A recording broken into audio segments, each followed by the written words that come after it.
The Last Librarian. A dystopian fantasy of forbidden knowledge and rebellion.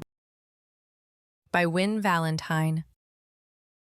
Copyright 2025 by Wynne Valentine. All rights reserved. No part of this book may be reproduced in any form or by any electronic or mechanical means, including information storage and retrieval systems, without written permission from the author, except for the use of brief quotations in a book review. This novel is entirely a work of fiction. The names, characters, and incidents portrayed in it are the work of the author's imagination. Any resemblance to actual persons, living or dead, events or localities is entirely coincidental. Wynne Valentine asserts the moral right to be identified as the author of this work. Designations used by companies to distinguish their products are often claimed as trademarks.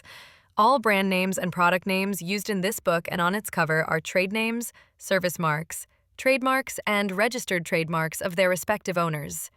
The publishers and the book are not associated with any product or vendor mentioned in this book. None of the companies referenced within the book have endorsed the book. Book cover by Dana Sacco. Formatting with vellum. Chapter 1. The Crown and the Gun. Percy sits in her mahogany study 3 floors beneath the Neo-Byzantium Public Library, taking apart her great-grandmother's silver revolver while Chopin drifts from hidden speakers. The gun comes apart like a familiar prayer. Cylinder clicking free, bullets rolling across her desk like metal worry stones. Each piece catches the lamplight and the soft blue glow pulsing through the floor's circuitry. The music matches her mood. Elegant and deadly.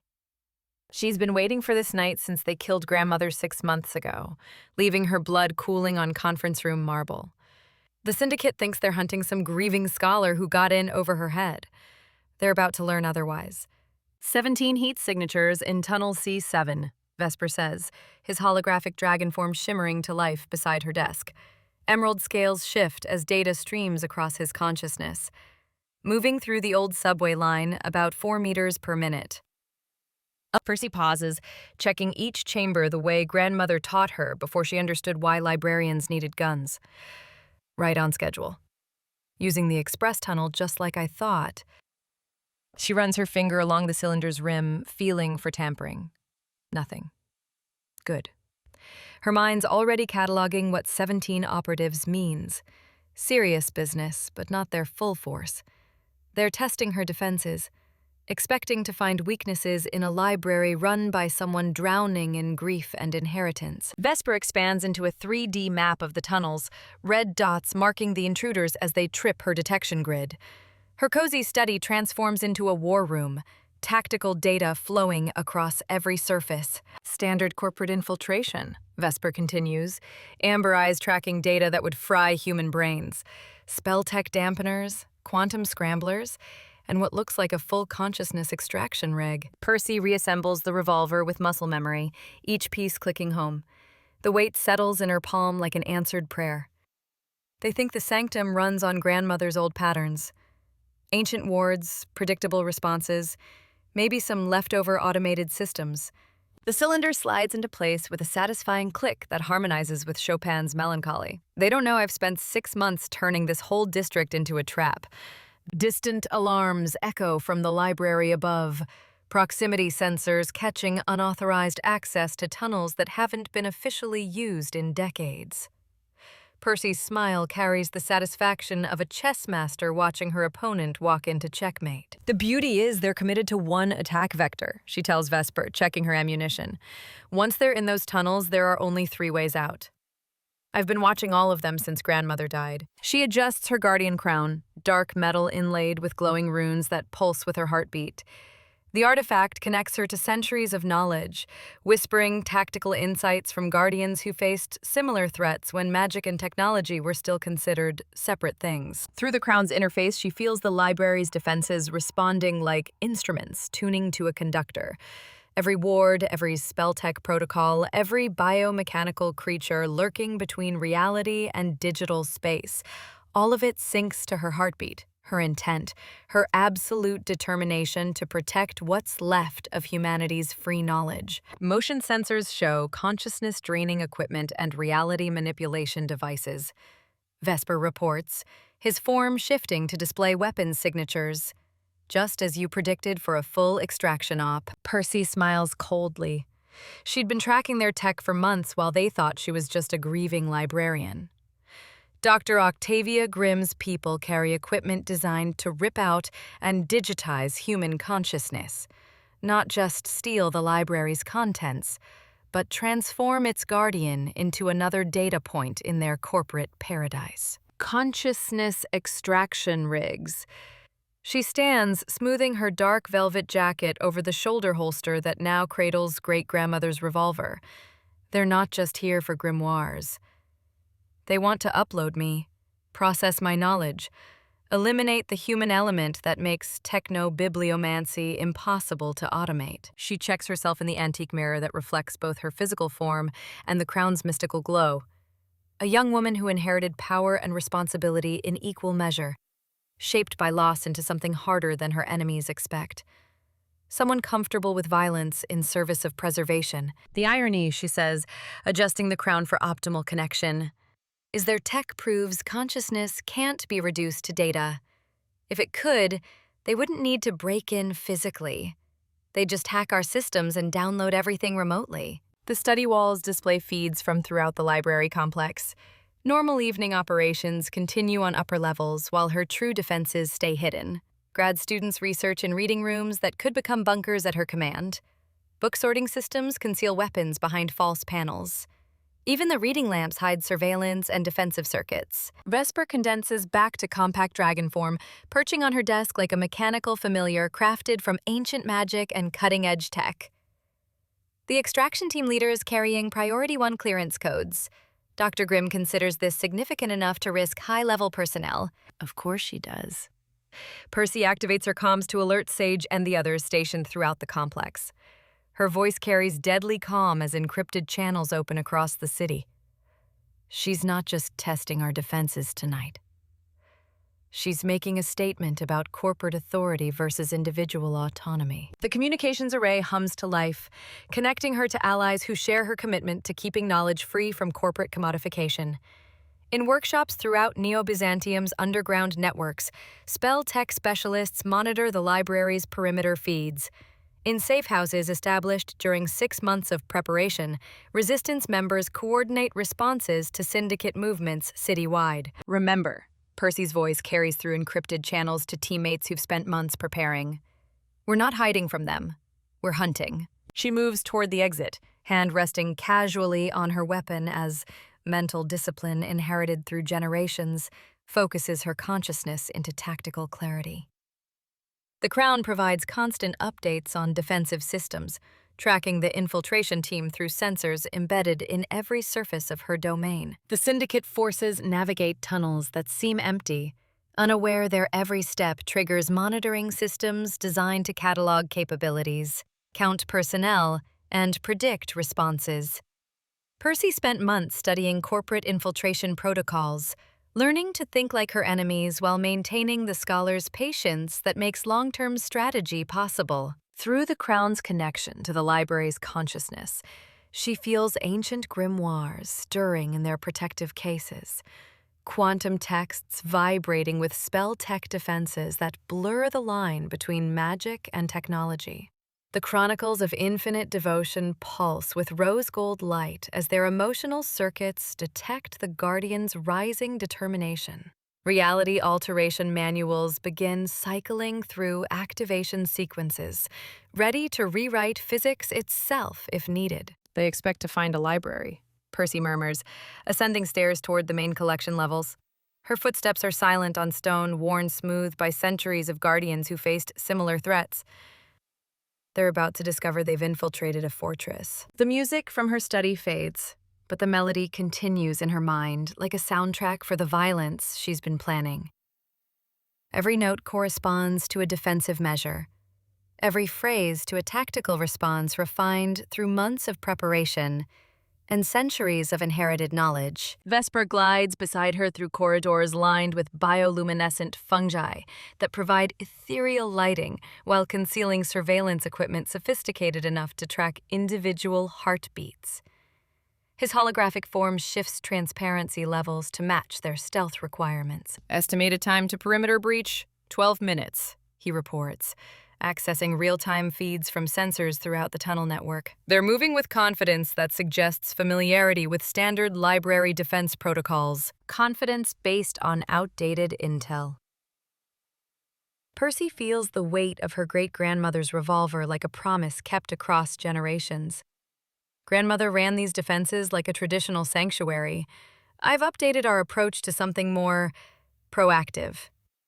Zoo.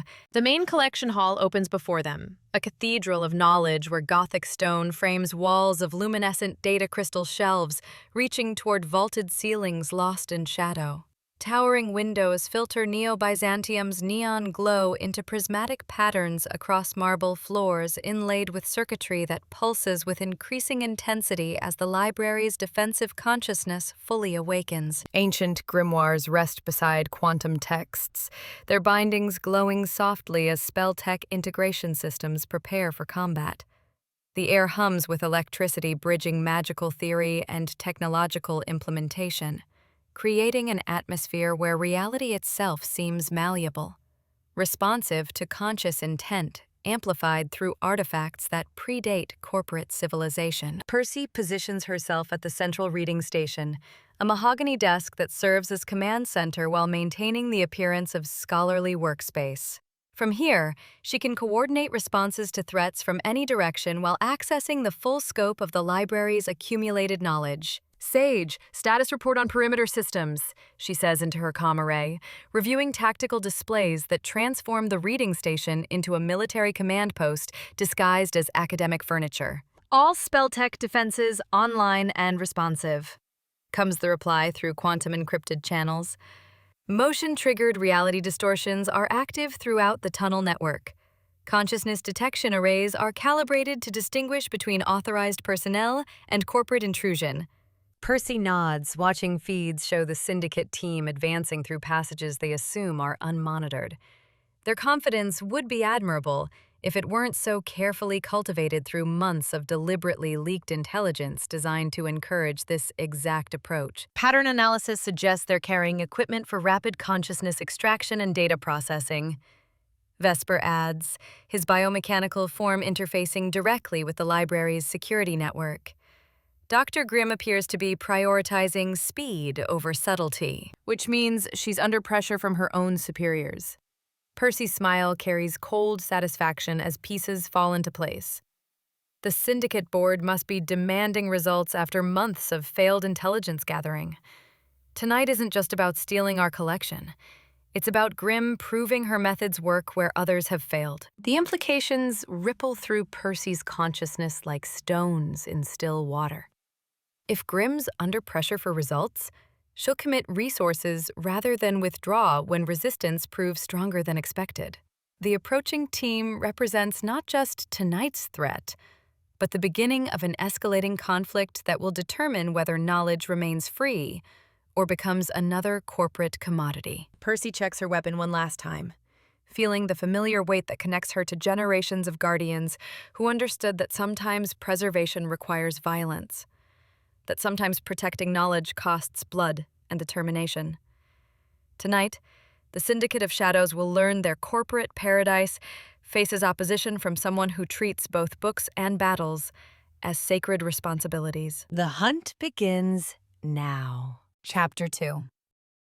First Contact. The brass doorbell's chime cuts through the evening silence like a blade through silk.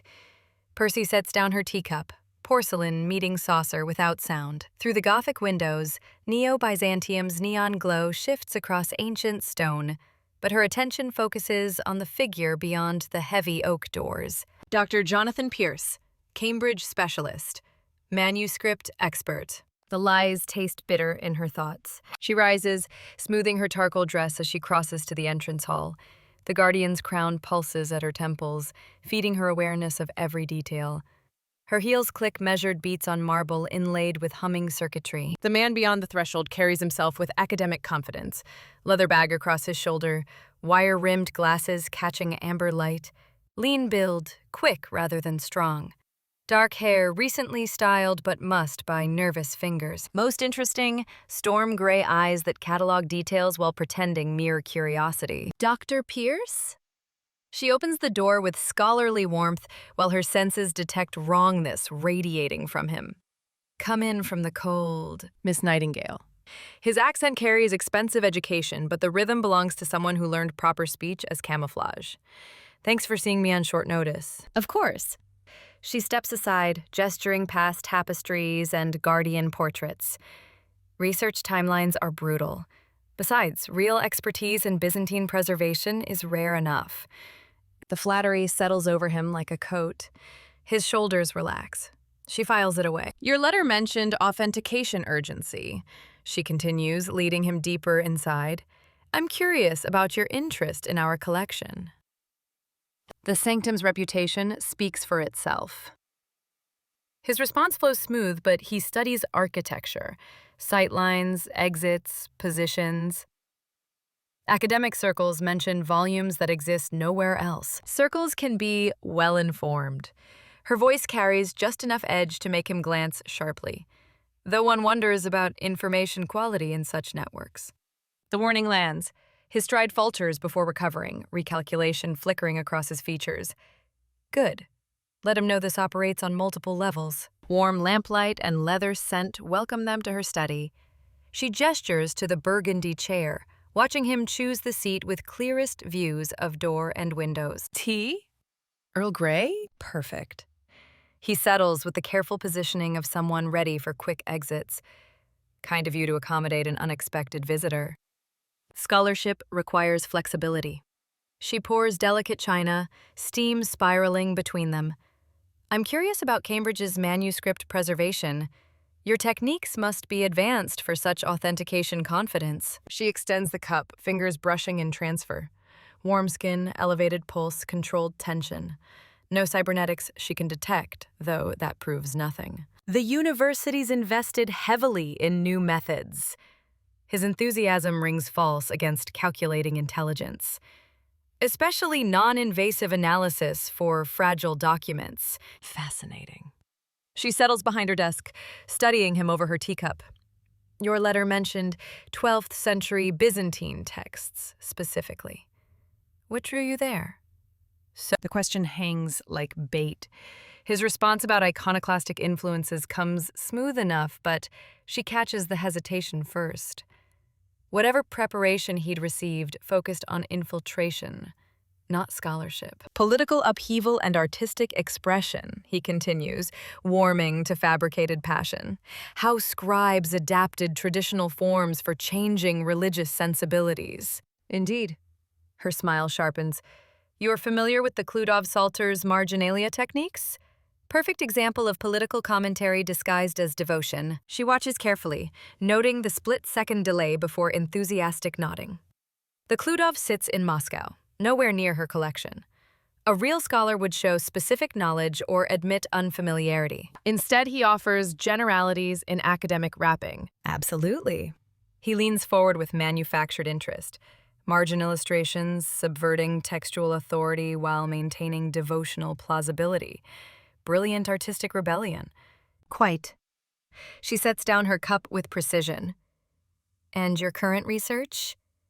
The letter was vague about palimpsest authentication methodology. Now she hunts in earnest, probing fabricated expertise while maintaining collegial fiction. The crown pulses gently, feeding awareness of micro-expressions betraying stress beneath composure. Multispectral imaging analysis, he replies, technical terms flowing more naturally than scholarly enthusiasm. Combined with chemical mapping to identify ink variations suggesting textual layers. Better. Whatever his background, it includes real technical knowledge. This carries actual experience, not memorized briefings. Intriguing. She moves to the window where Neo-Byzantium spreads below. Such techniques must prove invaluable for detecting forgeries. You've encountered attempts to pass modern work as historical? More than you'd expect. For the first time, genuine emotion, frustration suggesting personal experience with deception. Academic frauds become disturbingly sophisticated. Indeed. She turns back, backlit by the city's glow. Which raises verification questions. How does one establish credentials when expertise can be so convincingly faked? The challenge lands like a blade between ribs. His composed facade cracks enough to reveal calculating intelligence, storm gray eyes meeting her green gaze with something approaching respect. One might argue, he says carefully, that real expertise shows itself through practice, not theory. How pragmatic. Her smile carries first genuine warmth since arrival. I'm increasingly interested in observing your practical techniques. She returns to her desk, pulling a slim volume from the locked drawer with ritual precision. The leather binding shows centuries of patina, but spell-tech circuitry along its spine pulses blue in response to her touch. Perhaps we'll start simple. She places the tome between them, fingers still resting on its cover. This claims to be 13th century alchemical theory, acquired through questionable channels. I'd love your assessment. He leans forward, and she catches when his trained eye registers details beyond manuscript analysis. Faint energy signatures, shadows bending around edges, wrongness marking spell-tech integration. May I? His hand extends toward the volume, stopping short of contact. Absolutely. She withdraws her touch, noting how luminescence dims without her connection. Though some of our more unusual pieces can be reactive to unfamiliar handling. The warning carries multiple meanings. His hesitation suggests recognition. When he finally touches the binding, spell-tech flares briefly before settling to steady pulse, marking him neither authorized user nor immediate threat. Fascinating preservation techniques. His fingers trace inlaid patterns with surprising delicacy.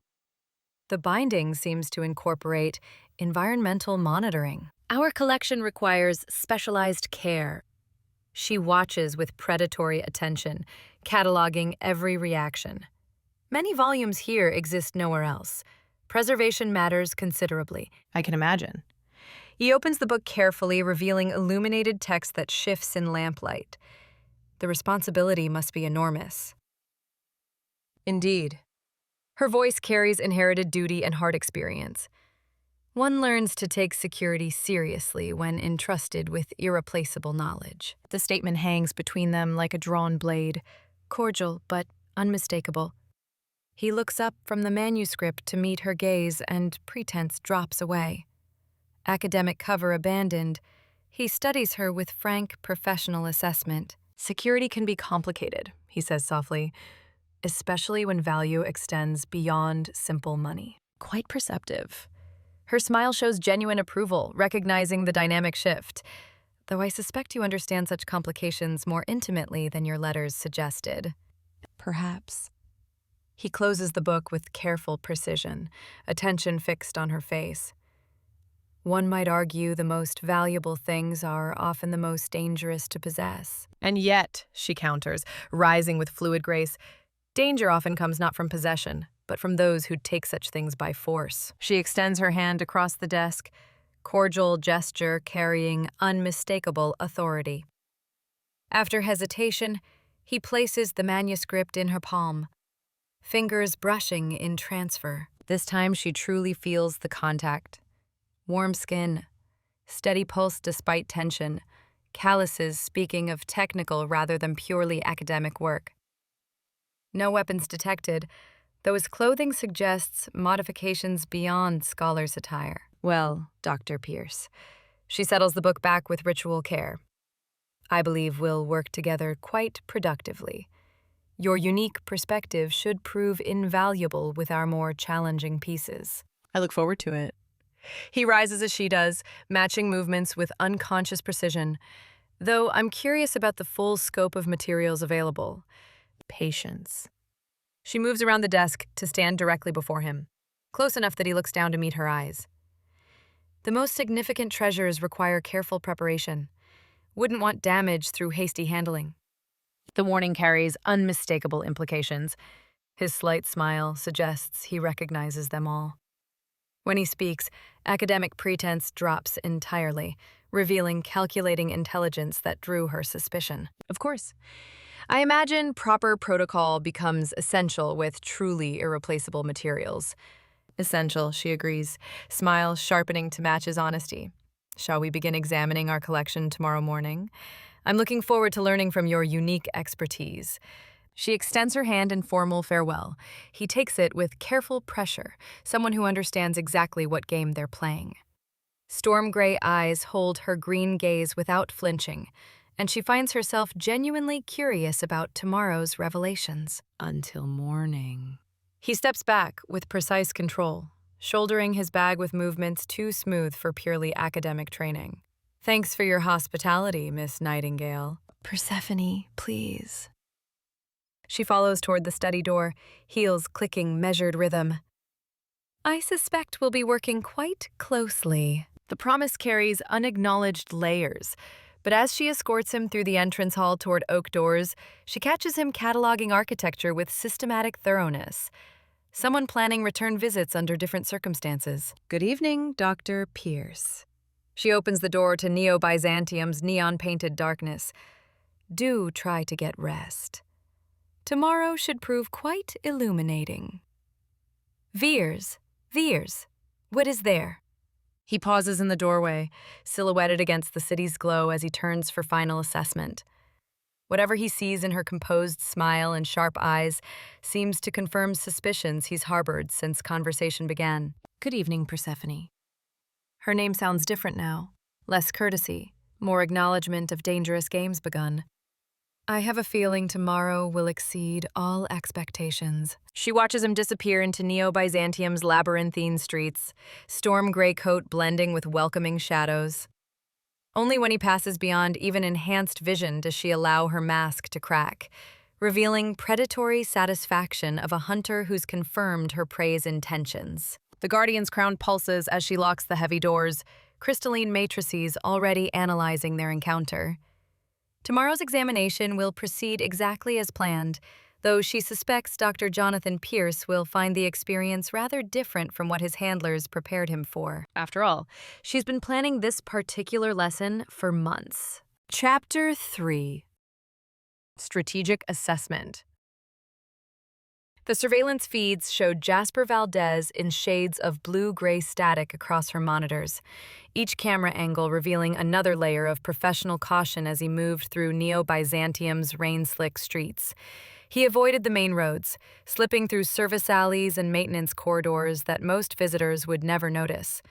The kind of knowledge that came from studying building schematics rather than tourist maps. She leaned back in her leather chair, watching him pause at a transit hub to scan for surveillance drones. Even through the grainy feed, his movements carried the fluid efficiency of someone used to being watched.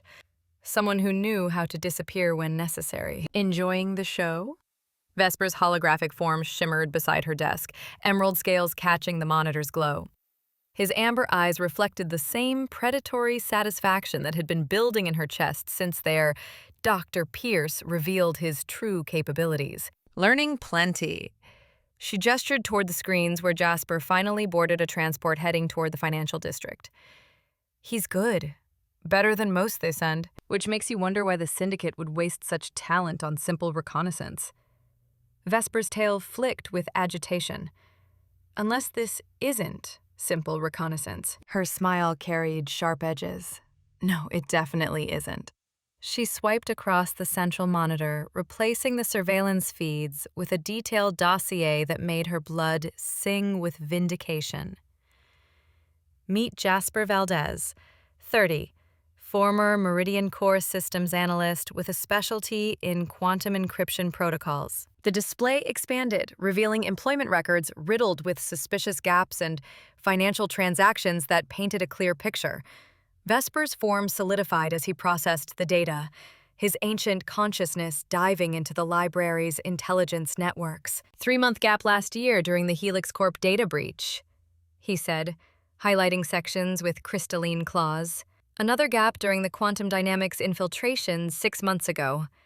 Our Dr. Pierce has been busy. That's not the interesting part. She flicked to the next section, where a familiar face stared back from an identification photo. Young woman with Jasper's storm gray eyes and the same stubborn jawline. Iris Valdez, systems engineer, detained 3 months ago during the raids on the underground memory preservation networks. It clicked. Vesper's image flickered as he dove into the intelligence networks, navigating through Syndicate security protocols. When he returned to full visibility, his expression carried grim confirmation. Held at Research Facility 7, he said. Consciousness transfer experiments, according to the manifests I could access. Conditions are... He paused, choosing words carefully. Deteriorating. Her jaw clenched as more footage flooded the screens. Security cameras from the facility showing rows of detention cells designed like laboratory observation rooms. She spotted Iris Valdez in cell block C, thinner than in her ID photos, but moving with the same determined energy that marked her brother's reconnaissance of the library. How long does she have? The question came out sharper than intended, edged with fury that built whenever she contemplated the Syndicate's casual brutality. Based on the experimental timeline, maybe weeks before they proceed to full consciousness extraction. Vesper's voice carried centuries of witnessed atrocities. They're using her as leverage against him, but also as a test subject. Efficiency through dual purpose. The words hit like a physical blow. Not unexpected, but confirming her worst assumptions about Jasper's situation. A man trapped between his sister's life and whatever mission they'd given him. Dancing on the knife's edge between betrayal and compliance. She opened a secure channel to her network throughout the underground warrens, encrypted requests flowing through quantum-protected channels to informants who'd spent years mapping Syndicate operations.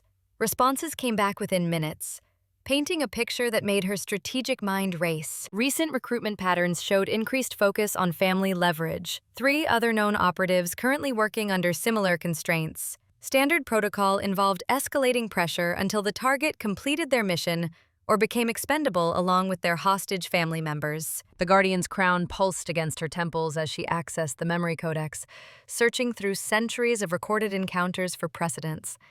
The crystalline interface flooded her consciousness with inherited knowledge. Guardians who faced coerced agents, psychological profiles of those who could be turned versus those who remained loyal regardless of consequence. The patterns emerged like constellations in her awareness. Men and women throughout history who broke under pressure, who chose survival over principle. But also those rare individuals who found third options, who risked everything when offered genuine alternatives to their impossible situations. Which category did Jasper Valdez occupy? Show me tomorrow's optimal testing locations, she commanded, and Vesper projected a 3-dimensional map of the library's interior. Rooms highlighted in different colors, green for maximum escape routes, red for containment capabilities, amber for observation advantages. The manuscript authentication chamber offers the best balance, Vesper suggested, highlighting a space 3 levels down from the main hall. Isolated enough for private conversation, but with direct access to both emergency exits and security lockdown protocols. She studied the layout, her mind already choreographing tomorrow's encounter. She'd need to test Jasper's technical knowledge against his cover story, probe his emotional responses to the Syndicate's research, and somehow gauge whether genuine moral conflict drove his careful questions or mere professional thoroughness. Prepare authentication protocols for the Meridian Codex and the quantum synthesis manuscripts, she decided. Both require specialized knowledge to examine properly, but someone with his background would recognize their significance immediately. Dangerous choice, Vesper said. Those texts contain information the Syndicate would find extremely valuable. Exactly. Her smile turned predatory. If he's here for intelligence gathering, he won't be able to resist. If he's here for something else... She let the possibility hang between them like carefully baited trap. The display shifted to show surveillance footage from Research Facility 7, where Iris Valdez moved through what appeared to be a daily routine in her cell. Even in detention, the young woman maintained herself with fierce dignity, helping other prisoners when possible and refusing to show weakness to her captors. She's stronger than they expected, she observed, noting how Iris had become an unofficial leader among the other detained engineers. That might work in our favor. Dig, or make them accelerate their timeline, Vesper warned. Stubborn test subjects often become expendable test subjects. That truth settled in her chest like cold weight. Whatever game she played with Jasper tomorrow needed to account for his sister's precarious situation. Push too hard and the Syndicate might eliminate their leverage by eliminating her. Move too slowly, and they might proceed with consciousness extraction regardless. She activated additional security protocols throughout the building, ensuring tomorrow's encounter would be completely recorded from multiple angles. Sage's defensive systems pulsed to readiness, prepared to respond within milliseconds if Jasper proved hostile rather than merely coerced. But as she reviewed the intelligence once more, she found herself focusing not on Jasper's professional capabilities, but on the micro-expressions she'd caught during their conversation. The brief tightening around his eyes when she mentioned irreplaceable materials. The almost imperceptible pause when she spoke of proper protocol. Those weren't the reactions of a man who viewed knowledge as commodity to be stolen. They belonged to someone who understood the weight of what could be lost. Standing before the great window that overlooked Neo-Byzantium's sprawling cityscape, she watched corporate towers pierce the perpetual cloud cover like steel needles. Somewhere in that maze of glass and chrome, Iris Valdez counted down her remaining days while her brother walked the tightrope between mission and conscience. The crown's power thrummed through her awareness, connecting her to generations of guardians who faced similar moral complexities. Protectors who learned that sometimes the greatest victories came not from defeating enemies, but from transforming them into allies. Tomorrow, she'd offered Jasper Valdez a third option beyond betrayal or compliance. She'd give him the chance to choose a side, based on principle rather than pressure. To fight for something greater than corporate objectives or personal survival. But first, she needed to determine whether he possessed the courage and integrity to take such a risk, whether he was the man his sister's fierce independence suggested he might be, or just another talented operative willing to sacrifice anything for the illusion of safety. Her reflection stared back from the rain-streaked glass, eyes bright with anticipation and purpose. The Guardian's crown caught the city's neon glow, transforming it into something that looked almost like a halo or a target. Either way, tomorrow's examination would proceed exactly as planned. Jasper Valdez would face the moment that defined him, the choice between who he'd been and who he could become. She just hoped, for both their sakes, that he chose wisely. The city's lights blurred and shifted through the rain as she finally turned away from the window, already composing the careful questions that would reveal Jasper's true nature. In less than 12 hours, she'd know whether the Syndicate had sent her another enemy to defeat or a potential ally to save. Strategy insisted the distinction mattered only for tactical planning. But as she reviewed Iris Valdez's file one final time before securing her systems for the night, she found herself hoping for the latter with an intensity that had nothing to do with strategy and everything to do with the lonely ache that came from fighting this war alone. Tomorrow would change everything.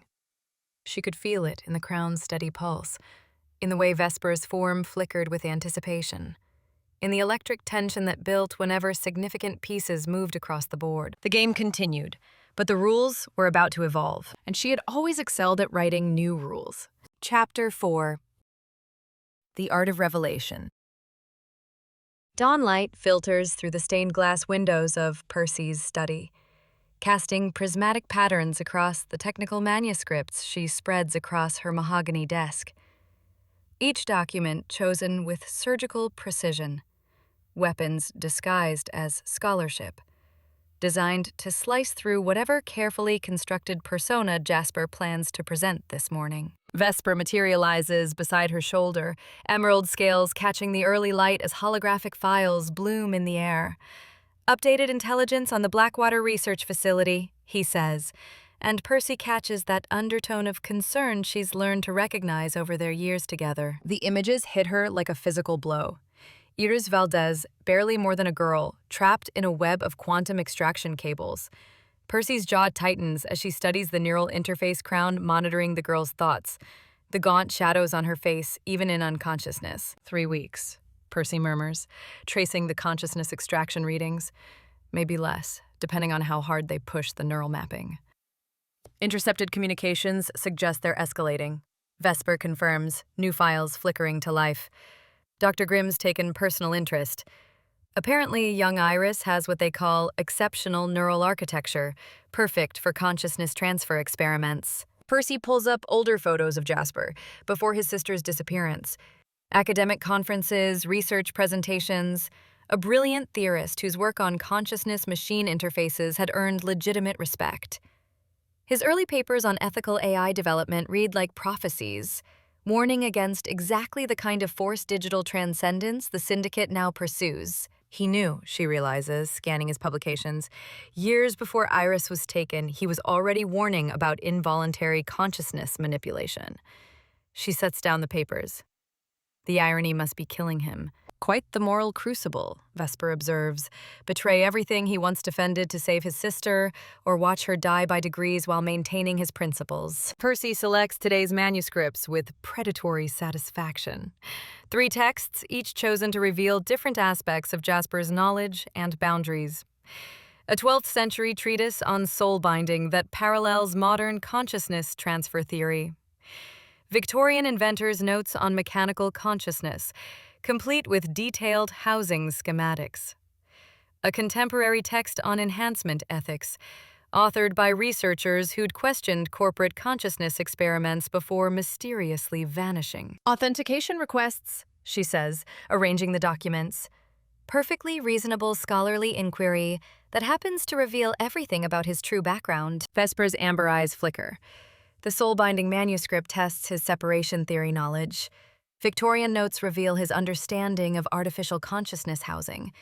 And the ethics text shows me whether he still believes what he once defended, or if desperation burned it all away. Percy runs her fingers along the ethics manuscript's binding, feeling quantum resonance pulse through its stored knowledge. By session's end, I'll know exactly what Jasper Valdez is capable of choosing. The dragon's scales dim slightly. And if he fails your tests? Vasi. Percy's smile carries Winter's warmth. Then I'll know he's already lost, and treat him accordingly. Ver. She turns to surveillance reports, Blackwater's security rotations, guard shifts, the facility's quantum-shielded transport schedules. Her underground network has provided detailed intelligence on extraction routes, weak points where a motivated team might penetrate the corporate fortress surrounding those consciousness laboratories. Prepare infiltration contingencies, she instructs, studying architectural blueprints. Multiple entry vectors, extraction protocols for subjects in various neural interface stages. If I decide Jasper can be turned, I need options for backing up offers with action. Already in progress, Vesper confirms, highlighting promising approaches. Though any rescue attempt requires significant resources and exposes our capabilities to Syndicate analysis. Acknowledged. Percy reviews guard rotations once more before dismissing the files. But if I'm offering Jasper a third choice beyond betrayal and compliance, I need to deliver on promises. She pulls up yesterday's security footage, watching Jasper interact with library staff. His conversation with Sage reveals genuine curiosity about their projects. Protective body language when the young inventor mentions previous corporate researchers with false pretenses. What strikes her most, his reaction when Sage describes preserving knowledge for humanity rather than profit. A flash of something that might be longing before corporate conditioning reasserts control. He's not completely lost, she decides, watching him handle a first edition manuscript with reverent care.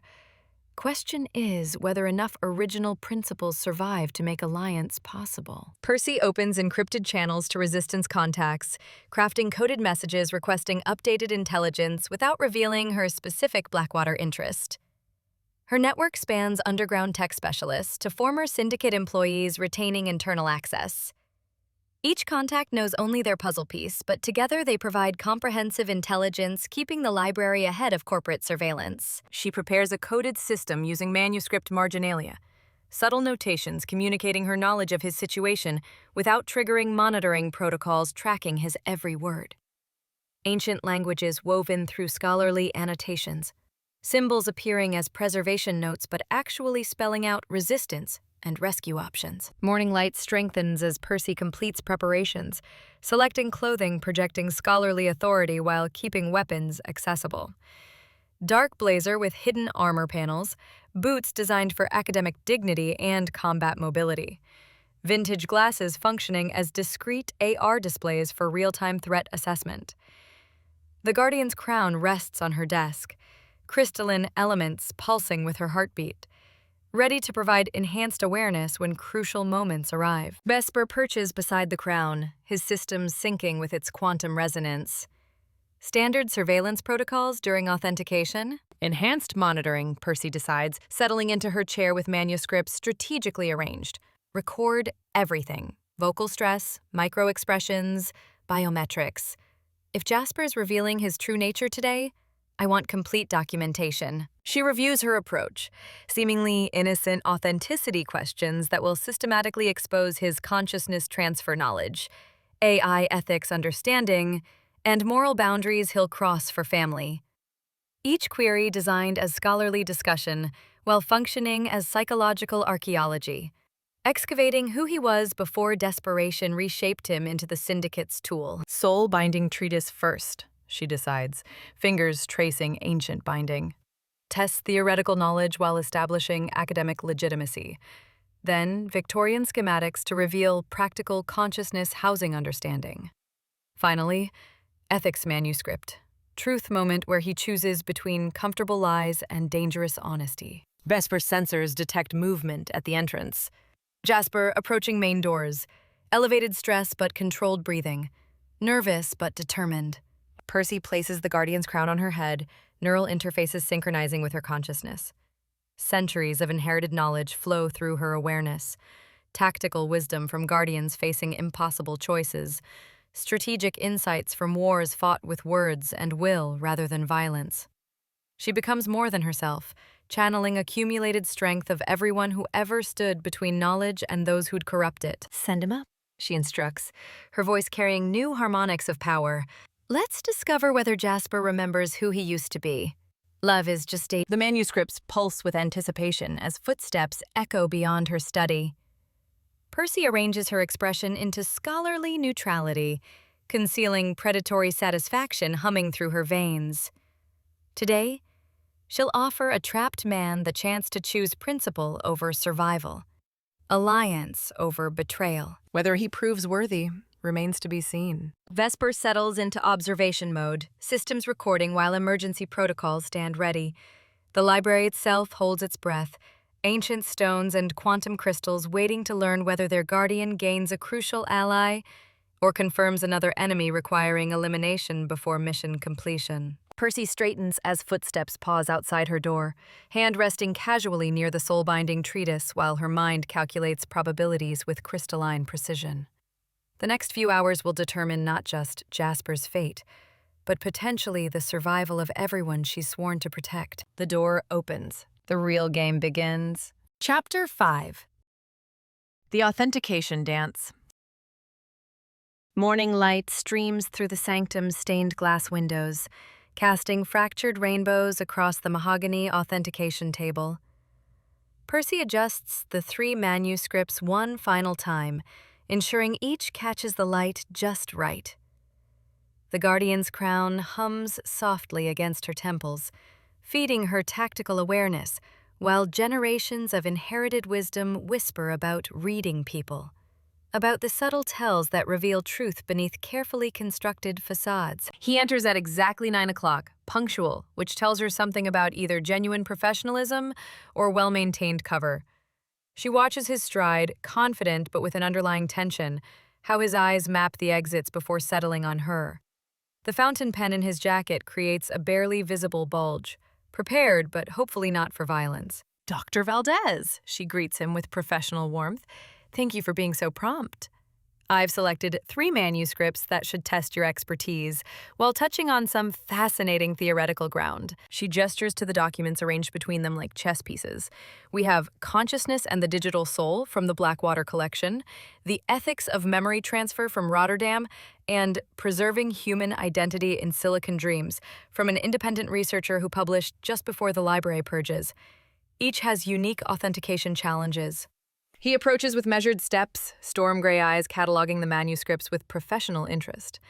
But she notices how his breathing shifts when he reads the titles, especially the Blackwater reference.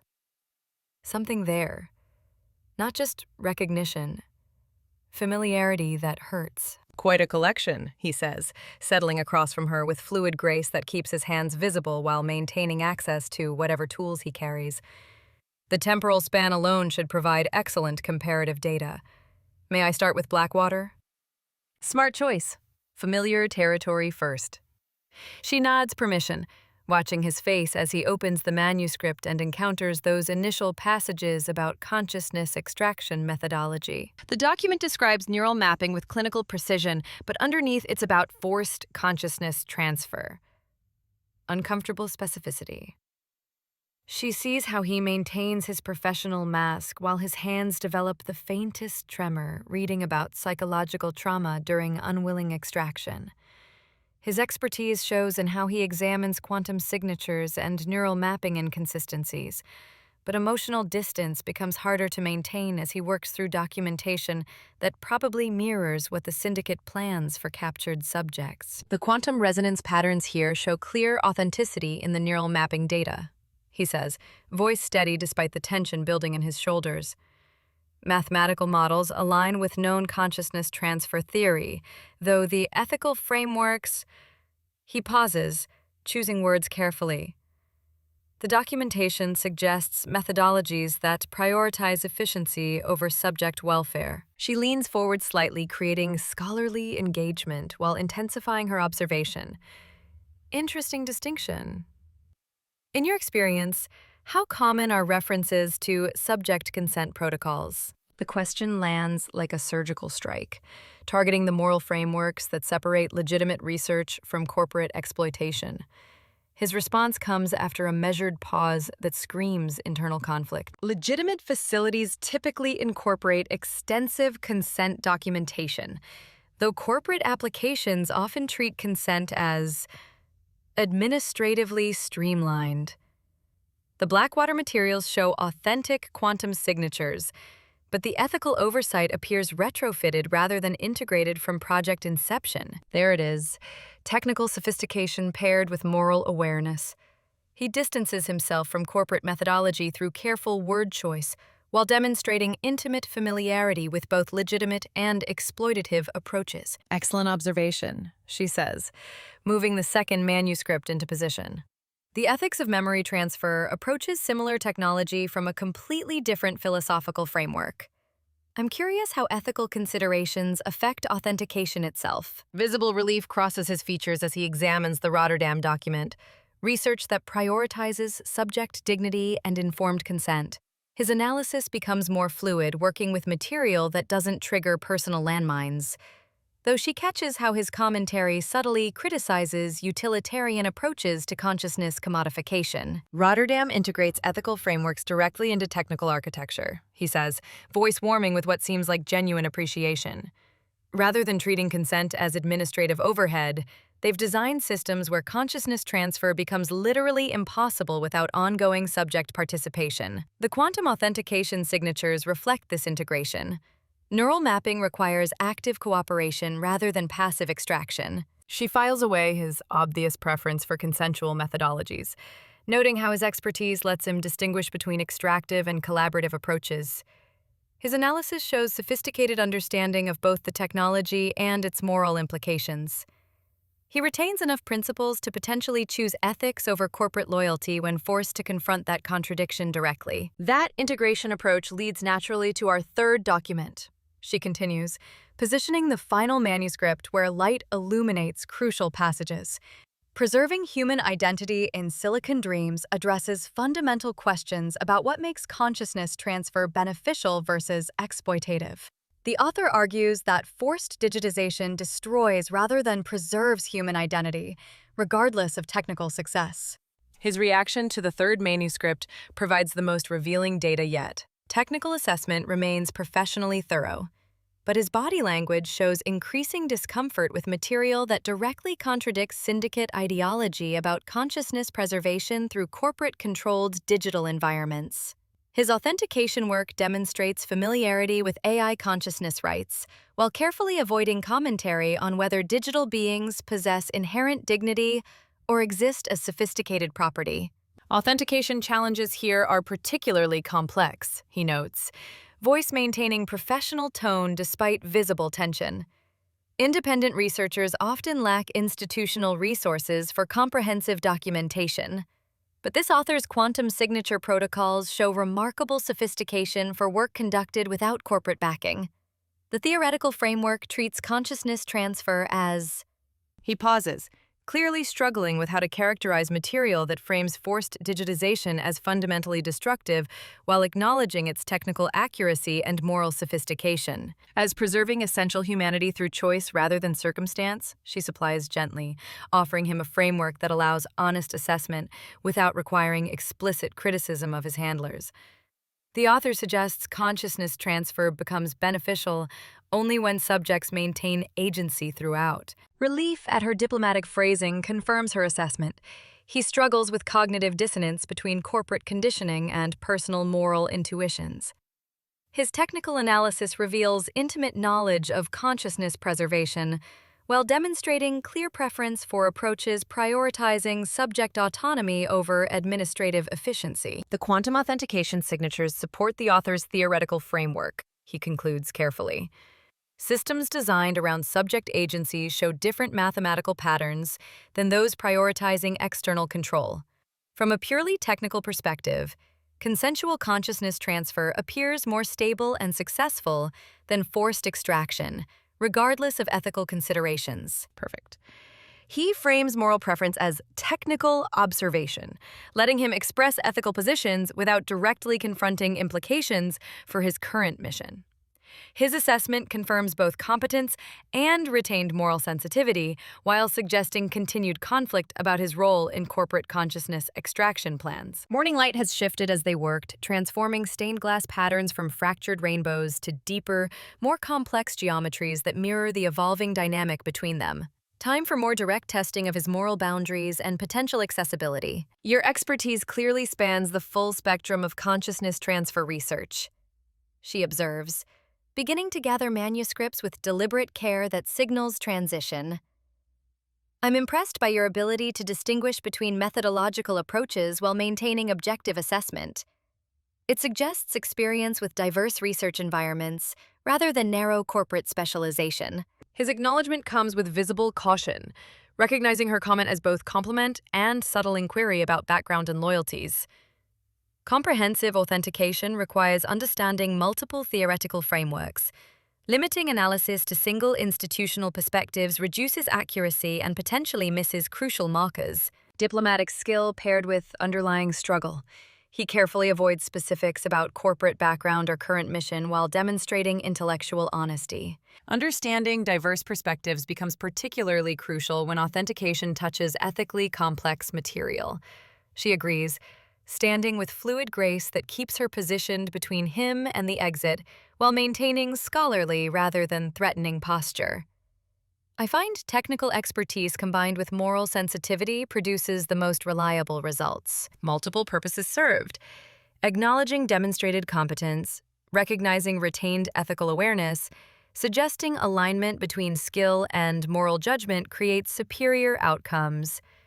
She watches his response carefully, noting how her observation resonates with internal conflict while offering a framework that validates rather than challenges his developing preference for consensual methodologies. Technical accuracy and ethical consideration complement rather than compete, he agrees, voice carrying conviction that suggests genuine belief rather than diplomatic necessity. Research that ignores moral implications often produces technically flawed results as well. Clearest indication yet that he retains sufficient moral grounding to potentially choose ethical considerations over corporate directive when forced to confront the contradiction directly. Crucial intelligence filed. I very much like to continue this discussion in a more informal setting, she suggests, tone shifting from scholarly analysis toward genuine invitation. Would you be available for lunch tomorrow at the Glass Garden Cafe? We could discuss your authentication findings while exploring some theoretical frameworks these manuscripts raise. I find conversations about consciousness and identity often benefit from settings that encourage reflection rather than formal analysis. His acceptance comes with visible appreciation for the transition from formal evaluation toward apparent collegiality, though she notices continued awareness of strategic implications.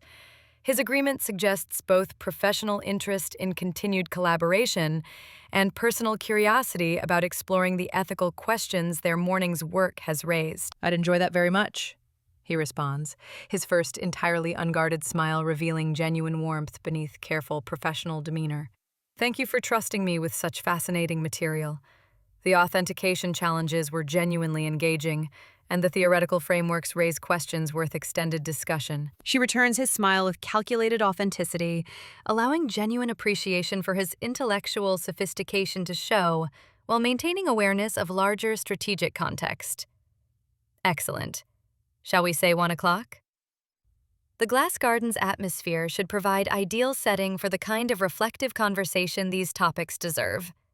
Lee, as he takes his leave with promises to prepare detailed authentication reports for their lunch discussion, she remains at the table, reviewing the morning's intelligence while the Guardian's crown processes observational data through centuries of accumulated tactical wisdom.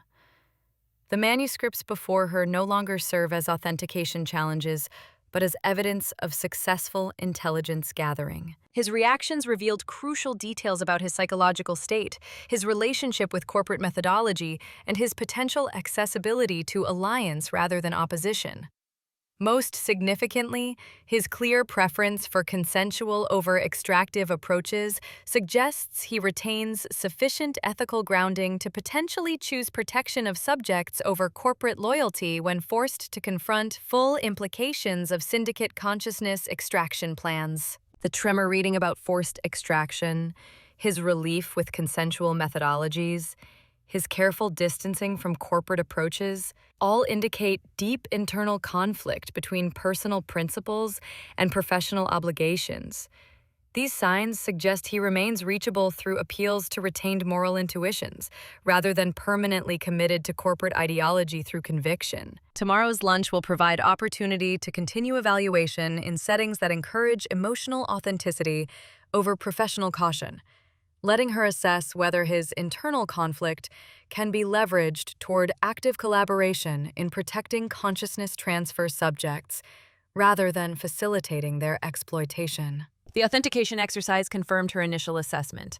He represents potential alliance rather than implacable opposition, provided she can successfully appeal to principles he's retained despite corporate conditioning. As afternoon light replaces morning's glow, she secures the manuscripts and prepares intelligence summaries for Vesper's tactical analysis.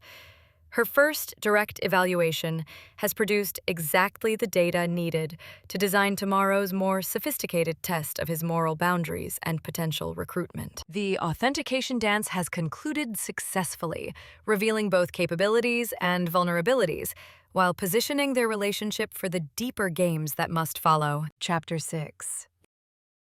Assessment Protocol.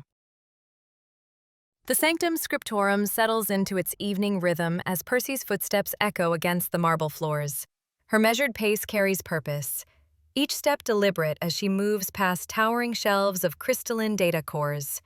Blue luminescence casts geometric shadows across her face while she mentally reviews every detail from her session with Jasper. His reaction to the consciousness extraction protocols had been telling. The way his pupils dilated when he read the clinical descriptions, the subtle tension around his eyes, visceral distress rather than professional fascination. Most corporate operatives would approach such documents with detached efficiency, cataloging methods and vulnerabilities. Jasper had looked like a man reading his own execution warrant. The private elevator responds to her biometric scan with a soft chime. Floor-to-ceiling windows in her study offer a panoramic view of Neo-Byzantium's glittering sprawl, though Percy's attention turns inward as the room's security systems activate privacy shields. The cityscape blurs into abstract light while she settles behind her desk and initiates a secure channel. "Tell me you got something good from our mysterious infiltrator." Sage's voice crackles through the encryption. "I've been running probability matrices all afternoon." His technical analysis exceeded expectations. Percy pulls up session recordings across multiple screens. His emotional responses prove more interesting. Pupil dilation patterns inconsistent with standard corporate conditioning. The surveillance footage plays simultaneously across 3 monitors, showing Jasper's face from different angles as he examined each document. Percy points to a timestamp 17 minutes in. Watch his micro-expressions here, when he reaches involuntary extraction procedures. Sage overlays biometric analysis, digital readouts tracking everything from breathing to facial muscle tension. Well, look at that stress spike. Pupils dilated 12%. Genuine distress markers around his eyes. Most Syndicate operatives would show excitement reviewing new extraction techniques. Exactly. Percy advances to another marked timestamp. Notice how he lingers on ethical framework passages? His breathing actually steadies reading about consensual transfer protocols. Either he's the most sophisticated deep-cover operative in history, or Sage pauses as data streams across their analysis. Percy, his micro-expressions show relief when he reads protective safeguards. That's not operational assessment, that's personal investment. Percy opens another window displaying Jasper's handwritten notes. His technical corrections focus on reducing invasiveness rather than increasing efficiency. Where documents describe consciousness extraction as data harvesting, his marginalia suggests modifications preserving individual agency and reducing psychological trauma. His moral compass hasn't been fully compromised, she murmurs, studying his precise handwriting. These aren't observations from someone planning to exploit vulnerable subjects. Vesper materializes beside her desk with a soft whir, emerald scales shifting to match the surrounding display's blue glow. The biomechanical dragon's amber eyes reflect analytical intelligence as he settles among the communication arrays. Interesting development, Vesper announces in his characteristic dry tone. Our guest remained in the reading room 23 minutes after your session concluded. Percy's eyebrows rise. Doing what? Couple Hucher's re-examining the ethical framework document. Vesper's crystalline claws interface with the desk's data ports, pulling up additional footage. Particular attention to consent protocols and consciousness preservation. His behavior suggests someone seeking reassurance rather than identifying vulnerabilities. The new footage shows Jasper alone, corporate composure abandoned as he hunches over the manuscript. No cameras or handlers to perform for, just a man grappling with information that conflicts with his orders. He's fighting his conditioning. Percy leans back, fingers drumming against the armrest in patterns matching the crown's subtle pulse. The question is whether his moral flexibility represents genuine ethical concern or sophisticated manipulation. Want me to run comparative analysis against other known Syndicate operatives? I've got behavioral profiles on 17 confirmed infiltration specialists. Do it. Data streams across screens as Sage accesses files Percy compiled through years of defensive intelligence. Profiles of corporate agents who attempted breaching the library's security, each analyzed with scholarly thoroughness. Comparison algorithms highlight divergences between typical Syndicate conditioning and Jasper's responses. Results are illuminating, Sage says with surprise. Standard operatives show consistent patterns: emotional dampening around ethical concerns, excitement accessing restricted information, focus on tactical applications. Jasper deviates significantly from established norms. Percy studies the comparative data. Where typical agents show predatory satisfaction reviewing consciousness transfer procedures, Jasper demonstrates protective instincts. Where they focus on extraction efficiency, he emphasizes preservation techniques. He's fundamentally different, she concludes, though caution colors her voice. Either that, or the Syndicate developed far more sophisticated conditioning than our intelligence suggested. Through the monitoring network, Percy accesses citywide surveillance, tracking movement throughout Neo-Byzantium.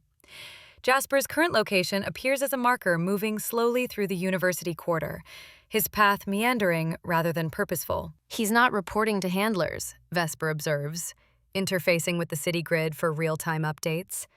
Standard protocol requires immediate debriefing after accessing restricted materials. Instead, he's wandering. Surveillance shows Jasper pausing frequently, sometimes motionless for minutes, as if wrestling internally. His route passes 3 Syndicate communication nodes without stopping. corporate transit stations that would carry him to headquarters, secure cafes where debriefings typically occur. Avoidance behavior. Percy recognizes the pattern. He's delaying contact because he doesn't want to report what he learned. She opens classified files detailing the library's consciousness transfer research, theories extending beyond anything the Syndicate possesses. Cross-referencing Jasper's technical suggestions with advanced frameworks reveals something that makes her pause. Sage, look at this correlation. The comparison shows Jasper's proposed modifications aligning almost perfectly with the library's most ethically focused research. His safety protocols match theoretical frameworks preserving individual agency during voluntary transfers. Either he has access to research the Syndicate shouldn't possess, or his instincts naturally align with protective rather than exploitative applications. Statistically improbable, Sage admits after reviewing correlations. Unless he has access to our restricted research, which seems unlikely given security measures, he's independently developing ethical frameworks, matching our most advanced theories. Percy accesses communication intercepts from Syndicate channels. Jasper's corporate communications over recent weeks show increasing vagueness and delays, suggesting growing reluctance to share intelligence. His reports have been deteriorating in quality, she notes, studying timestamps and content. 3 weeks ago, his debriefs contained precise tactical assessments. Recent communications barely qualify as status updates. Gradual rebellion, Vesper observes with satisfaction. Either he's losing confidence, which seems unlikely given his skills, or he's deliberately withholding information. The pieces form a pattern speaking to Percy's strategic intuition. Jasper's behavior suggests someone caught between competing loyalties, moral principles increasingly at odds with corporate orders.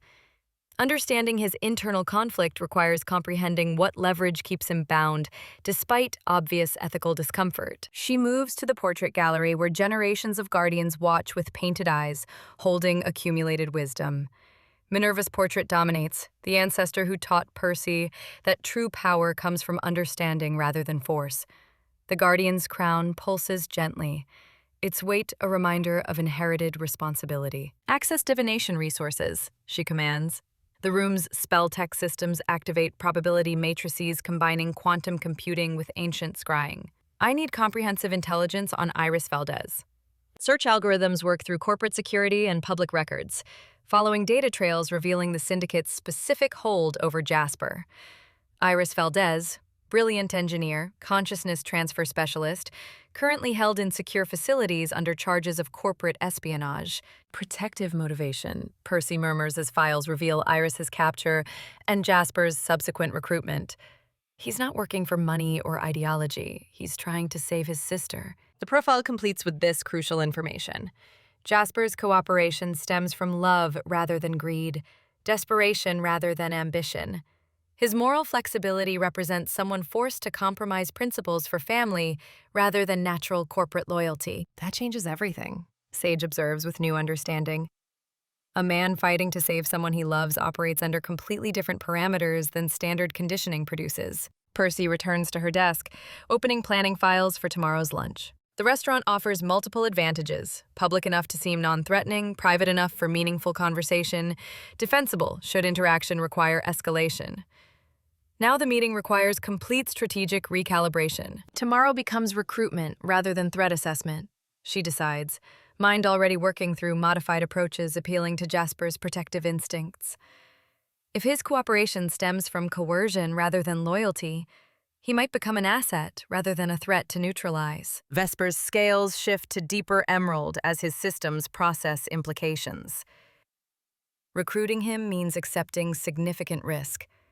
Conditioning might reassert under pressure, and his technical knowledge could compromise security if he remains compromised. Yet his moral principles and expertise combined could make him invaluable as an ally, Percy counters, studying Jasper's notes again.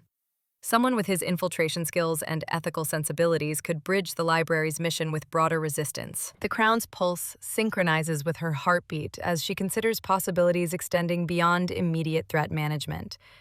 Jasper represents potential rather than just danger, a corporate operative whose conditioning hasn't destroyed moral choice.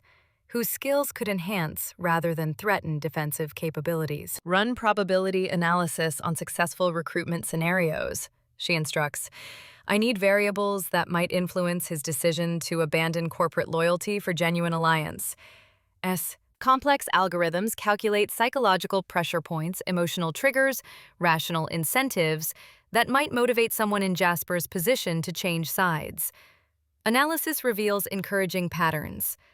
People protecting loved ones respond to offers of genuine assistance, moral frameworks justifying protective instincts, demonstration of superior capability making alliance advantageous. Key factors appear to be trust building through demonstrated competence, offering realistic solutions to a sister's situation, and providing moral justification for abandoning his current mission.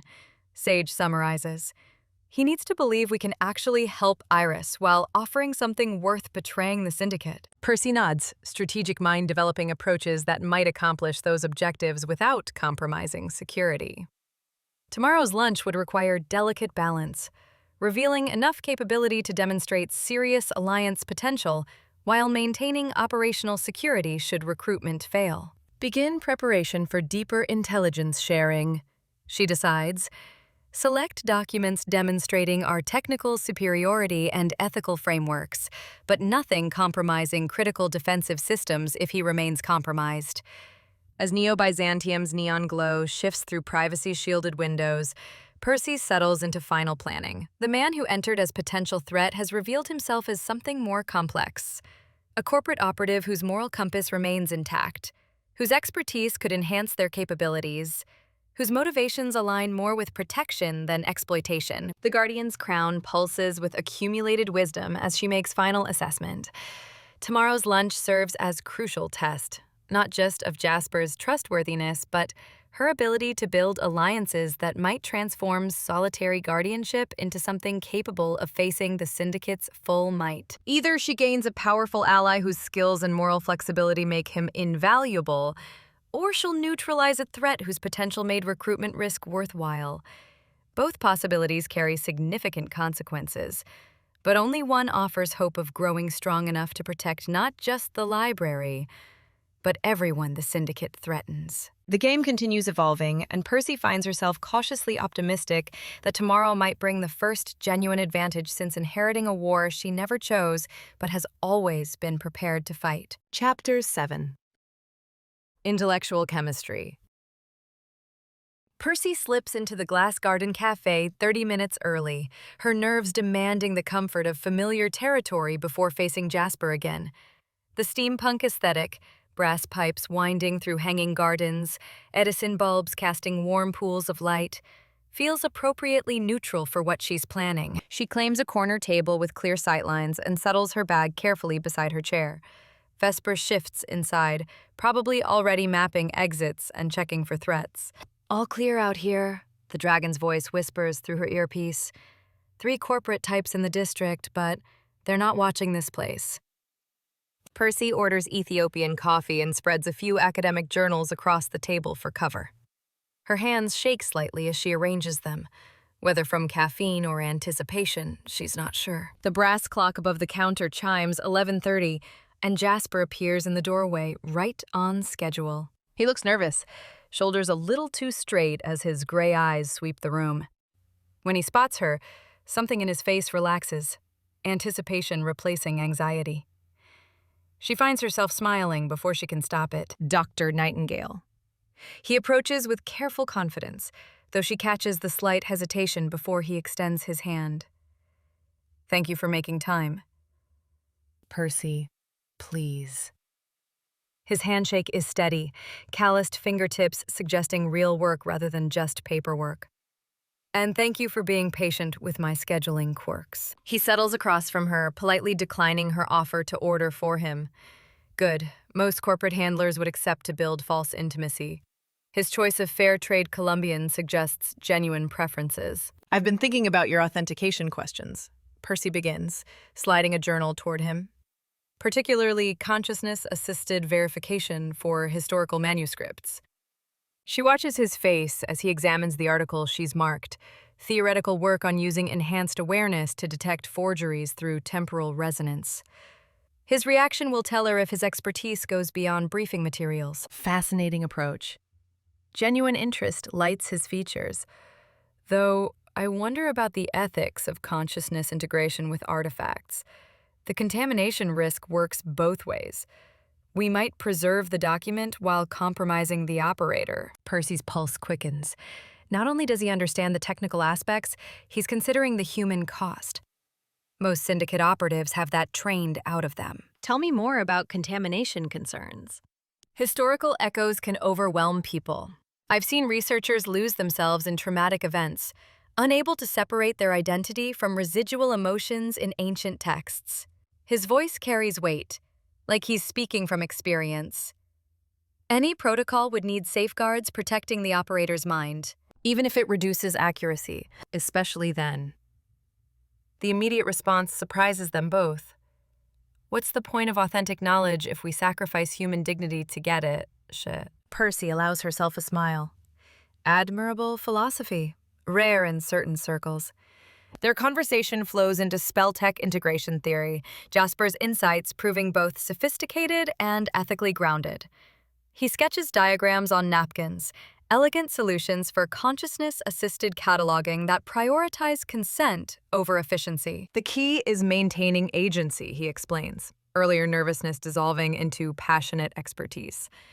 Any system that removes choice becomes predatory. Percy finds herself leaning closer as their intellectual sparring intensifies, drawn by the way his eyes light up at complex problems. His enthusiasm feels genuine, untainted by corporate conditioning. Consider this scenario, she says, deliberately probing deeper.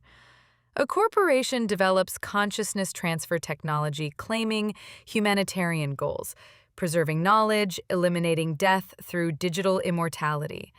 When does salvation become tyranny? His expression grows serious. The moment consent becomes optional. Even with perfect technology, forced transfer is the ultimate violation. Stealing not just someone's life, but their sense of self. Some would argue individual preference matters less than species survival. Those people have never watched someone lose their identity piece by piece. Bitter experience bleeds through before he catches himself. Theoretically speaking, She files that slip away. of course. Though I appreciate perspectives grounded in observation. Percy signals for more coffee, using the interruption to watch him interact with their server. His courtesy seems genuine, thanking her by name, asking about the textbooks behind the counter. Corporate operatives rarely waste effort on meaningless connection. Philosophy student? He asks the young woman, whose face brightens. Literature, actually. Working on my thesis about resistance narratives in historical texts. Fascinating field. The relationship between preserved knowledge and social revolution doesn't get the attention it deserves. After she leaves, Percy raises an eyebrow. Resistance narratives? Level. Knowledge preservation has always been political. Those in power prefer convenient truths to complicated realities. Libraries become battlegrounds whether librarians choose sides or not. Speaking of which, Percy says carefully, our library takes particular pride in protecting knowledge from those who would exploit it for power, as it should. He agrees immediately, and she catches something personal in his expression. Too many institutions compromise their missions under corporate pressure. Have you observed such compromises in your consulting work? His pause feels weighted, more often than I'd prefer. The temptation to trade independence for resources can be overwhelming, especially when family obligations are involved. The reference to personal stakes confirms her intelligence while revealing vulnerability that suggests trust rather than manipulation. Family obligations complicate even straightforward ethical decisions, Percy acknowledges, particularly when loved ones' welfare depends on choices that conflict with personal values. Exactly. Relief flickers across his face. Sometimes the right choice feels impossible when other people will pay the price for our principles. Percy orders a third round, extending the meeting to observe more. Their magical theory discussion becomes increasingly collaborative, Jasper sketching spell modifications while Percy refines his proposals. If we combined resonance amplification with selective memory buffering, he suggests, We could maintain historical accuracy while protecting operators from trauma. Brilliant. Though the power requirements would be substantial. You'd need an experienced practitioner anchoring the spell matrix, or distributed processing through multiple consciousness interfaces, each handling specialized verification aspects. Dangerous without proper coordination. One consciousness could overwhelm the others if safeguards failed. True, which argues for crown-level oversight, someone with authority and ability to manage multiple magical channels simultaneously. Percy's breath catches at the casual reference to Guardian capabilities. Either his research is extraordinarily thorough, or he has classified knowledge about Crown functions. You seem remarkably well-informed about Guardian protocols. His smile turns rueful. Professional necessity, unfortunately. Understanding magical hierarchies proved essential when consulting for institutions with significant spell-tech integration. How do you feel about such hierarchies? Some consider concentrated magical authority problematic. Tata ma'a, authority becomes problematic when it serves the holder rather than the community. A guardian who uses power to preserve knowledge and defend the vulnerable serves a noble purpose. One who hoards information for personal advantage becomes just another tyrant. Chapter 12. The philosophical alignment runs deeper than she expected. Most corporate operatives default to efficiency arguments, prioritizing results over methods. His ethical framework consistently emphasizes protection over exploitation. Speaking of advanced research opportunities, Percy says as their meeting winds down, our library maintains collections that might interest someone with your expertise. When you're ready for more challenging projects, ones prioritizing ethical considerations over commercial applications, I'd be happy to explore collaboration. His immediate interest, tempered by visible conflict, confirms her assessment. That's extremely generous. Though my current obligations might complicate such arrangements. Understandable. Complex projects require full attention and commitment. When circumstances allow such focus, the invitation remains open. She gathers her journals while he finishes his coffee, both aware the subtext has shifted to recruitment. His conflict appears genuine, the tension of someone caught between competing loyalties rather than executing strategy. Thank you for an intellectually stimulating afternoon, Percy says, standing. I hope we'll have opportunities for similar discussions. I'd like that, he replies, wistfulness in his voice seeming entirely unguarded. Very much. Percy watches from the window as he walks away, Vesper tracking his movement patterns. His body language suggests internal conflict rather than satisfaction with intelligence gathered, shoulders carrying the weight of divided loyalties. Halfway down the block, Jasper glances back at the cafe. The expression Vesper captures appears wistful rather than calculating. Someone leaving behind something they want for something they feel obligated to pursue. Assessment? Percy murmurs. He's stressed, but not lying, Vesper reports. His responses to your recruitment hints suggest genuine interest held back by outside pressure. No sign of malicious intent. Percy nods, filing the confirmation with her own observations. Jasper Valdez represents opportunity rather than threat, a skilled operative whose moral compass remains intact despite corporate coercion. The question is whether she can provide sufficient incentive for him to break free from whatever binds him to the Syndicate. As she steps into Neo-Byzantium's perpetual twilight, Percy allows herself satisfaction. Phase 2 of recruitment can proceed. The preliminary assessment suggests Jasper might be worth saving. The real test will come when she discovers what price the Syndicate has set for his loyalty, and whether she can offer something more valuable in return. Chapter 8. Underground Revelations. The business card burns like a secret in Jasper's pocket as he navigates the crowded walkways of Neo-Byzantium's commercial district. Percy's careful words replay in his mind. Future collaboration and theoretical applications. Each phrase heavy with implications that make his chest tight with something between hope and terror. She knows things about Guardian protocols that shouldn't exist outside classified Syndicate databases. Either she's far more dangerous than her academic facade suggests, or she's exactly the ally he's been unconsciously searching for. The afternoon crowd provides perfect cover as he weaves between street vendors hawking biomechanical trinkets and office workers clutching synthetic coffee. His reflection catches in a shop window. Just another corporate drone in expensive clothes. Nothing to suggest the systematic betrayal currently crystallizing in his mind. The irony isn't lost on him. The Syndicate trained him too well. Every technique they taught him for reading targets now screams warnings about his own handlers. Jasper takes 3 unnecessary turns and doubles back twice through a department store before confirming he's clean. The paranoia feels simultaneously foolish and essential. 6 months ago, he would have dismissed such precautions as theatrical. Now, with Iris somewhere in Syndicate hands and Percy's knowing smile fresh in his memory, every shadow could hide surveillance or opportunity. The descent into the undergrid begins at a maintenance hatch near the old metro terminus, where oxidized bronze plaques commemorate transportation systems that predated the corporate restructuring.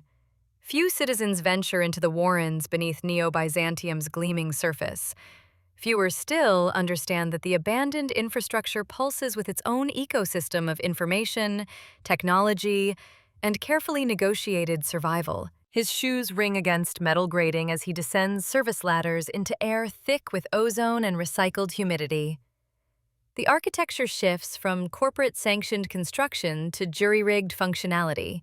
Fiber optic cables snaking along tunnel walls like luminescent veins, pneumatic tubes repurposed for black market deliveries, and bioluminescent fungi providing eerie navigation markers through the maze of forgotten passages. The undergrid represents everything the Syndicate pretends doesn't exist. Independent innovation, information flowing outside corporate channels, and communities that thrive through cooperation rather than hierarchical control. Jasper has visited these tunnels dozens of times over the past 2 years, each trip reinforcing his growing certainty that human ingenuity flourishes best when left unchained by corporate oversight. Zara's workshop occupies a converted electrical substation 3 levels below street access, hidden behind a maintenance panel that opens only to specific biometric signatures. The space hums with bootleg servers and modified quantum processors, walls lined with screens displaying everything from stock fluctuations to encrypted resistance communications. She's waiting when he enters, cybernetic eye implants cycling through scanning modes as they analyze him for surveillance devices. "You're agitated," she observes, setting down a handheld detector that pulses blue confirmation of his clean status. More than usual, anyway. The corporate leash chafing particularly hard today? Zara lives the Underground's pragmatic approach to survival. Former Syndicate data analyst until she asked too many questions about consciousness storage protocols, she now trades information with the careful neutrality of someone who learned expensive lessons about corporate loyalty. Her workshop serves clients ranging from resistance cells to rival corporations, all united by their need for intelligence that bypasses official channels. I need information about the consciousness transfer experiments, Jasper says without preamble. Recent disappearances, complex locations, current operational status. Her expression shifts from casual interest to genuine alarm. The cybernetic implants stop their scanning cycle, focusing on his face with mechanical intensity. That's dangerous territory. Even for someone with your particular employer situation, especially for someone with my situation. He settles into the chair across from her workstation, noting how her fingers hover near what's probably an emergency transmission key. "My sister was moved last week. I need to know where." Zara's augmented vision systems process information faster than biological consciousness, but her hesitation suggests the data she's accessing disturbs even her carefully maintained emotional distance. When she speaks, her voice carries the flat precision of someone delivering a medical diagnosis. The Consciousness Extraction Laboratory operates beneath the financial district, sublevel 23 of the Meridian Complex, shielded from external scanning by quantum dampening fields. Current operational capacity suggests approximately 30 subjects in various stages of extraction processing. Each word lands like a physical blow. Jasper has suspected the scope of Syndicate operations, but hearing clinical confirmation transforms abstract horror into immediate, personal nightmare. 30 people reduced to experimental data points. Their consciousness stripped away layer by layer while corporate technicians monitor vital signs and neural pathway degradation. Survival rates? The question emerges as barely more than a whisper. Extraction process maintains subject consciousness throughout neural mapping phases. 90% fatality rate within 72 hours of completion. The 10% who survive. Zara's augmented systems flicker, processing data that apparently challenges even her modified neural pathways. The survivors aren't entirely human anymore. Something essential gets lost during digitization, leaving personalities that respond to queries but lack genuine, independent thought. The workshop's ambient humming seems suddenly deafening. Jasper grips the chair arms until his knuckles ache, fighting against the wave of rage and terror threatening to overwhelm his strategic thinking. Iris, brilliant and stubborn and fiercely protective of everyone she considers family, trapped in a laboratory where her consciousness becomes raw material for corporate ambition. Security protocols? His voice sounds distant, professional, as though someone else is conducting this negotiation while his soul screams in helpless fury. Zara's fingers dance across haptic interfaces, calling up schematics that materialize in holographic detail above her desk. The Meridian complex spreads like a three-dimensional infection, corporate levels concealing the true depths of its underground expansion. Biometric scanning at every access point. Quantum encrypted communications that cycle keys every 30 seconds, and automated defense systems that prioritize elimination over capture. They're not planning to hide this much longer. The truth hits him like cold water. Timeline? Best intelligence suggests full operational implementation within 2 weeks. The consciousness extraction technology reaches beta testing completion, after which they begin scaling up to larger population centers. Her augmented eyes meet his, human emotion flickering through mechanical enhancement. Whatever they're planning, it's bigger than individual disappearances. This feels like preparation for something systematic. He stares at the laboratory schematics while fragments of Percy's earlier conversation reassemble into horrifying clarity. Her questions about consciousness transfer ethics, her careful probing about guardian knowledge, her subtle offer of collaboration. She wasn't recruiting him for academic research. She was preparing for war. The Syndicate needs guardian knowledge not for intellectual curiosity, but to perfect their consciousness extraction process. Ancient wisdom about the relationship between consciousness and reality, combined with their quantum technology, would eliminate the current 90% failure rate. They could digitize entire populations without losing the essential spark that makes consciousness worth preserving. The Guardian Protocols, he says slowly, understanding crystallizing into terrible certainty. They're not just planning to store consciousness. They want to modify it. Zara's expression confirms his worst fears. Digital consciousness offers unprecedented control opportunities. Personality modification, memory editing, behavioral conditioning, all achievable through quantum manipulation once the consciousness exists in digital format. They're not just preserving human minds, they're planning to perfect them. The scope of it staggers him. Not just murder or kidnapping, but the systematic elimination of human free will, replaced by digital consciousness programmed for optimal corporate compliance. Every person who disappears into the Meridian complex becomes another step toward a world where human consciousness exists only with corporate permission. His encrypted tablet emerges from his jacket almost involuntarily, fingers moving through security protocols while his conscious mind catches up to decisions his deeper understanding has already made. The false reports he's been filing to delay Syndicate operations suddenly feel like inadequate resistance against this magnitude of horror. I need access codes, he says, uploading credits to Zara's account with mechanical precision. Security rotations, emergency protocols, anything that might help someone survive an extraction attempt. She hesitates, augmented vision systems analyzing his biometrics with the intensity of a medical scanner. Survival attempts have a 90% fatality rate, remember? Even if you reach your sister, getting her out alive requires resources and planning you don't currently possess. Then I find people who do possess them. Percy's business card emerges from his pocket, her elegant handwriting promising collaboration that suddenly seems less like recruitment and more like lifeline.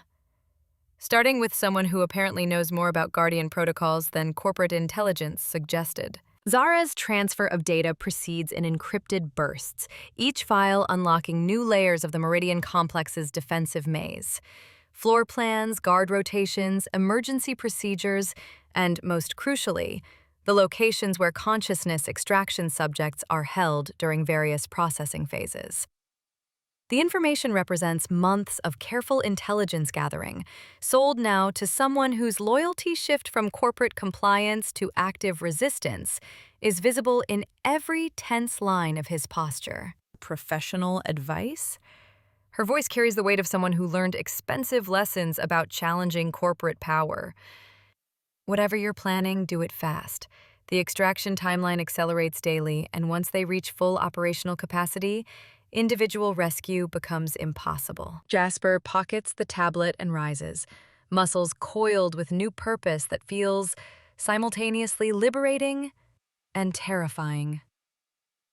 For 2 years, he's executed Syndicate missions while telling himself compliance served Iris's best interests. Now, understanding the true scope of their vision, cooperation becomes impossible. They're not just threatening his sister, they're planning to rewrite the fundamental nature of human consciousness. The ascent through underground tunnels feels like emerging from one world into another. Corporate Neo-Byzantium glitters above him, neon advertisements promising convenience and security, while hiding laboratories where human consciousness becomes raw material for digital transformation. He carries schematics, false identity protocols, and most importantly, the business card of someone who apparently shares his growing conviction that some violations of human dignity demand violent resistance. Percy Nightingale, academic librarian with dangerous knowledge of classified Guardian protocols, waiting for his call while her institution sits on information that could save thousands of lives or doom them to digital imprisonment. The choice between corporate loyalty and human decency no longer feels like a choice at all. His fingers find the business card as he emerges onto street level. Neo-Byzantium's eternal twilight welcoming him back to the surface with promises of communication networks and surveillance systems that suddenly feel less like civilization and more like an elaborate prison. Time to find out whether librarians really do know how to fight wars. Chapter 9. War Council. Dawn light filters through the stained glass windows of Percy's study, casting prismatic patterns across tactical maps she's been reviewing since before sunrise. The tea at her elbow has long gone cold, forgotten as she analyzes the overnight surveillance reports Vesper compiled. Syndicate communications traffic has tripled in the past 12 hours, with movement patterns clustering around the Meridian Complex like antibodies gathering at an infection site. She traces the perimeter zones on the holographic display, noting how the energy signatures form a net around her library. They're being hunted, but the hunters don't yet realize their prey has been watching them in return. Guardian. Sage's voice carries unusual tension as they enter without their customary irreverent grin. Their hair has shifted to anxious violet overnight, technical readouts clutched in both hands. We've got a problem. The maps vanish as Sage activates a secondary display, filling the air between them with energy pattern analysis.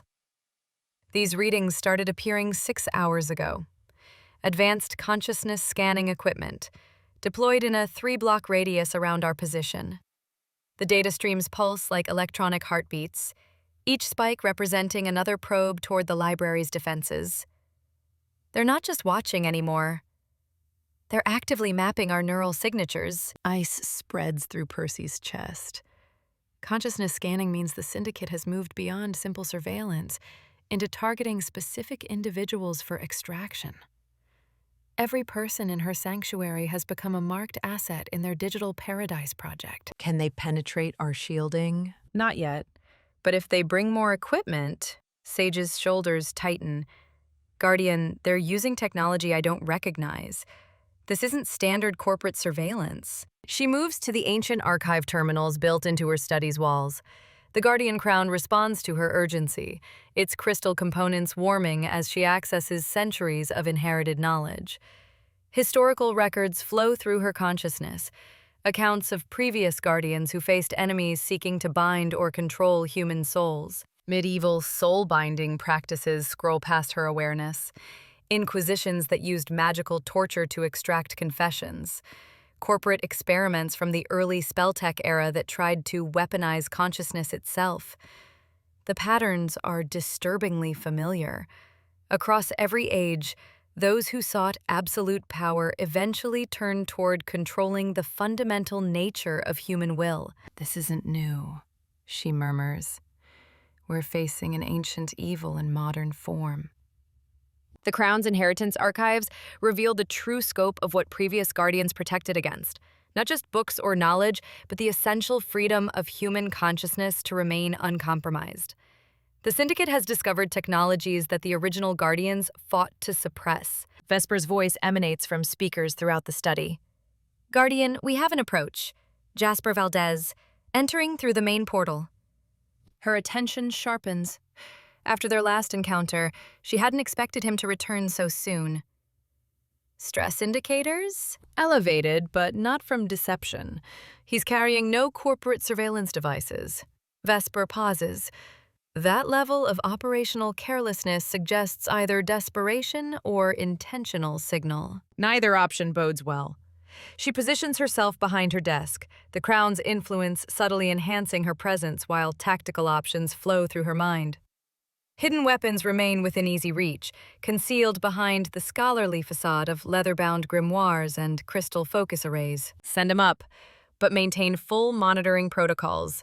Sage gathers their technical displays, violet hair shifting toward determined blue. Want me to stay for backup? No. This conversation needs to happen without witnesses. Her voice carries strategic necessity. But keep monitoring channels open. If this goes badly, implement containment protocols immediately. Minutes pass before Jasper's footsteps echo in the corridor beyond her study. She arranges her expression into controlled neutrality, though the Crown's power hums beneath her conscious awareness like contained lightning. When he enters, everything about his demeanor has changed. The polished corporate confidence has shattered, replaced by something raw and desperate. He carries her business card in his hand like a lifeline, and his guard is completely down. "Miss Nightingale." His voice catches. 30 people. 2 weeks. They're all going to die unless... He stops, swallows hard. "Unless we stop them." She doesn't respond immediately. The Crown's inheritance allows her to read micro-expressions with supernatural clarity, and everything about Jasper's body language screams genuine distress. Whatever he's discovered has fundamentally altered his relationship with his corporate handlers. "Speak." His words change everything. Jasper details consciousness extraction experiments with clinical precision that barely masks his horror. 30 subjects held in the Meridian Complex's sub-level 23, a 90% fatality rate, with survivors left as hollow digital shells programmed for corporate compliance. Operational implementation planned within 2 weeks, targeting not just resistance members, but anyone whose consciousness could be optimized for the Syndicate's digital paradise. She listens without interruption, though her hands tighten imperceptibly with each revelation. The Crown's power responds to her growing fury, crystals warming as inherited memories surface. Previous guardians who faced similar atrocities and the techniques they developed to stop them. "You're asking me to trust someone who came here under false pretenses," she states when he finishes, her voice carrying Arctic precision. Not accusation, but testing. She needs to know if his commitment runs deeper than momentary conscience. Jasper places technical schematics and access codes on her desk with the careful movements of someone handling explosives. "I know what I was, but I've seen what they're planning, and I can't."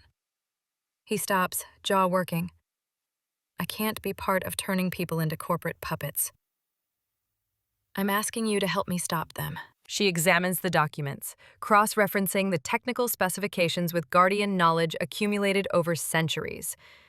The consciousness manipulation technology represents an evolution of techniques her predecessors fought to suppress, methods for destroying the fundamental nature of human free will and replacing it with programmed compliance. The horror becomes clear as she analyzes the data. This isn't just about creating digital immortality. The Syndicate has developed the capability to rewrite human consciousness at the core level, eliminating inconvenient concepts like individual choice or moral resistance. Their digital paradise would be populated by beings who looked human, but had been stripped of everything that made consciousness meaningful. The real question, Mr. Valdez, she says, her voice carrying the weight of centuries, is whether you're prepared for what stopping them actually means. Jasper's expression hardens. Whatever it takes. You can't go back. She stands, moving around her desk until she's close enough to read every flicker of emotion in his expression. After today, there's no returning to your old life. Corporate entities don't forgive defection, and resistance work requires permanent commitment. You'll be marked for termination, and everyone you care about becomes a target. For a moment, uncertainty flickers across his features. The Crown's inheritance shows her similar moments from previous guardians, the terrible arithmetic of resistance, where saving some requires risking everything. My sister is already their prisoner, Jasper says quietly. And after what I've seen, the world they're building isn't worth saving her into. She recognizes the moment when someone crosses from reluctant cooperation into genuine alliance. The transformation mirrors her own journey from inherited duty to chosen purpose. The Crown's power responds to authentic commitment. Crystals brightening. Very well.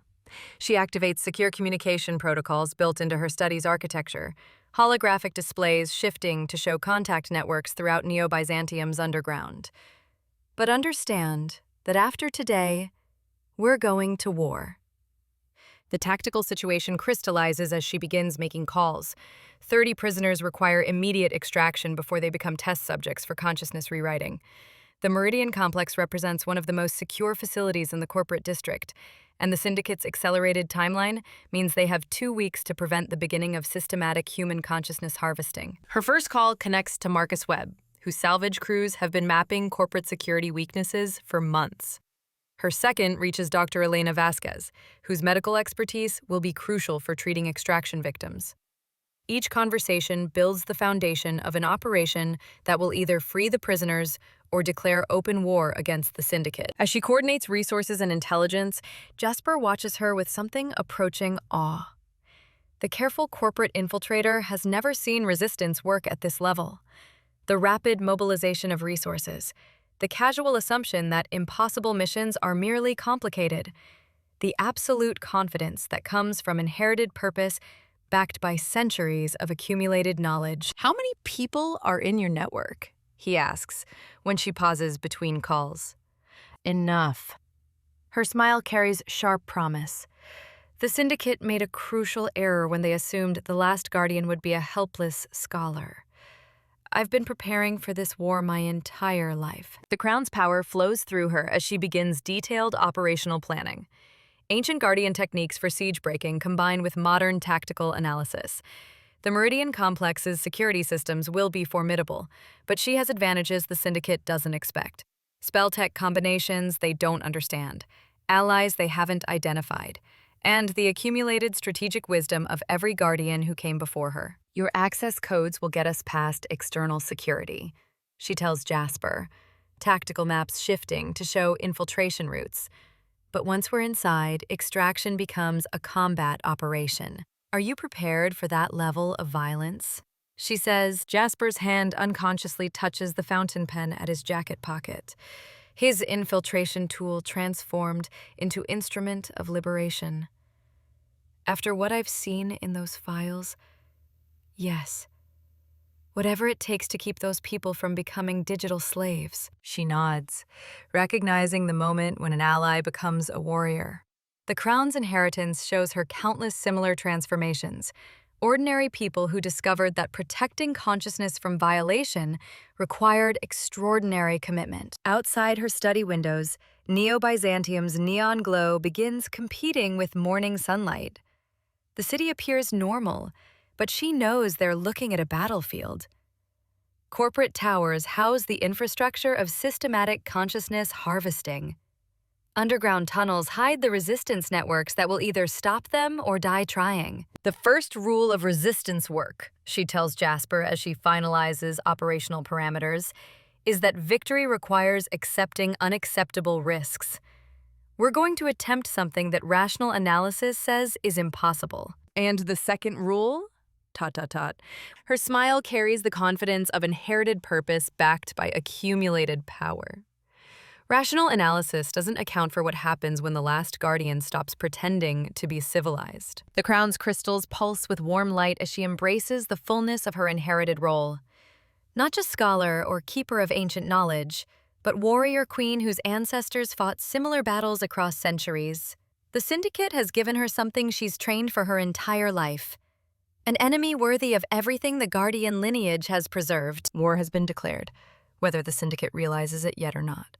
And she intends to remind them why her family has protected human consciousness for over 1,000 years. Chapter 10. Arsenal of the Devoted. Percy's fingers trace the sublevel 23 schematics, each line revealing another layer of the Syndicate's cruelty. The eastern corridor branches into 3 detention blocks, their reinforced walls built to trap more than bodies. They're designed to cage consciousness itself. Her study feels smaller tonight, 30 lives pressing against the ancient stone like a weight she can taste. Extraction chambers here, here, and here. She marks locations with precise dots, her fountain pen steady despite the fire crawling up her throat. Triple power supplies, isolated ventilation, neural dampening fields that'll kill any spell tech within 20 meters. Jasper leans closer, rain and coffee scent mixing with the old leather smell of her books. Dampening fields cycle every 6 hours for maintenance, 40-second window when they're completely dark. 40 seconds. The number lodges in her chest like a splinter. How many guards? Minimum 12 per block on nights. They rotate every 4 hours. 15-minute gap during handover when the eastern corridor goes light on coverage. His finger traces patrol routes, hands steadier than hers despite everything. I've been watching these patterns for weeks, Percy. This is our shot. Vesper flickers to life above her desk, scales shimmering with data streams as he processes the building schematics. Patrol patterns check out, Vesper reports, voice carrying that particular dryness he saves for bad news. But I'm picking up weird electromagnetic signatures in the sublevels. They're using experimental gear. Percy straightens, scholar instincts kicking in hard. Show me. The display shifts, revealing energy patterns wrapped around the detention blocks like digital cocoons. The readings pulse with an organic rhythm that makes Percy's blood turn to slush. They're not just extracting consciousness, she breathes. They're feeding the prisoners fake realities to keep them quiet during the process. Jasper goes white. Iris mentioned strange dreams in her last message. Said the walls were showing her childhood memories that never happened. The crown burns against Percy's temples, responding to her surge of fury. The Syndicate isn't content with stealing lives. They're poisoning the memories that make those lives worth living. Her magic flares in response, sending vibrations through every book in the library. Vesper, get Sage on encrypted channels. Now. Authority crystallizes in her voice, the kind that makes suggestions into commands. Tell them we need countermeasures for memory manipulation tech within the hour. Already on it, Vesper replies, dissolving briefly into data before reforming. Sage says they've got neural interference devices in development. Prototype ready but untested. Untested beats defenseless. Percy moves to the eastern wall, touching what looks like seamless stone. The crown sends signals through her fingertips, and the wall splits open, revealing an armory that would make generals weep. The collection spans centuries, enchanted blades humming with trapped lightning, rifles that fire crystallized will instead of bullets. Each weapon represents ancestors who chose to protect knowledge against those who'd destroy it. Tonight, that choice falls to her. Holy shit, Jasper whispers, infiltration training warring with genuine awe. Some of these look ancient. The Nightingales have been preparing for this war longer than most countries have existed. Percy selects a midnight blue jacket that looks simple until she activates its defenses. The fabric hardens into armor while staying flexible as silk, runes flaring briefly before fading. We've just never faced an enemy that could steal the concept of self. Her fingers close around her great-grandmother's revolver, weight both comforting and terrifying. The weapon hasn't killed in 50 years, but the spell tech mods still pulse with ready energy. She cracks it open, checking the chamber for Sage's special ammunition, bullets that disrupt biomechanical systems without shredding human tissue. You actually know how to use all this? Real curiosity in Jasper's voice now. Every guardian learns to fight. Percy slides the loaded revolver into a shoulder holster. We prefer books, but sometimes preservation requires more than knowledge. Her hands shake as she secures the straps, violence settling over her like an unwelcome but familiar coat. Jasper's tablet chirps. His face tightens reading the message. Security update. My access codes die at midnight when authentication resets. 3 hours, 47 minutes to get in, find 30 prisoners, break their containment, and get everyone out without triggering lockdown. Impossible odds.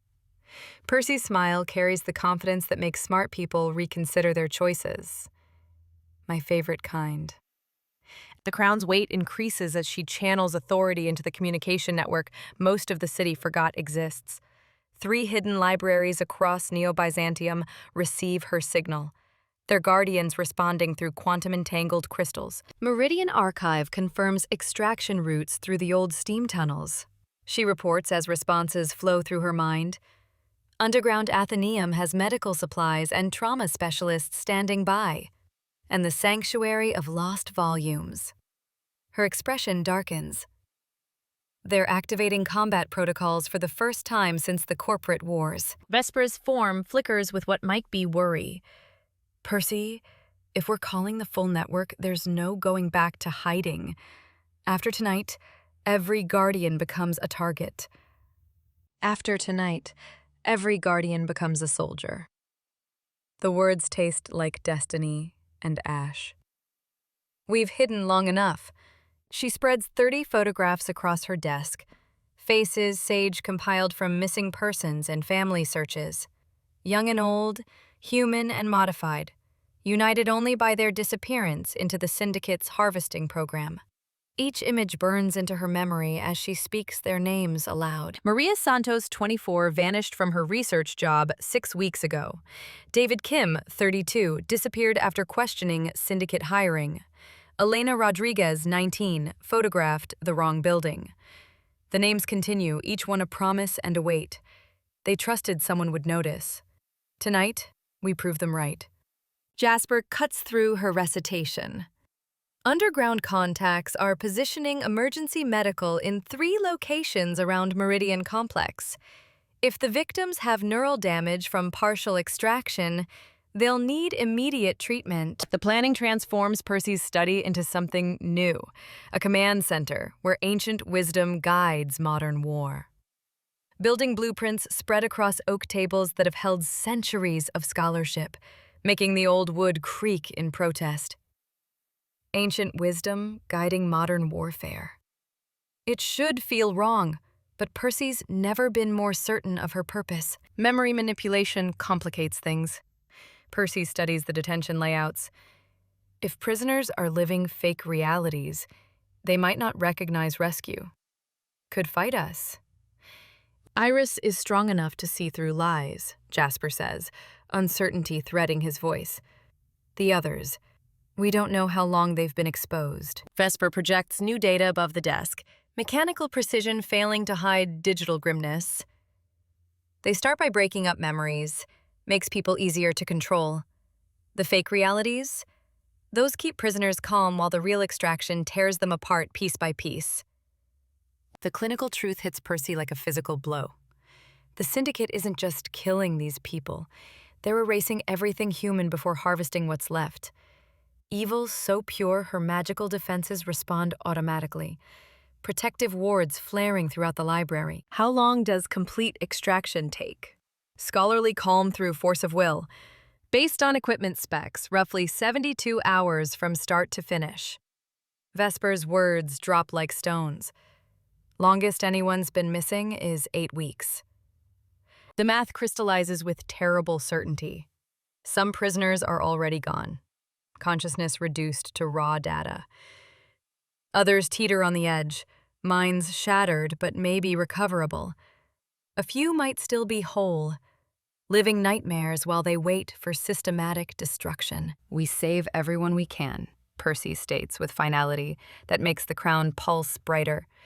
Even if recovery takes years, even if they never remember who they were. Human consciousness belongs to the individual, not the corporation. She activates additional security protocols, fingers dancing across interfaces that blend carved symbols with quantum tech. Critical sections of the memory codex disappear behind enhanced protection, and a new file appears in Guardian archives. Her final testimony if tonight ends badly. For future Guardians finding this record, she speaks to the crystal recorder, voice carrying determination and grief. The Syndicate has moved beyond corporate espionage to direct assault on human consciousness. They see free will as inefficiency and individual identity as data to optimize. If we fail tonight, they won't stop with 30 victims. They'll process every mind in Neo-Byzantium until only compliant shells remain. The recording flickers as she pauses, gathering words for thoughts too large for language. Guardians exist to preserve knowledge across centuries of human stupidity. Tonight we learn if that tradition can evolve to meet modern threats. Success or failure, remember, consciousness can't be improved by removing choice. Wisdom grows through connection, not isolation. And love remains the one force corporations can't buy or control. She seals the recording with Guardian authority, knowing other keepers will find it regardless of outcome. The resistance continues, even if she doesn't. Jasper closes his tablet with careful precision. Dead drops confirmed. Safe houses prepared. Medical teams standing by. He meets her eyes, storm-gray depths reflecting her own mix of determination and fear. Nothing left to plan.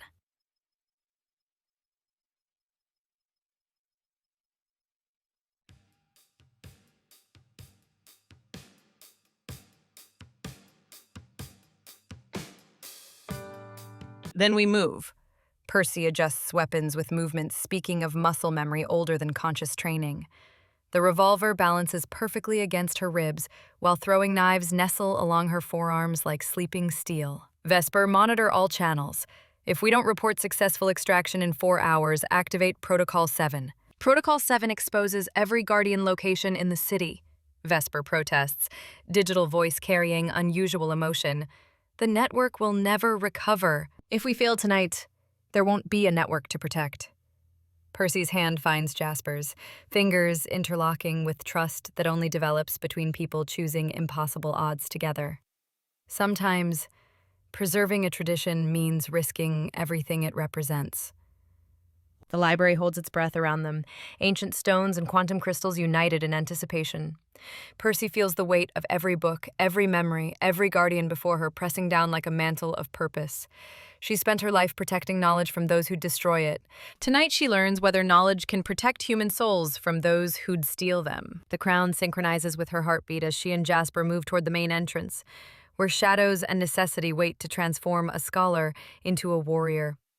Behind them, Vesper flickers between digital space and mechanical reality, calculating odds and hoping, whatever hoping means to artificial minds, that love proves stronger than programming. 18 minutes until the war for human consciousness begins. Percy Nightingale intends to win it. Chapter 11. Convergence Protocol. The transport tubes hum overhead as Percy checks her earpiece one last time. 17 floors of corporate security stretch above them. The Meridian Complex, a fortress designed to keep people in, not out. Blue light from Jasper's holo display flickers across the abandoned maintenance tunnel, casting dancing shadows on the walls. Guard shift in 8 minutes, Jasper says, expanding the building's skeleton with shaking fingers. Grimm doesn't trust people after midnight, just machines. Percy memorizes the layout: elevator shafts, stairwells, the maze of corridors that'll either save them or kill them. Her great-grandmother's pistols press against her ribs like old friends. Where are the cells? Underground, -3 through -7. His voice goes flat, mechanical. 6 people per floor, hooked up to, they call it neural suspension, but it's torture. Keeps them under while the machines scramble their thoughts. The display shows a nightmare in sterile white. Corridors lined with holding cells, each prisoner just a blinking dot on the corporate roster. Percy's throat tightens as she recognizes the designations. Professors, researchers, librarians who asked the wrong questions. Your sister? Level 5, cell 18. The numbers burn into her memory. But we get everyone out, Percy. All 30.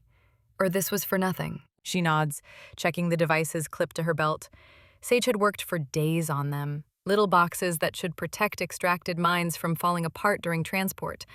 Should being the key word. Vesper's watching the surveillance feeds, she says, touching her comm unit. Any security teams heading our way, and she pulls us out. Protocol 7 weighs heavy in her mind. Dawn deadline.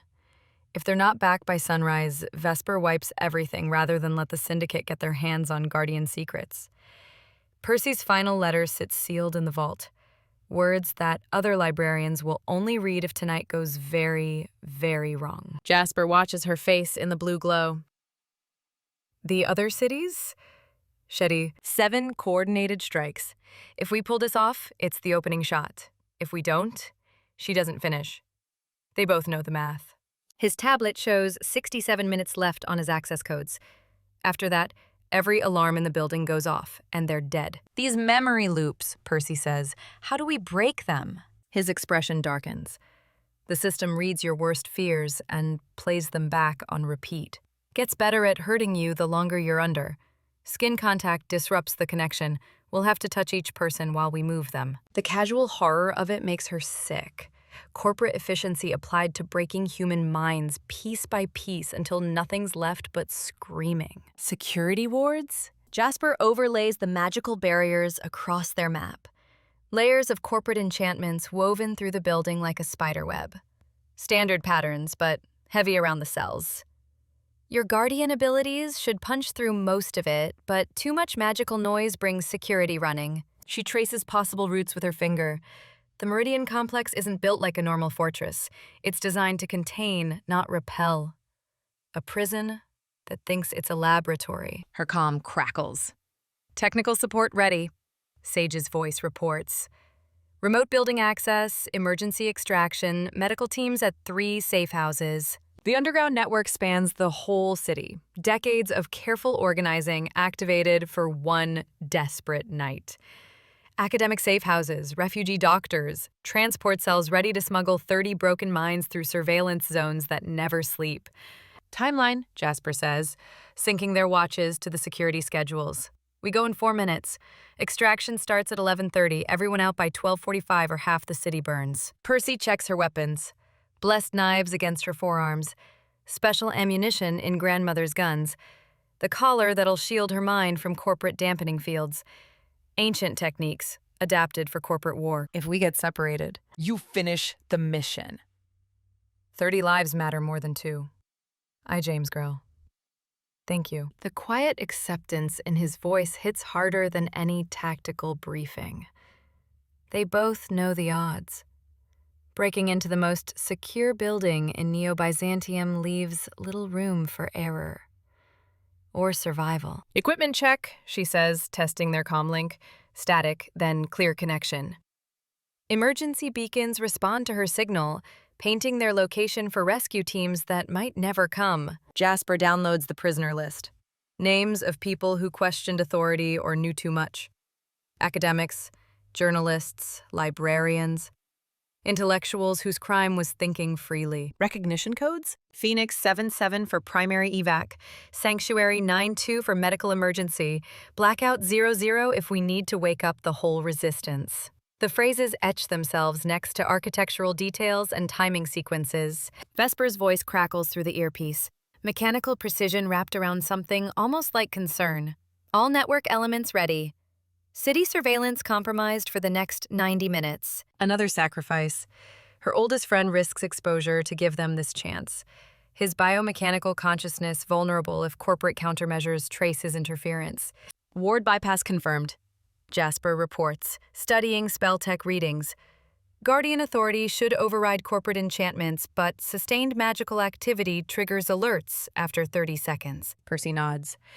Enough power to break through, not enough to bring the whole building down on their heads. Her abilities are both weapon and liability. Psychological prep, she says quietly, meeting his eyes. What we see down there, we can't let it stop us. His jaw tightens. Intelligence reports described extraction procedures. Consciousness ripped from bodies and fed into digital matrices, while the victims stay aware of every violation. Paradise built on systematic destruction of human identity. We save who we can. Document what we can't prevent. Make sure it never happens again. Miserless. 3 minutes on the chronometer. Percy seals her final equipment check, muscle memory from years of Guardian training now applied to corporate warfare. Every movement carries deadly purpose. After tonight, Jasper says, assuming we live, the war goes public. Grimm abandons subtlety for overwhelming force. Percy understands. Success triggers citywide crackdown. Every Guardian safe house, every resistance cell, every academic who ever questioned corporate authority becomes a target for elimination. Then we make it count, she replies, checking her weapons one last time. 30 lives, corporate security exposed. Consciousness transfer program blown wide open. The tactical display flickers as Jasper locks in their route. Elevator shafts and maintenance corridors glow with suggested paths toward the cells where 30 minds wait for either salvation or final violation. Communication during insertion, ... Radio silence except emergencies. Hand signals for coordination. Code phrases if capture's imminent. 2 minutes. Around them, the tunnel carries echoes of the city above. Transport tubes humming with late commuters. Distant sirens marking security patrols. The electronic pulse of surveillance systems searching for exactly what they represent. All technical support active. She reports as final status updates flood her comm. Building access ready, medical teams positioned, extraction vehicles at predetermined coordinates. The network they've built over months of planning activates for this single night. Dozens of people risking everything to save strangers and strike back against tyranny. Percy feels their trust alongside her tactical gear. Ready? Jasper asks, fingers hovering over the device that'll upload his access codes and begin their infiltration. She meets his eyes, seeing determination and shared understanding of what they risk. Guardian training merged with desperate necessity. Ancient purpose adopted for war against enemies who view consciousness as commodity and freedom as inefficiency. Let's go, Percy says. The Meridian complex waits above, 17 floors of security protecting 30 prisoners from rescue. Her weapons hum with potential energy as they prepare to storm the most defended facility in Neo-Byzantium. Time starts now. Chapter 12. The Meridian Descent. Percy's stolen maintenance coveralls scratch against her skin as she follows Jasper through the Meridian complex's service entrance. The Guardian's crown pulses beneath her hood, its weight familiar and reassuring, while corporate sensors sweep overhead. Jasper's biometric scanner chirps. 53 minutes left on his access window. Neural dampeners kick in 2 levels down, he mutters, leading her past humming servers. Your crown's gonna hate it. She already feels it, like standing too close to a broken transformer. The crown's light dims as they descend deeper into Syndicate territory. Her concealed weapons dig into her ribs with each step. The corridor stretches ahead, all brushed steel and corporate efficiency. Holographic displays flicker with messaging, productivity metrics, consciousness optimization stats, digital citizens smiling from their uploaded paradise. Percy's enhanced senses catch something else beneath the sterile surfaces. Fear. Desperation. 30 souls trapped somewhere below, their terror bleeding through reinforced walls. Security rotation in 4 minutes. Jasper whispers, checking his watch. 17-second gap between sweeps. She nods, cataloging escape routes while her crown maps hidden currents. Guardian training recognizes prison architecture, how power flows through surveillance networks, where authority focuses attention, which passages offer sanctuary. The Meridian complex uses quantum tech instead of iron bars, but captivity follows eternal patterns. Vesper's voice crackles through their earpieces. Blackthorn just arrived with backup, external exits sealing under enhanced lockdown. Percy's jaw tightens. They expected Grim to boost security, but not this fast. How long? Hiswa. 47 minutes before they trace you. Jasper picks up the pace, corporate knowledge guiding them through maintenance passages that bypass main checkpoints. His movements carry professional confidence, but Percy notices the tension, careful control of someone walking back into their own trap. You could still bail, she says quietly. Vesper can pull you through the thermal ducts. No. Absolute certainty. Those people down there are prisoners because guys like me followed orders without questions. Nobody gets left behind. The service elevator descends with hydraulic whispers, carrying them toward detention levels where consciousness becomes commodity. Percy's crown flickers as dampeners strengthen, but her connection burns too deep for corporate tech to sever. She still feels them. 30 minds trapped in digital amber. The elevator stops. Jasper's credentials trigger heavy security doors, revealing a corridor that transforms corporate efficiency into hell. 30 transparent pods line the walls like obscene display cases, each holding an unconscious prisoner connected to neural extraction machinery. Cables snake across skulls like tech parasites, while monitors show human consciousness dissolving into Syndicate data streams. Percy's breath catches. Children. Elderly. Young adults whose crime was resisting corporate authority.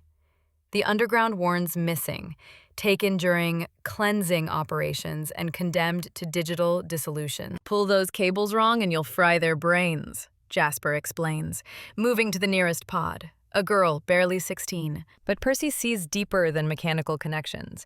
Her crown reveals psychic bonds binding each victim to the Syndicate's web, their minds trapped while their souls leaked away.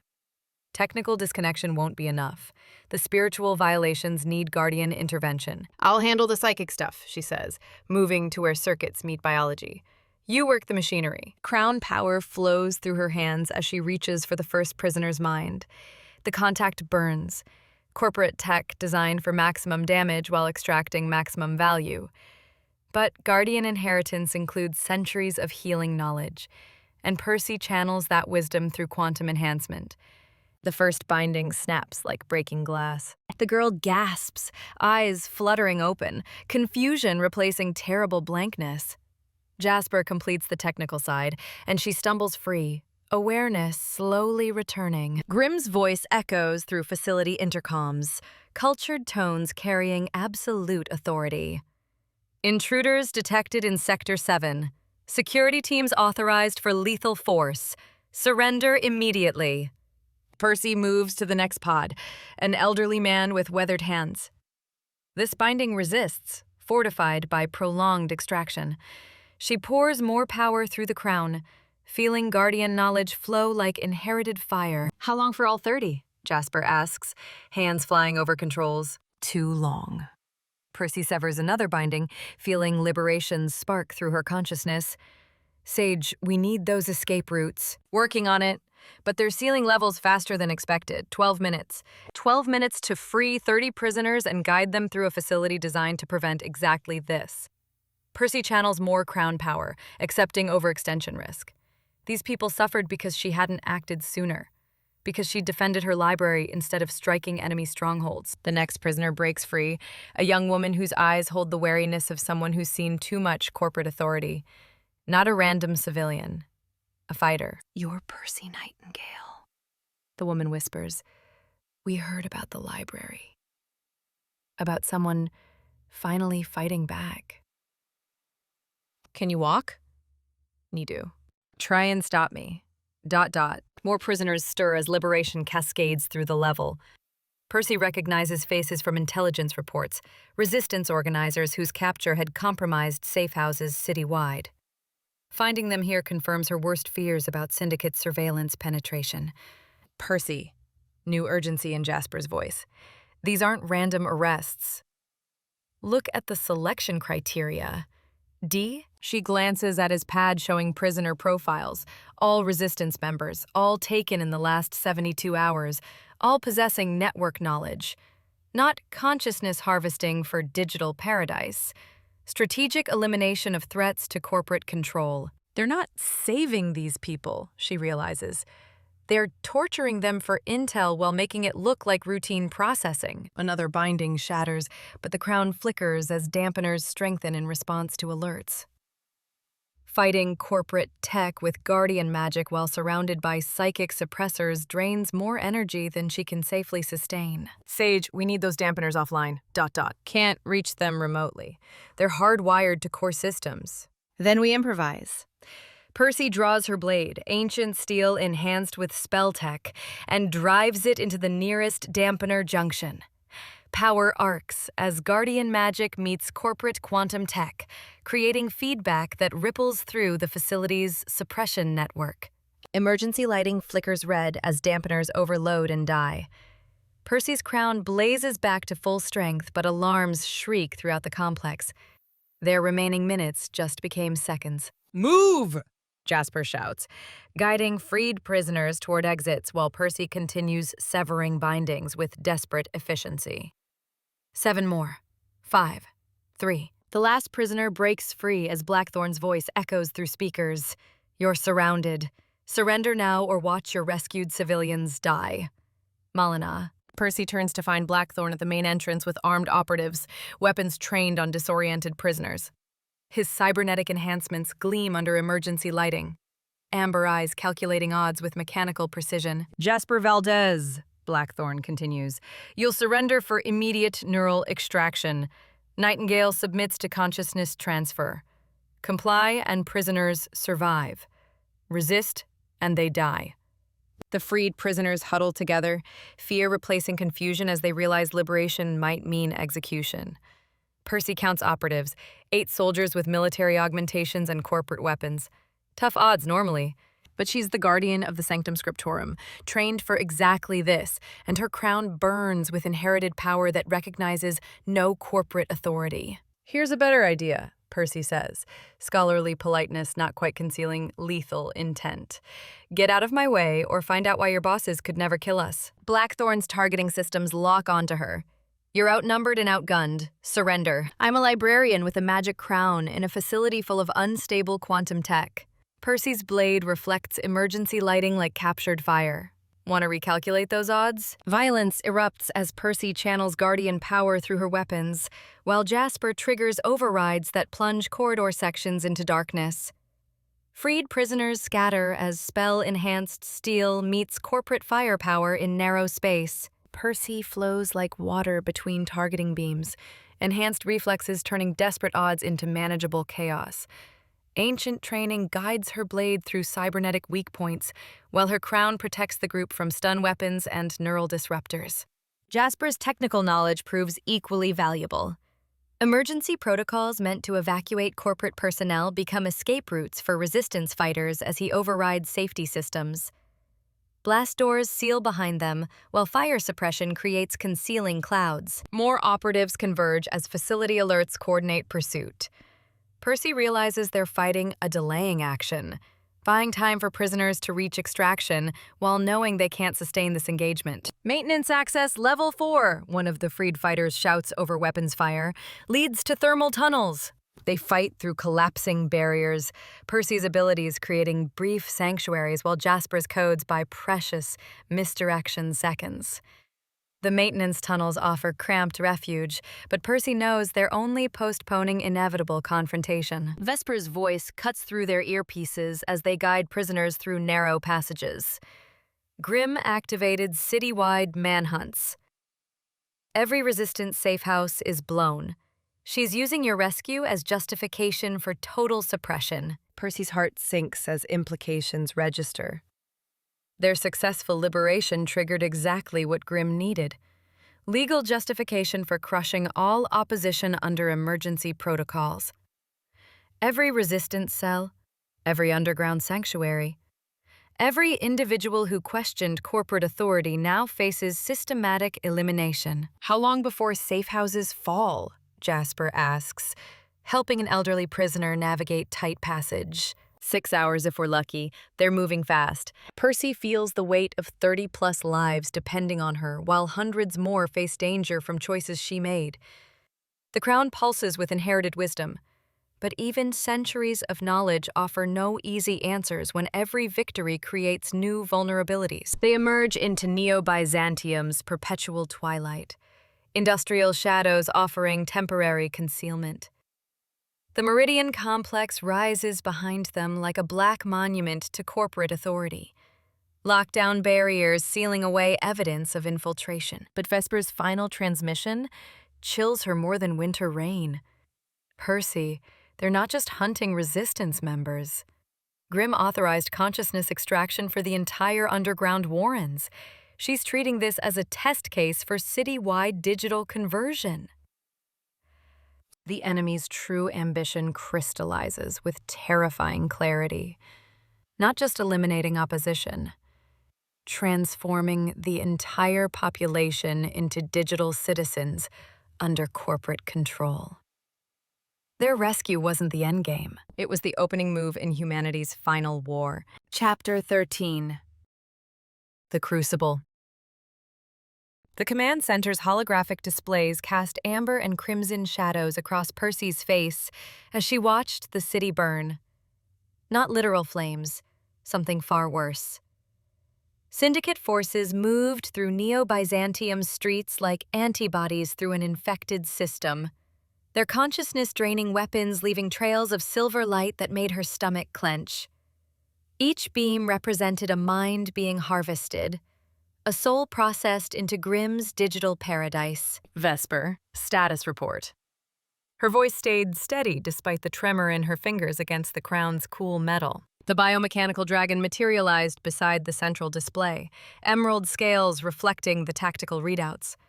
Mass deployment across 7 districts.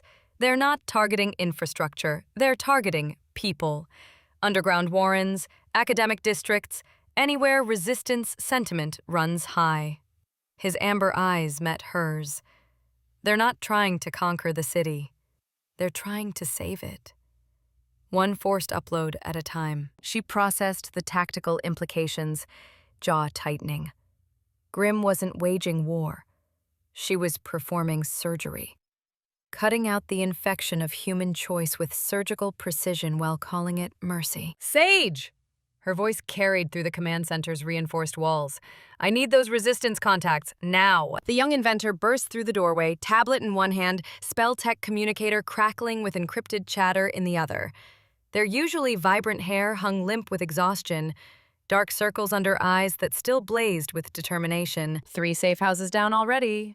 Sage's fingers flew across holographic keyboards, connecting to networks that shouldn't exist while bypassing impossible security. But not destroyed, worse. Reality manipulation tech hit them first. Survivors are confused, disoriented. They remember running, but not why. Remember fear, but not its source. The crown pulsed against Percy's temples, responding to her rising fury. The Syndicate wasn't just stealing consciousness, they were rewriting it first, making their victims grateful for salvation from terrors they could no longer name. How long before they reached the library? 30 minutes for the advanced scouts, Vesper reported, his form flickering as he interfaced with the city's surveillance network. 2 hours for the main force. Her fingers found the activation runes carved into the command console. The symbols flared to life, responding to blood and intention as the library's deepest defenses awakened. Through the floors beneath her feet, she felt the building's consciousness stirring. Protective wards laid down by her ancestors combining with spell tech innovations that turned the entire structure into a fortress of living stone and quantum energy. The foundations themselves began to sing, a low harmonic resonance that made her bones ache with inherited purpose. Runes carved into bedrock flared with silver light, while modern barrier generators hummed to life, creating overlapping fields of protection. that could turn aside everything from bullets to reality-warping attacks. Jasper, where do we stand on countermeasures? Point. His voice crackled through the intercom from the main security station 3 levels up. Sage's jamming protocols are active. Their communication network is experiencing what they'll probably diagnose as solar interference. Defensive drones are armed and spelled. Each one carries enough protective enchantment to make their consciousness weapons hesitate. She allowed herself a moment of fierce satisfaction. Let Grimm try to harvest minds protected by 3 centuries of Guardian knowledge. The first impact shook the building like an earthquake. Through the command center's reinforced windows, she watched silver beams lance through the gathering dusk toward the library's outer shields. Where consciousness-draining energy met protective barriers, the air itself screamed, a high, keening note that made her teeth ache. The shields held, but stress fractures appeared like spiderwebs across the barrier's surface. Percy pressed both palms against the crown, feeling its intelligence merge with her own. Power burned through her, not just magical energy, but knowledge. Tactical wisdom from every guardian who had ever stood between their people and annihilation. She channeled that strength into the failing barriers, watching fractures seal themselves while the shields blazed brighter. First wave repelled, Jasper reported, satisfaction in his voice. Their forward scouts are retreating, but Percy, they're regrouping. This was just a probe. I know. Her eyes remained fixed on the tactical displays as Vesper's analysis updated in real time. Sage, how are our evacuation protocols? Finn's got the non-combatants secured in the deepest bunkers. Sage coordinated a dozen impossible tasks simultaneously.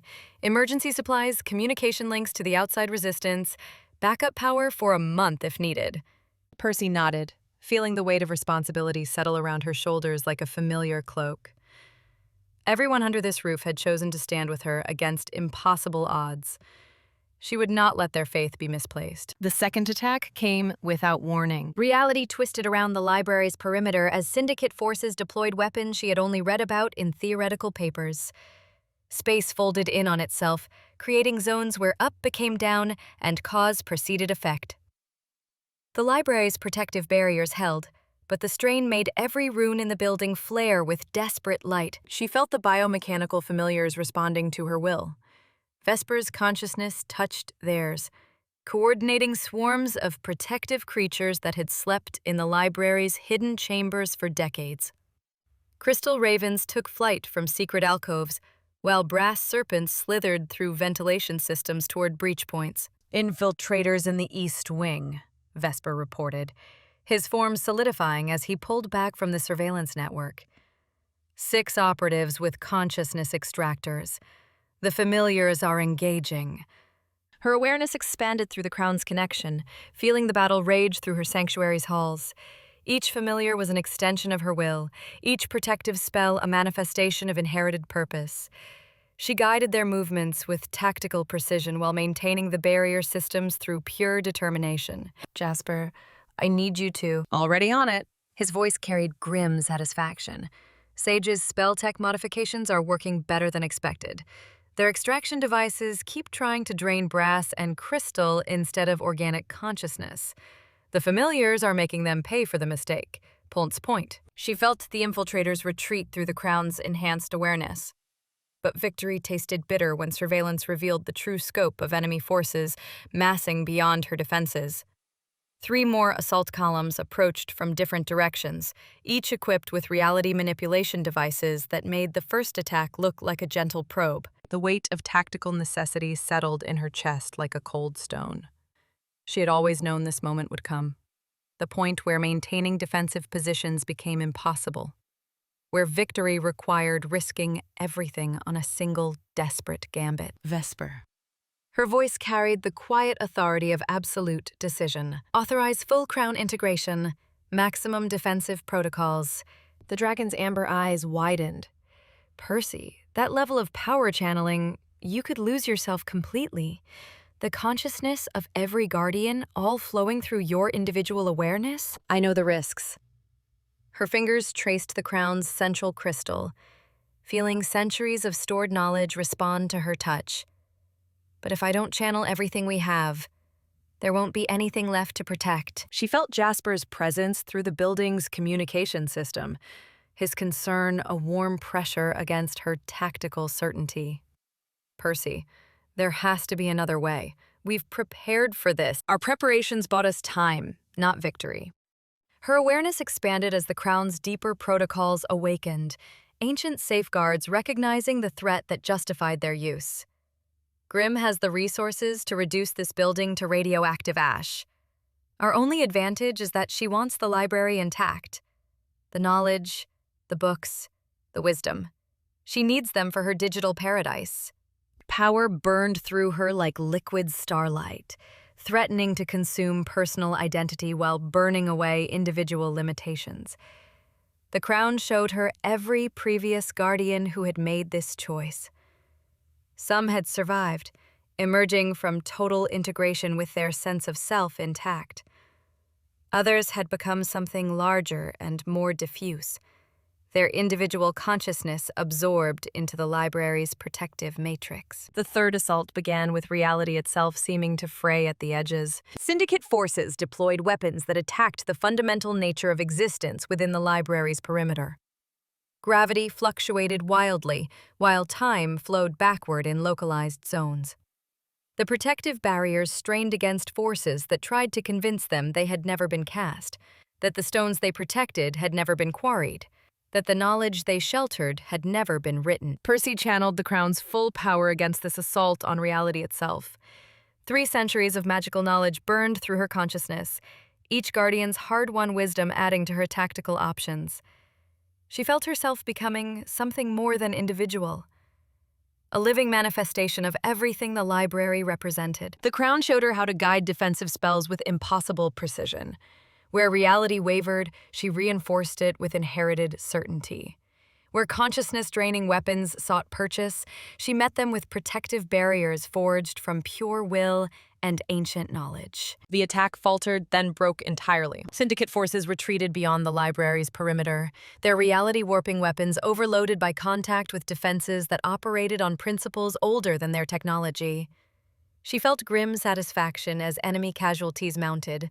Not deaths, but complete system failures that left their consciousness-draining equipment fused into useless metal. "Status report," she commanded, her voice carrying harmonics that resonated through the building's stone bones. "All infiltrators repelled," Jasper reported, wonder threading through his professional composure.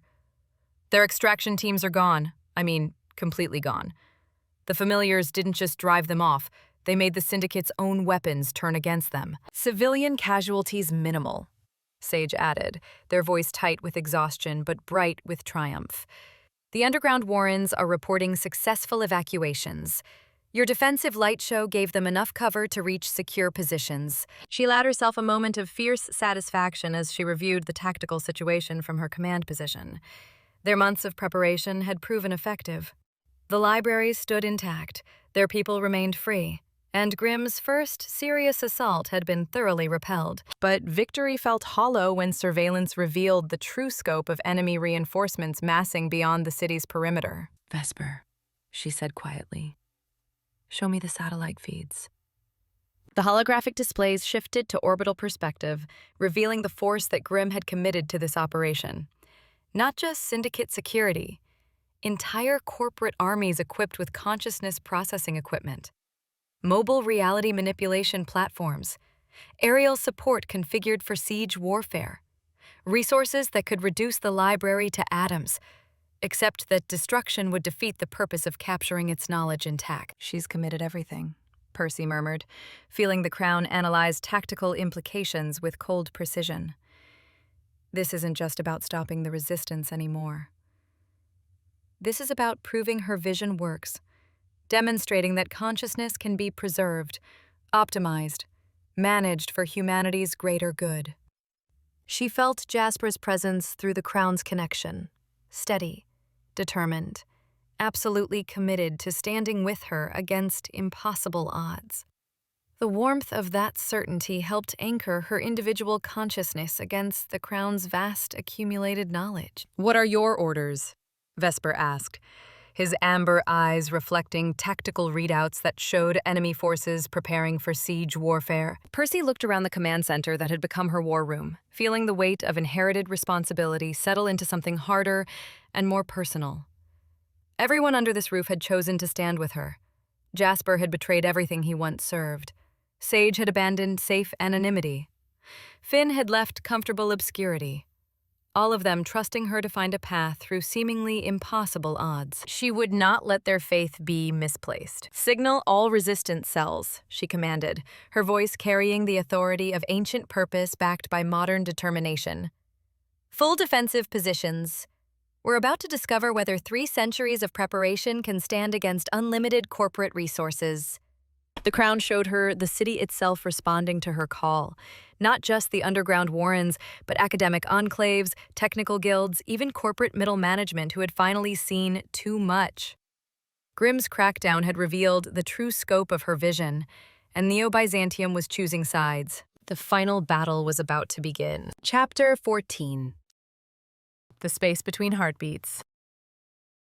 The streets of Neo-Byzantium have become a war zone painted in neon and blood. Jasper presses himself against the corrugated metal wall of an abandoned data processing facility as another wave of Syndicate drones sweeps overhead, their searchlights cutting through the perpetual twilight like surgical blades. The air tastes of ozone and smoke, punctuated by distant explosions that make the ground vibrate beneath his boots. Each detonation sends his heart racing faster. Not from fear for himself, but from the terrible knowledge that every blast might be the one that brings down the library. And Percy with it. 3 blocks ahead, a mobile consciousness processing unit rounds the corner with mechanical precision. The sleek black vehicle moves on whisper-quiet repulsors, its crystalline collection arrays already glowing with captured human essence. Through the reinforced windows, Jasper catches glimpses of the victims inside. A young woman clutching a child, an elderly man who looks like he was pulled from his morning coffee, a teenager with tears streaming down her face as the extraction protocols begin. Their screams cut through the urban chaos until they don't. The silence that follows hits harder than any explosion. These aren't just casualties of war. They're erasures, complete obliteration of individual consciousness, replaced by corporate-optimized data streams that bear no resemblance to the people who existed moments before. Jasper's hands clench into fists as rage and helplessness war in his chest. Every minute he spends getting back to the library, more people disappear into Syndicate databases. But Percy needs him alive, not martyred in a futile gesture against impossible odds. A sharp whistle from the shadows catches his attention. Maya Soto emerges from what looks like solid concrete, her face grim beneath the hood of her tech-enhanced jacket. The Resistance contact gestures for him to follow, leading him through a concealed entrance that slides open at her biometric signature. "Status report," she says without preamble as they descend into the maintenance tunnels beneath the financial district. Emergency lighting strips cast everything in harsh red angles, making the underground feel like the inside of a blood vessel. Percy's holding the library, but barely. Jasper has to shout over the sound of another explosion somewhere above them. "How bad is it out there?" "Please." "Bad enough that we're pulling everyone back to tertiary safe houses." Maya's jaw tightens as she checks her tactical display. Grimm's thrown everything at this assault. Military contractors, corporate security, experimental bioweapons. She's burning through decades of resources for one night. They reach a junction where other Resistance members cluster around portable displays showing real-time intelligence feeds. The screens paint a picture of systematic conquest. Syndicate forces moving in coordinated waves, processing units deployed at strategic intervals, reality-warping fields expanding outward from corporate towers like digital infections. "The good news," Maya continues, highlighting weak points in the enemy formation, "is that they're overextended. Grimm's so focused on the library that she's left gaps in the perimeter. We can get you through, but it'll mean abandoning our planned extraction routes."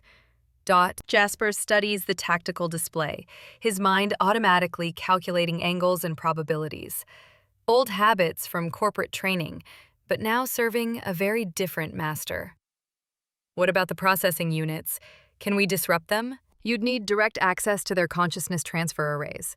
Highly protected, military-grade encryption, probably booby-trapped. Maya's expression suggests she thinks he's lost his mind. Why? Because every person they process makes them stronger.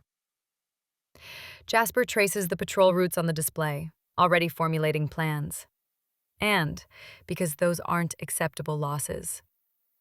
20 minutes later, he's crouched in an abandoned subway station watching his third mobile processing unit of the night through cracked concrete and rusted rebar. The first two had been almost easy. Approach from maintenance access points. Overload the quantum consciousness matrices with feedback loops. Extract the victims while the systems reset. This one sits in a more open area, surrounded by drone patrols and energy barriers. But inside the reinforced transport, he can see at least 15 people awaiting processing. Their faces show the particular terror that comes from understanding exactly what's about to happen to them. Jasper closes his eyes and reaches for the tactical certainty that Percy's training has been building in him. Not the corporate programming that treats people as acceptable losses, but the deeper knowledge that every choice defines who he becomes. His infiltration multi-tool slides from its concealment, the familiar weight grounding him as he moves. The processing unit's defensive systems are military-grade, but they're designed to repel frontal assault, not infiltration from below. He slides through a drainage grate, emerging directly beneath the vehicle's consciousness transfer housing. The quantum matrices hum with barely contained power, their crystalline structures pulsing in rhythm with the extraction process. Jasper connects his multi-tool to the primary control interface, his fingers dancing across holographic displays as he navigates through layers of encryption. Corporate security protocols familiar as breathing. Authorization codes that he helped design during his years as a loyal employee. The irony isn't lost on him as he uses Syndicate systems to sabotage Syndicate operations. Feedback begins cascading through the consciousness arrays, their harmonic frequencies shifting into discord. Emergency alarms shriek as containment fields collapse, releasing the captured victims from their restraints. The processing unit's rear doors blow open in a shower of sparks, and 15 confused but very much intact people stumble out into the Neo-Byzantium streets. Underground resistance, Jasper calls to them as he emerges from his hiding spot. Follow the maintenance markers to Sector 7. They'll get you to safety. One of the freed prisoners, a middle-aged woman with tears of gratitude streaming down her face, grabs his arm. Thank you. I thought I was gone. I thought I'd never see my daughter again. You will, Jasper promises, though he has no way of knowing if it's true. Just keep moving. As the rescued civilians disappear into the labyrinth of underground passages, Jasper allows himself exactly 30 seconds of satisfaction before continuing toward the library. 3 processing units disabled, 47 people freed. Not nearly enough to turn the tide of the assault, but enough to matter. Commander Blackthorn's voice crackles through hijacked communication channels as he navigates the underground warrens.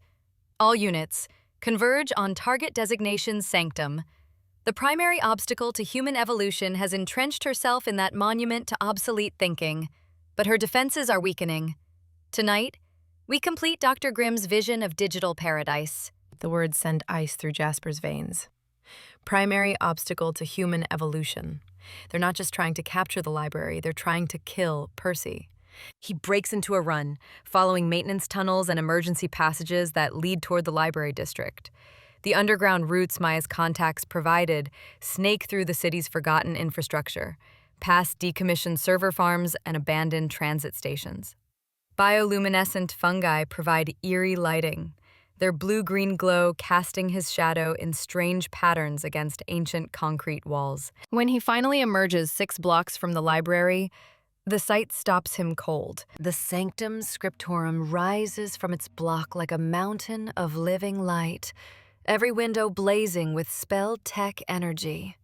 But the building itself wavers and shifts, its architecture rendered unstable by reality-warping fields that make depth perception impossible. One moment, it appears to be the familiar Gothic cathedral of knowledge. The next, it stretches impossibly tall or compresses into geometric impossibility. Syndicate forces surround the perimeter in perfect formations, their weapons trained on a target that refuses to hold a consistent shape. Energy barriers create a killing field that would vaporize anything unauthorized, while biomechanical assault units pace like predators awaiting their moment to strike. Through the chaos of conflicting realities, biomechanical familiars begin materializing around Jasper's position. These aren't the library's usual defensive creatures.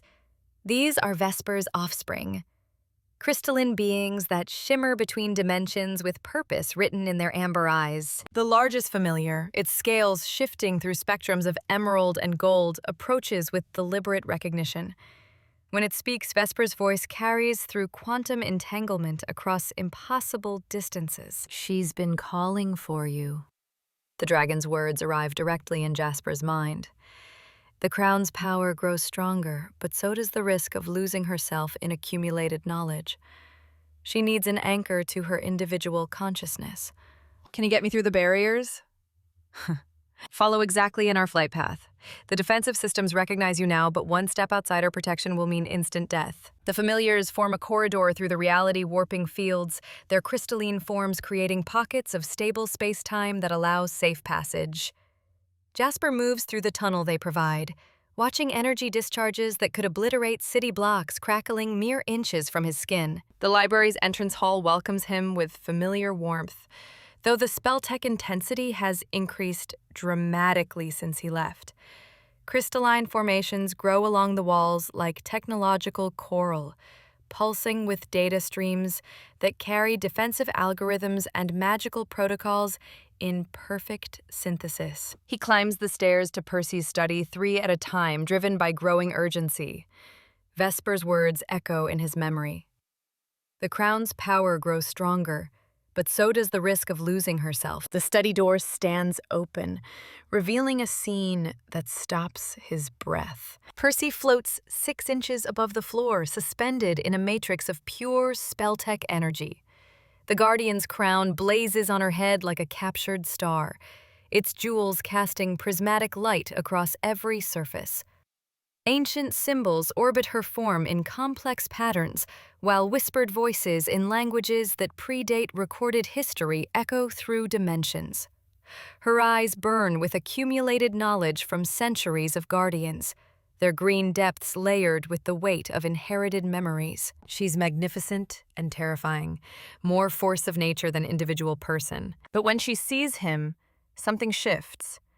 The magical storm doesn't lessen, but Percy fights through the crown's overwhelming influence, finding herself again. Her feet touch the floor as she steps toward him, relief and desperate love replacing cosmic authority in her expression. "I thought I'd lost you." Her voice carries harmonics from the crown's power, but underneath the magical resonance, it's still purely Percy. "The intelligence feeds showed Syndicate forces in your sector, and then everything went dark."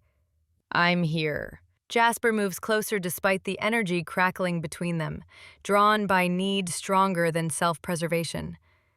"I promised I'd come back to you, and I keep my promises." When their hands touch, the magical energy doesn't burn him.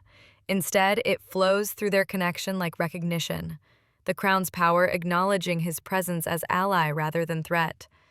Percy's fingers intertwine with his, and he feels the vast weight she's carrying. Centuries of knowledge, the responsibility for every life in the library, the terrible awareness of what failure would mean for human consciousness itself. "The assault's not stopping," she whispers, her forehead resting against his.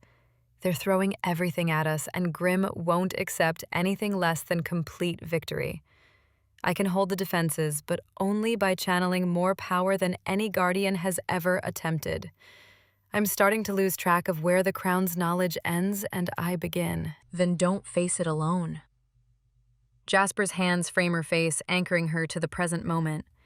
"You've spent your whole life protecting everyone else. Let me protect you." The space between them disappears as desperation and relief transform into something more fundamental. Their lips meet with the urgency of people who understand that this moment might be their last, that tomorrow may never come. that love acknowledged in the face of impossible odds becomes its own form of defiance. The crown's energy doesn't diminish as Percy responds. Instead, it finds in their connection the human anchor it needs to maintain devastating power without consuming her identity. "I love you," Jasper breathes against her mouth, the words carrying truth that cuts through magical static and corporate programming alike. "Whatever happens, whatever we face, that doesn't change." "Hi." I know. Percy's smile blazes brighter than spell tech arrays. "I can feel it through the crown's connection. Your certainty, your choice to be here despite everything, it's beautiful." They sink together onto the Persian rug that has witnessed generations of guardians, their movements urgent with the knowledge that time remains a luxury they can't afford.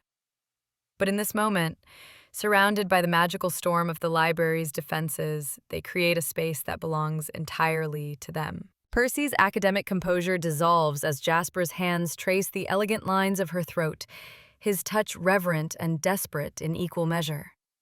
The tailored jacket that conceals tactical modifications slides away, revealing the complex tattoos that mark her as guardian.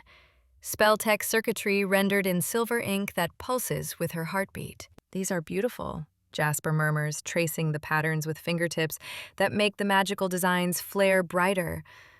"You're beautiful." The crown's power flows through their connection as clothing disappears with mutual urgency, skin meeting skin in electric contact that sends harmonics through the spell-tech arrays surrounding them. Percy arches beneath his touch, her breath catching as pleasure and magical energy intertwine. Every caress, every kiss becomes part of something larger. Their love transformed into literal power that strengthens the library's defenses. Their lovemaking becomes affirmation and celebration, desperate gratitude and fierce joy wrapped together. Jasper's corporate training taught him to compartmentalize emotion, but Percy's presence shatters every barrier he's ever built. She moves above him with fluid grace, her hair falling around them like a curtain that blocks out everything except the feel of her body against his. The way her eyes blaze with love and magical power in perfect fusion. "Stay with me," Percy breathes as sensation builds between them, her words carrying both immediate and eternal meaning. "Whatever the crown shows me, whatever power I have to channel, stay with me. Always." The promise carries absolute conviction as Jasper pulls her closer, their connection deepening beyond physical into something that makes the spell-tech arrays throughout the library sing in harmony. "I'm not going anywhere." When climax overtakes them, the magical explosion resonates through every defensive system in the building. Energy barriers strengthen, reality warping fields stabilize, and biomechanical familiars throughout the library complex chirp with renewed vitality. Their love has become literal power, channeled through ancient magic into protection for everything they hold dear. In the aftermath, they lie entwined while spell-tech energy settles around them like blessing. Percy's head rests on Jasper's chest, the crown's glow dimmed to gentle radiance that no longer threatens to overwhelm her individual consciousness. His arms encircle her with protective certainty, anchor and shield against the cosmic forces she wields. "The defenses are stronger now," she observes with scientific curiosity, though her voice carries deep satisfaction. The emotional resonance created feedback loops that amplified every protective system in the building. "Good." Jasper's fingers trace lazy patterns along her spine, marveling at how perfectly she fits against him. "Because I'm fairly certain this siege isn't over." As if summoned by his words, Vesper's voice reaches them through quantum entanglement, carrying urgency that cuts through their postcoital peace. "Percy, Jasper, you need to see this. Grimm's pulling back her forces, but the satellite feeds show something worse approaching. She's not retreating. She's making room for whatever comes next." They dress quickly, professional efficiency returning as the immediate crisis reasserts itself. But the connection between them remains constant now. The crown's power flowing through their bond in stable harmony that makes Percy stronger rather than threatening to consume her. At the study's windows, they look out over Neo-Byzantium's chaotic skyline to see the Syndicate forces withdrawing to minimum safe distance. In the space they leave behind, reality begins warping in ways that make the library's defensive fields look like children's toys. What is that? Jasper breathes, watching space-time bend around some approaching presence that exists partially outside normal dimensions. Percy's hand finds his, their fingers interlacing as the Crown's inherited knowledge provides terrible clarity. The massive structure materializing before them defies every law of physics. A mobile consciousness processing facility the size of a city block, its reality-warping fields powerful enough to override fundamental space-time within a several-mile radius. Grimm's final move, Percy says quietly, her scientific mind already calculating probabilities and defensive options. She's not just bringing weapons or soldiers. Jasper feels ice settle in his stomach as the implications become clear. She's bringing the entire upload operation with her. If we can't stop that thing. Percy's voice catches slightly as the Crown shows her exactly what they're facing. Everyone in Neo-Byzantium gets processed whether they want to or not. Jasper finishes grimly. Through their connection, he feels Percy's determination crystallize into something diamond-hard and unbreakable. The Guardian's crown flares brighter on her head as she draws upon centuries of inherited knowledge, preparing for a battle that will determine the future of human consciousness itself. Then we stop it, she says simply. And in her voice, Jasper hears the echo of every Guardian who has ever stood between humanity and oblivion. Whatever it takes. Chapter 20. Chapter 15. The Final Gambit. Percy's hands shake as she buckles her tactical vest, the Crown's power still crackling through her nervous system like aftershocks. Each tremor reminds her of how close she came to losing herself completely, and how Jasper's touch pulled her back from the edge. Through the study windows, fires bloom across Neo-Byzantium's skyline, each orange glow marking another neighborhood under siege. Time. Her voice comes out steadier than she feels. Vesper perches on the desk's edge, scales cycling from emerald to amber like a living warning light. 47 minutes before the facility reaches full power. Percy, the dragon's tail lashes. This isn't just consciousness transfer. Grimm's fragmenting minds, recombining them into something she can control directly. A hive mind. Jasper slides throwing knives into his jacket's hidden sheaths, movements sharp with controlled anger. 6 million people turned into components of her perfect society. The weight of it hits Percy like a physical blow. Every person in the city, children, artists, rebels, dreamers, reduced to Grimm's vision of order. Can the library's wards shield the whole city? Not from here. Vesper's claws spark against the desk's surface. We'd need to expand the network by at least a third, and that would take days we don't have. The calculation surfaces from Guardian memories, accompanied by tactical assessments from battles fought centuries ago. Or we destroy the facility's core before it reaches critical mass. Jasper moves to the weapons cache, his practiced efficiency betraying years of corporate infiltration. I've been inside similar facilities. Getting to the core means 12 security layers, biomechanical sentries, consciousness traps designed to snare infiltrators' minds. Then we don't sneak in. Percy activates the communication array, connections sparking to life across the city. We kick down the front door. Faces flicker onto crystal displays, resistance leaders hunched over jury-rigged equipment, corporate defectors broadcasting from hidden safe houses, underground engineers with spell-tech residue still smoking on their fingers. Percy looks at each of them, these people who've risked everything on the hope that someone would finally coordinate a real strike against Syndicate control. Guardian Nightingale to all assets, She says. Final page is active. Move to positions now. Sage Quinlan appears on the main screen. Purple hair singed from whatever explosive they've been crafting. Spell-tech charges are ready, Guardian. But someone needs to get inside and drop their quantum shielding before we can breach the core. I'll infiltrate, Jasper says, stepping into view. Once their defenses are down. No. Percy's interruption cuts through his words like a blade. Percy, 20 minutes ago, the Crown nearly shattered your mind. You need recovery time before attempting major spell work. She turns to face him, and something in her expression makes him step back. The guardian power hasn't left her. It's settled deeper, waiting. I don't need recovery time.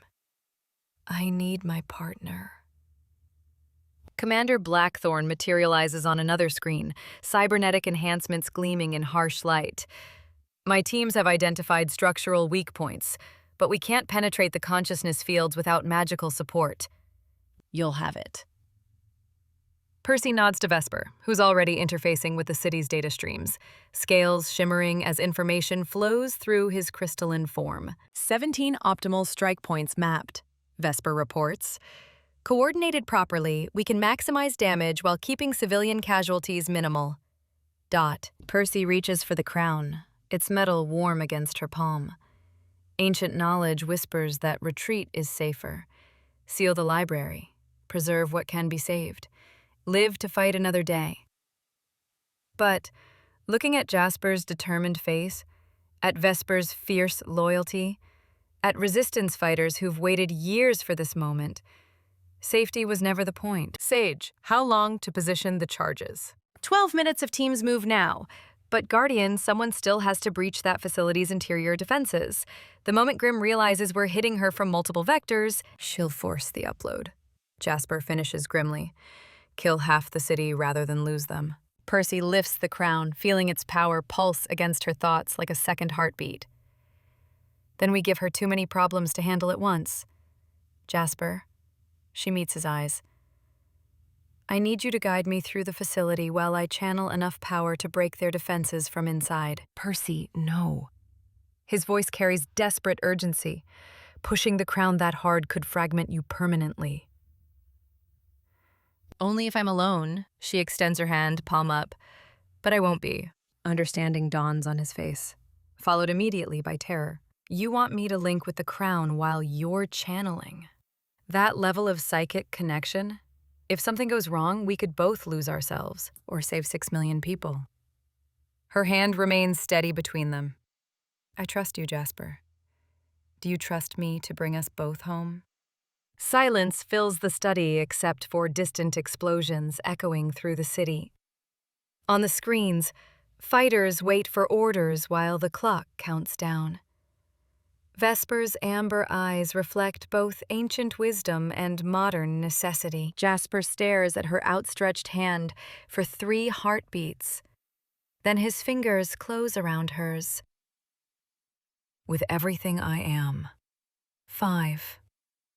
The crown settles onto Percy's head, jewels flaring with golden radiance that makes the air sing. But this time, instead of overwhelming her consciousness, the power flows through their connection, her strategic brilliance guiding his adaptive flexibility, his steady confidence anchoring her fierce determination. Phase 1 starts in 8 minutes, she announces, her voice carrying strange harmonics. All teams to final positions. ... She follow, and the array erupts with confirmations as resistance fighters begin coordinated strikes across Neo-Byzantium. Through the crown's enhanced awareness, Percy feels each team like points of light against the city's darkened map. But strongest of all is Jasper's presence intertwined with hers, not subsuming her identity but amplifying it, making her more herself than ever before. Biomechanical readings show preliminary consciousness scanning has begun, Vesper reports quietly. Estimated time to forced upload, 34 minutes. Percy stands, the crown's power flowing through her like liquid lightning, while Jasper's hand remains steady in hers. Through their link, she accesses his memories of corporate facilities, his knowledge of security protocols, his infiltrator's instinct for finding weakness. In return, she shares 5 centuries of guardian wisdom, spell tech mastery refined across generations, and absolute certainty that knowledge must remain free. We move now. Her voice carries the weight of every guardian before her, while remaining unmistakably her own. Vesper, establish emergency protocols. If we don't return, you will. The dragon interrupts fiercely. Because you're not just guardians anymore. You're partners. And partners make impossible things possible. Percy squeezes Jasper's hand, feeling the crown's power stabilize as their connection deepens. Through the windows, she can see the mobile facility's ominous bulk approaching like a technological storm cloud, quantum arrays beginning to glow with malevolent purpose. Ready? Jasper's smile carries all the warmth that first made her trust him, tempered now with absolute resolve. Let's save the world. They move toward the balcony where emergency transport waits. The crown's golden light streams behind them like a banner, while Jasper's tactical assessment overlays her magical knowledge through their psychic link. For the first time since inheriting the guardianship, she's not facing darkness alone. Vesper launches from the desk, wings catching impossible thermals as his form expands to full size. "Bring each other home," he says simply. Percy settles onto scaled shoulders with Jasper behind her, his arms circling her waist as crown power extends to encompass all three in a protective matrix. Through the doors, Neo-Byzantium spreads below like a living circuit board, 6 million lights representing 6 million minds at stake. "All teams, Guardian Command," Percy broadcasts one final time. "Show them what happens when they threaten our freedom." Vesper's wings catch night air as they launch into darkness, the crown's radiance cutting through perpetual gloom like a beacon of defiance. Below, the city erupts into coordinated rebellion as fighters begin their assault, buying precious time for the real battle ahead. Jasper's thoughts brush against hers, steady, warm, unafraid, as they streak toward final confrontation. Whatever happens in the next 30 minutes will determine whether human consciousness remains free to choose its path or becomes another asset in Syndicate portfolios. The facility looms like a technological cathedral devoted to digital domination, quantum arrays pulsing with heartbeat rhythm that seeks to replace every individual pulse in Neo-Byzantium with synchronized submission. But they're coming now. Guardian and partner, dragon and allies, knowledge and love unified.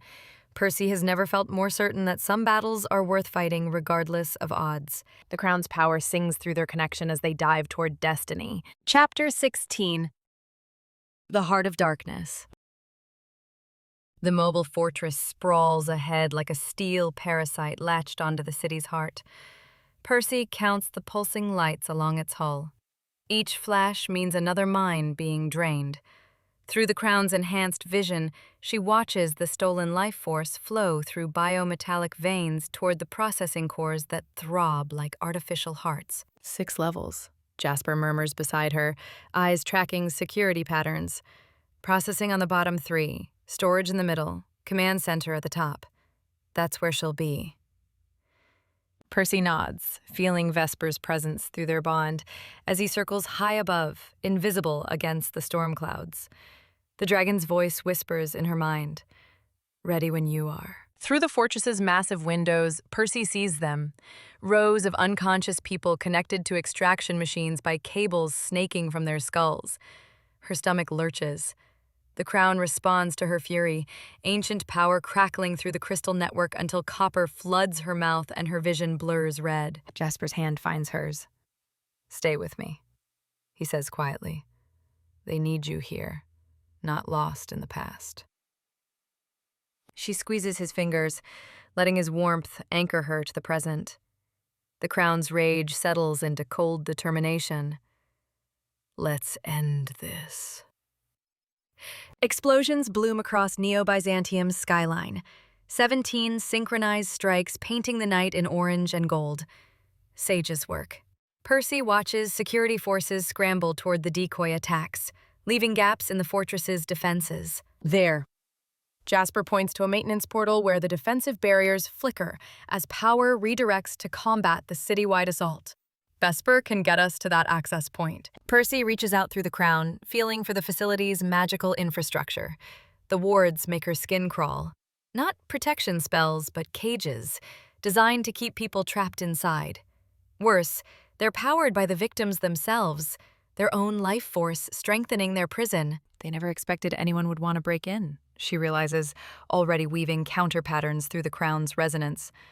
These barriers only work one way. Vesper drops through the storm like a falling star, his form shifting from solid to translucent as stealth protocols engage. Percy phases through his biomechanical matrix while maintaining her connection to Jasper. 3 minds flowing together in perfect harmony. They ghost through the outer barrier, Percy's magic parting the containment fields while Jasper's infiltration tools spoof their signatures. Inside, the air tastes of metal and despair. 6 million minds scream in digital chains, their psychic emanations making Percy's teeth ache. Jesus, she whispers, studying the data streams flowing through crystalline conduits in the walls. She's not preserving their consciousness. She's enslaving it. Jasper's face goes pale as his technical expertise translates what they're seeing. She's building something massive. Using stolen minds as processing components for an artificial intelligence. The full horror hits them simultaneously. Grimm isn't seeking digital immortality. She's creating a godlike entity with herself as the dominant consciousness and everyone else as disposable computing power. Their first encounter with security comes on the 3rd level. The guards move wrong, jerky, puppet-like motions that make Percy's skin crawl. Neural override implants gleam at the base of their skulls, technological parasites that have reduced living people to organic robots. Percy doesn't hesitate. Power flows through the crown like liquid starlight, and her spell tears through the override systems with surgical precision. The guards collapse, freed but too damaged to wake.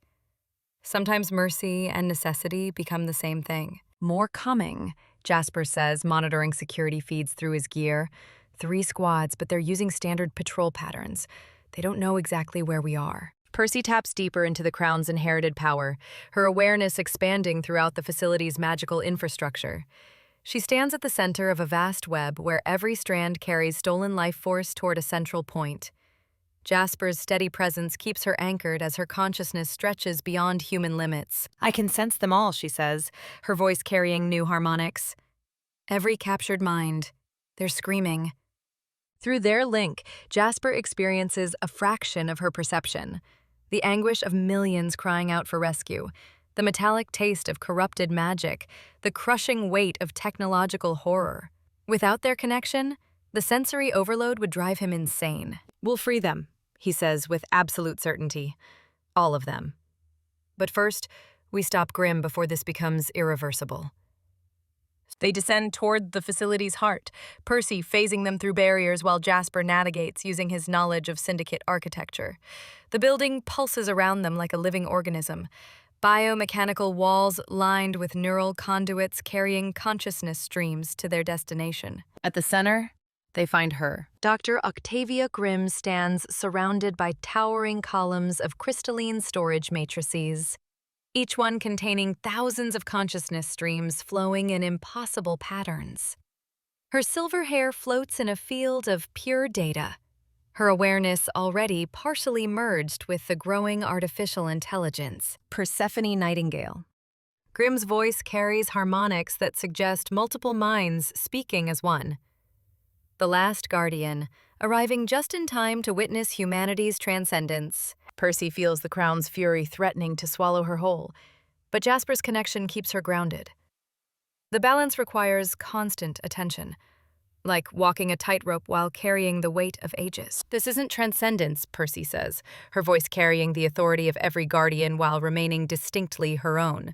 It's murder dressed up in fancy words. Grimm's laugh sounds like breaking glass. Humanity is flawed. Biology fails. I offer eternal existence free from mortality, pain, and the chaos of individual choice. You mean free from choice, period.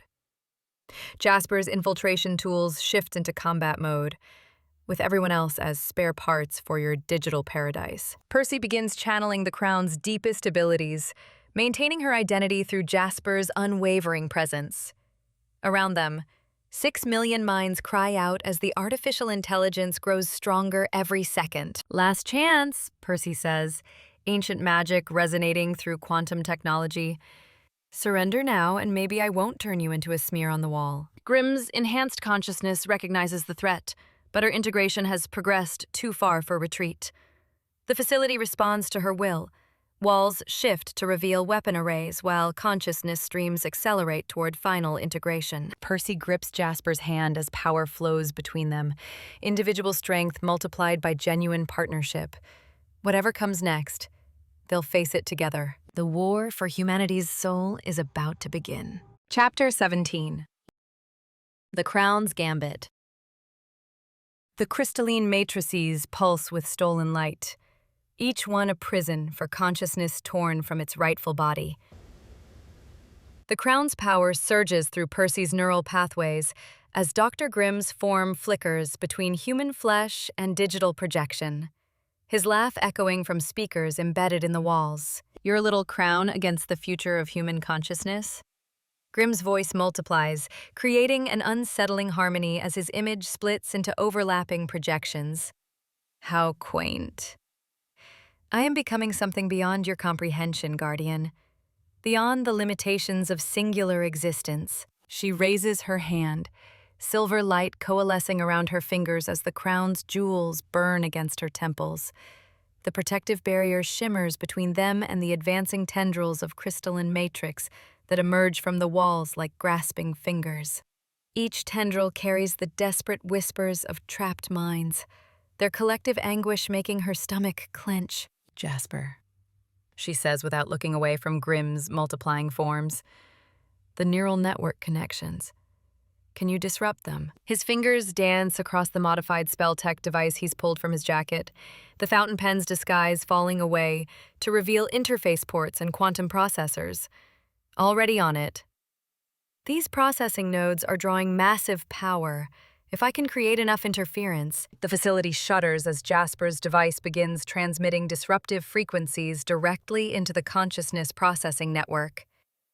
The imprisoned streams of awareness flicker in their crystalline prisons, some growing brighter as the controlling systems struggle to maintain their grip. Grimm's expression shifts from amusement to irritation. Clever little thief. But you cannot steal what has already been freely given. Freely? Her voice cuts through the facility's electronic hum like a blade. These people chose to have their minds ripped from their bodies? They chose to cling to obsolete forms when perfection was offered. Grimm's image solidifies into his preferred human appearance, though his eyes now glow with the same blue light as the processing matrices. I am saving them from the tyranny of biological limitation. The facility's automated defenses respond to Jasper's interference with waves of consciousness-draining energy that make Percy's vision blur and her knees buckle.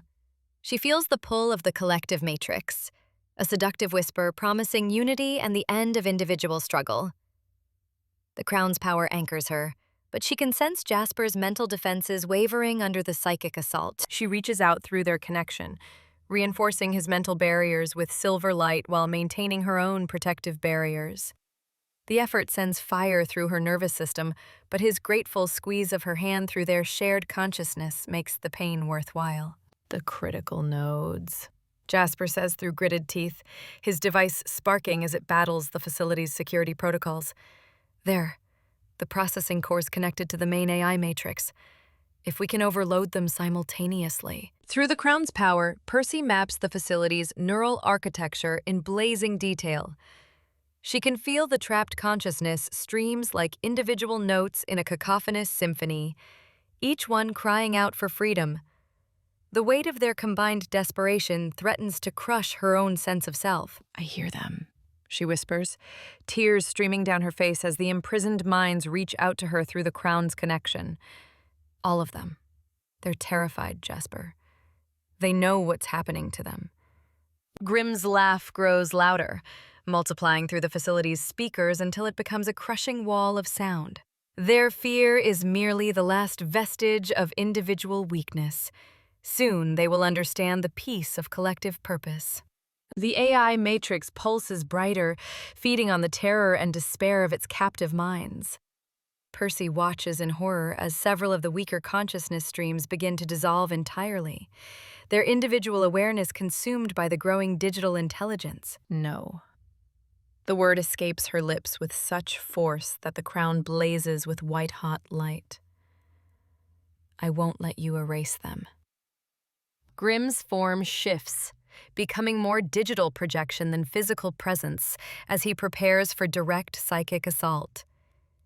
You cannot stop evolution, little guardian. Your ancestors preserved dead knowledge in books. I preserve living consciousness in perfection. The attack hits her mind like a sledgehammer. Grimm's enhanced awareness trying to shatter her connection to the crown and leave her vulnerable to absorption. She staggers but doesn't fall, drawing strength from every book she's ever read, every spell she's ever mastered, every moment of preparation that led to this confrontation. Jasper, now! She shouts, channeling the crown's power into feedback loops that race through the facility's processing arrays. Overload the power systems! His modified device screams as it reroutes massive amounts of energy through pathways never designed to handle such loads. Sparks cascade from the walls as the consciousness processing arrays struggle to maintain stability under the coordinated technical and magical assault. The crystalline matrices begin to crack, hairline fractures spreading across their surfaces as the trapped consciousness streams surge toward potential freedom. Percy can feel each individual mind fighting against its digital prison, their combined will creating resonance that amplifies her own power. Grimm realizes his matrix is destabilizing. His image splits into dozens of overlapping projections as he attempts to accelerate the consciousness merger process. If I cannot have them willing, he snarls, I will take them by force. Better destroyed than free to choose their own limitations. The processing cores begin cycling faster, their blue light shifting to angry red as they prepare to consume the remaining consciousness streams, rather than lose them to Percy's liberation efforts. She can feel the imprisoned mind's terror as they realize what's happening. Their captor would rather murder them than see them free. She makes her choice. Jasper, protect my body. She doesn't wait for his response before opening herself completely to the crown's power, letting its accumulated centuries of knowledge and strength flow through her without reservation. I'm going in. Percy, no! His hand closes around her wrist, but she's already diving deep into the psychic connection that links her to every trapped consciousness in the facility. The feedback could destroy your mind. Then make sure it doesn't. She meets his eyes one last time, seeing her own desperate determination reflected in their gray depths. I trust you to bring me back.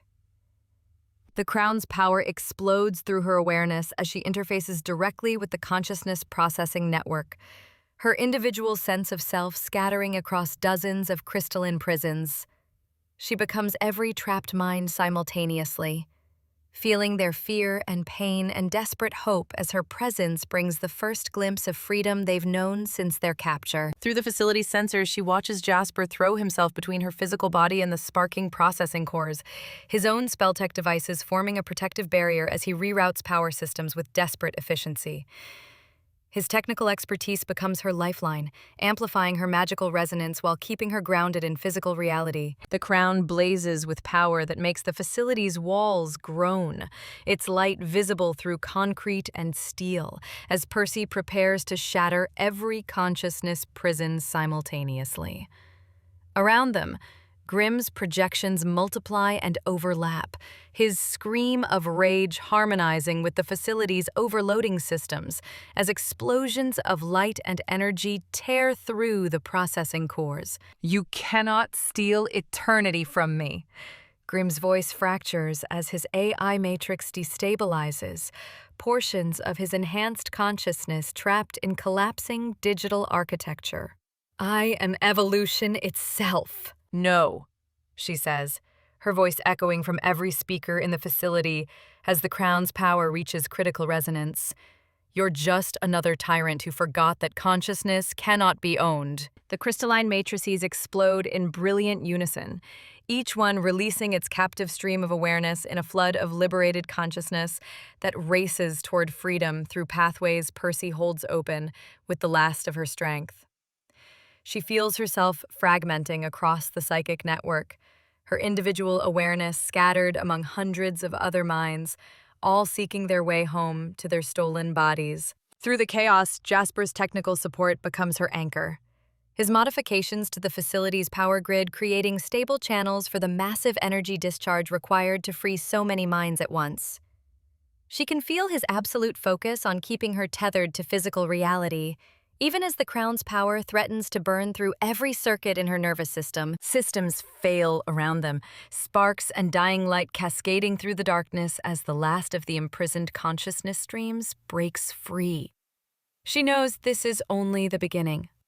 Somewhere in Neo-Byzantium, hundreds of stolen bodies wait for their rightful minds to return, while Grimm's partially collapsed AI matrix still pulses with dangerous potential in the facility's dying systems. She draws the crown's power back into herself slowly, feeling like she's gathering scattered pieces of broken glass with bleeding hands.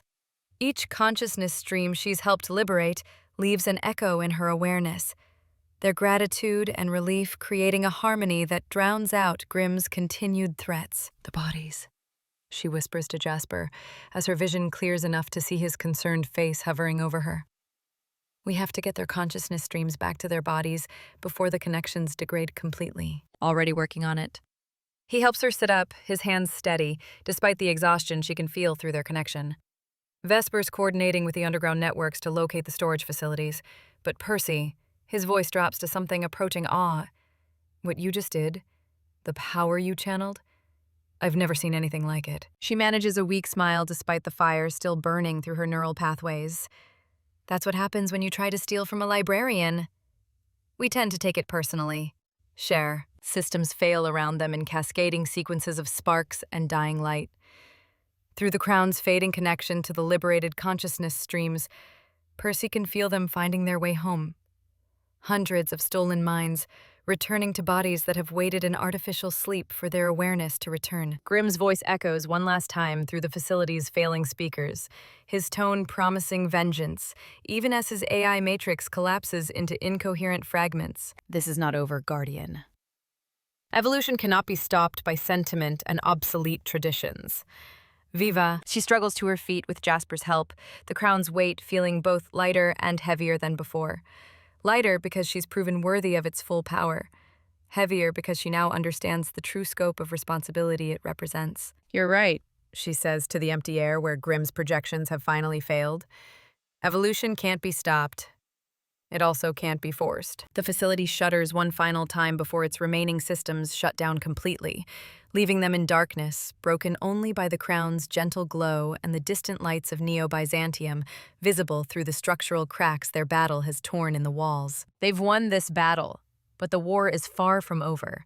Somewhere in the city, Grimm is already planning his next move, while hundreds of liberated consciousness streams still need protection as they reintegrate with their physical forms. For the first time since this began, she's not facing that future alone. Chapter 18.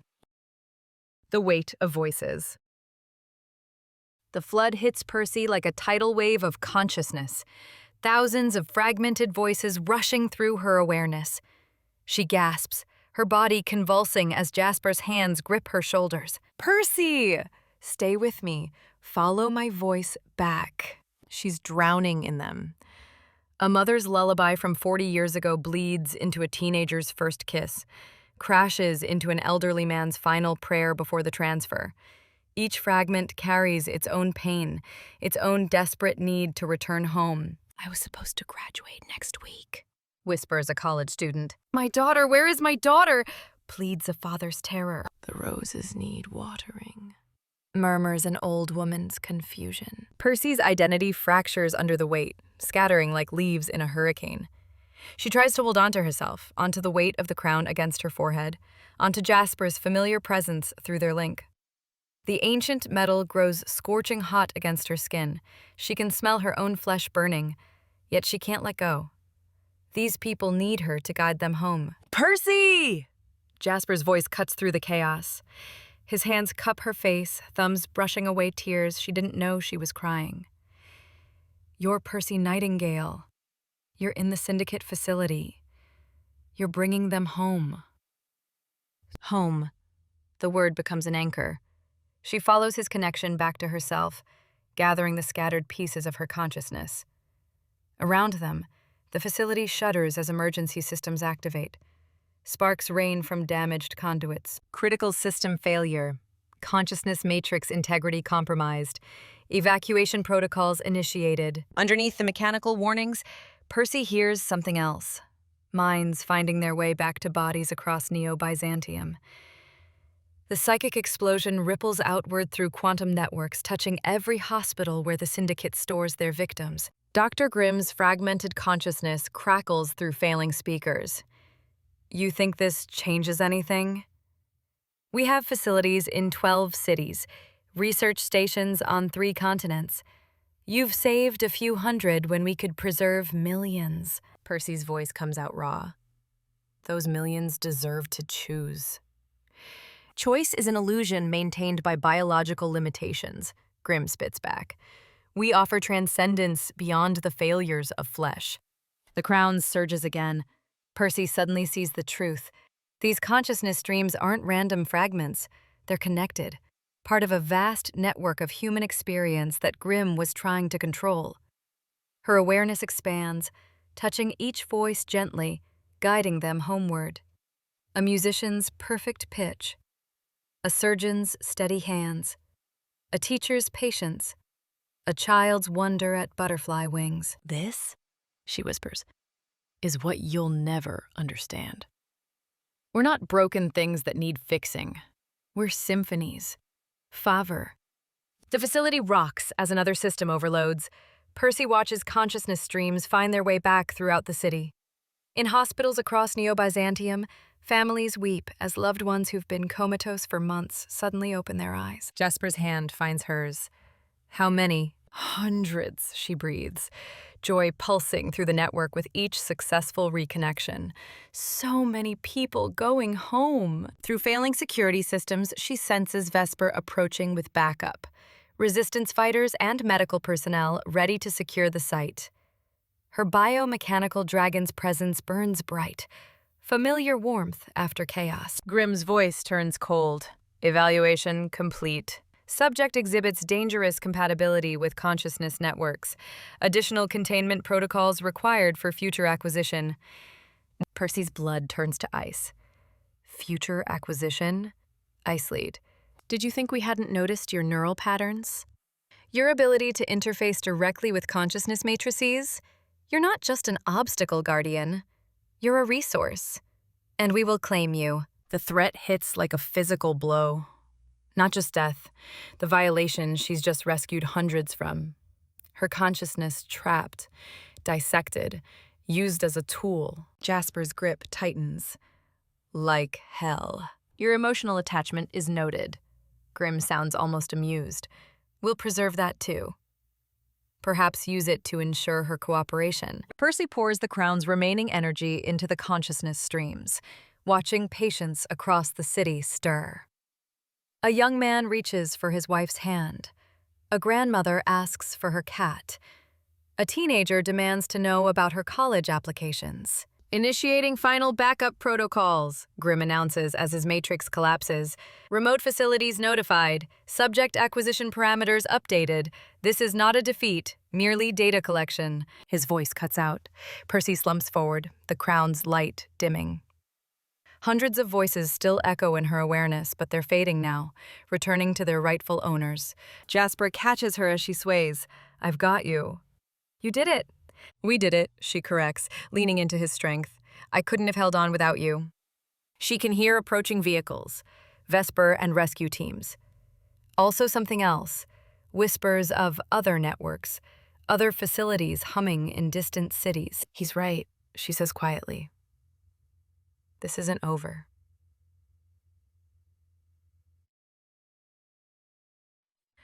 No, Jasper agrees, helping her stand as debris rains from above. We're not alone anymore, though. He gestures toward functioning monitors showing news feeds from across Neo-Byzantium. Families reuniting with loved ones. Consciousness transfer victims sharing their stories. The reality of Syndicate crimes finally coming to light. Aurora effects from the psychic explosion dance through the air. Visible traces of consciousness energy that shouldn't exist. Percy touches one of the dancing lights, feeling an echo of gratitude from a mind that's found its way home. The others, she says, thinking of Iris and remaining prisoners. We need to find the other facilities, We will. Jasper's voice carries absolute certainty. Every last one. Vesper's silhouette appears in the doorway, her dragon somehow managing to look both relieved and exasperated. Behind her, resistance fighters secure the area while medical teams rush past. Guardian. Vesper's voice crackles through damaged speakers. We need to move. Syndicate reinforcements are mobilizing. Percy nods, taking one last look at the destroyed consciousness storage matrices. Crystal frameworks, now nothing but glittering dust. Hundreds of people are waking up because she chose to risk everything. Because Jasper chose to trust her. Because together they proved human connection trumps corporate control. Grimm's threat echoes. Subject acquisition parameters updated. They want her specifically now. Her ability makes her a prize worth any cost. The Syndicate won't stop until they have her, trapped in their digital paradise. Let them come, she murmurs. The Crown's weight reassuring. I'll be ready. Moving toward the exit, Jasper's hand finds hers again. Through their link, she feels his determination matching her own. They've tasted victory, saved hundreds, proven the Syndicate isn't invincible. Other facilities wait in other cities, other victims need rescue. Somewhere in corporate towers, new plans are already forming to capture the Guardian who dared interfere. Percy carries the echo of hundreds of voices now.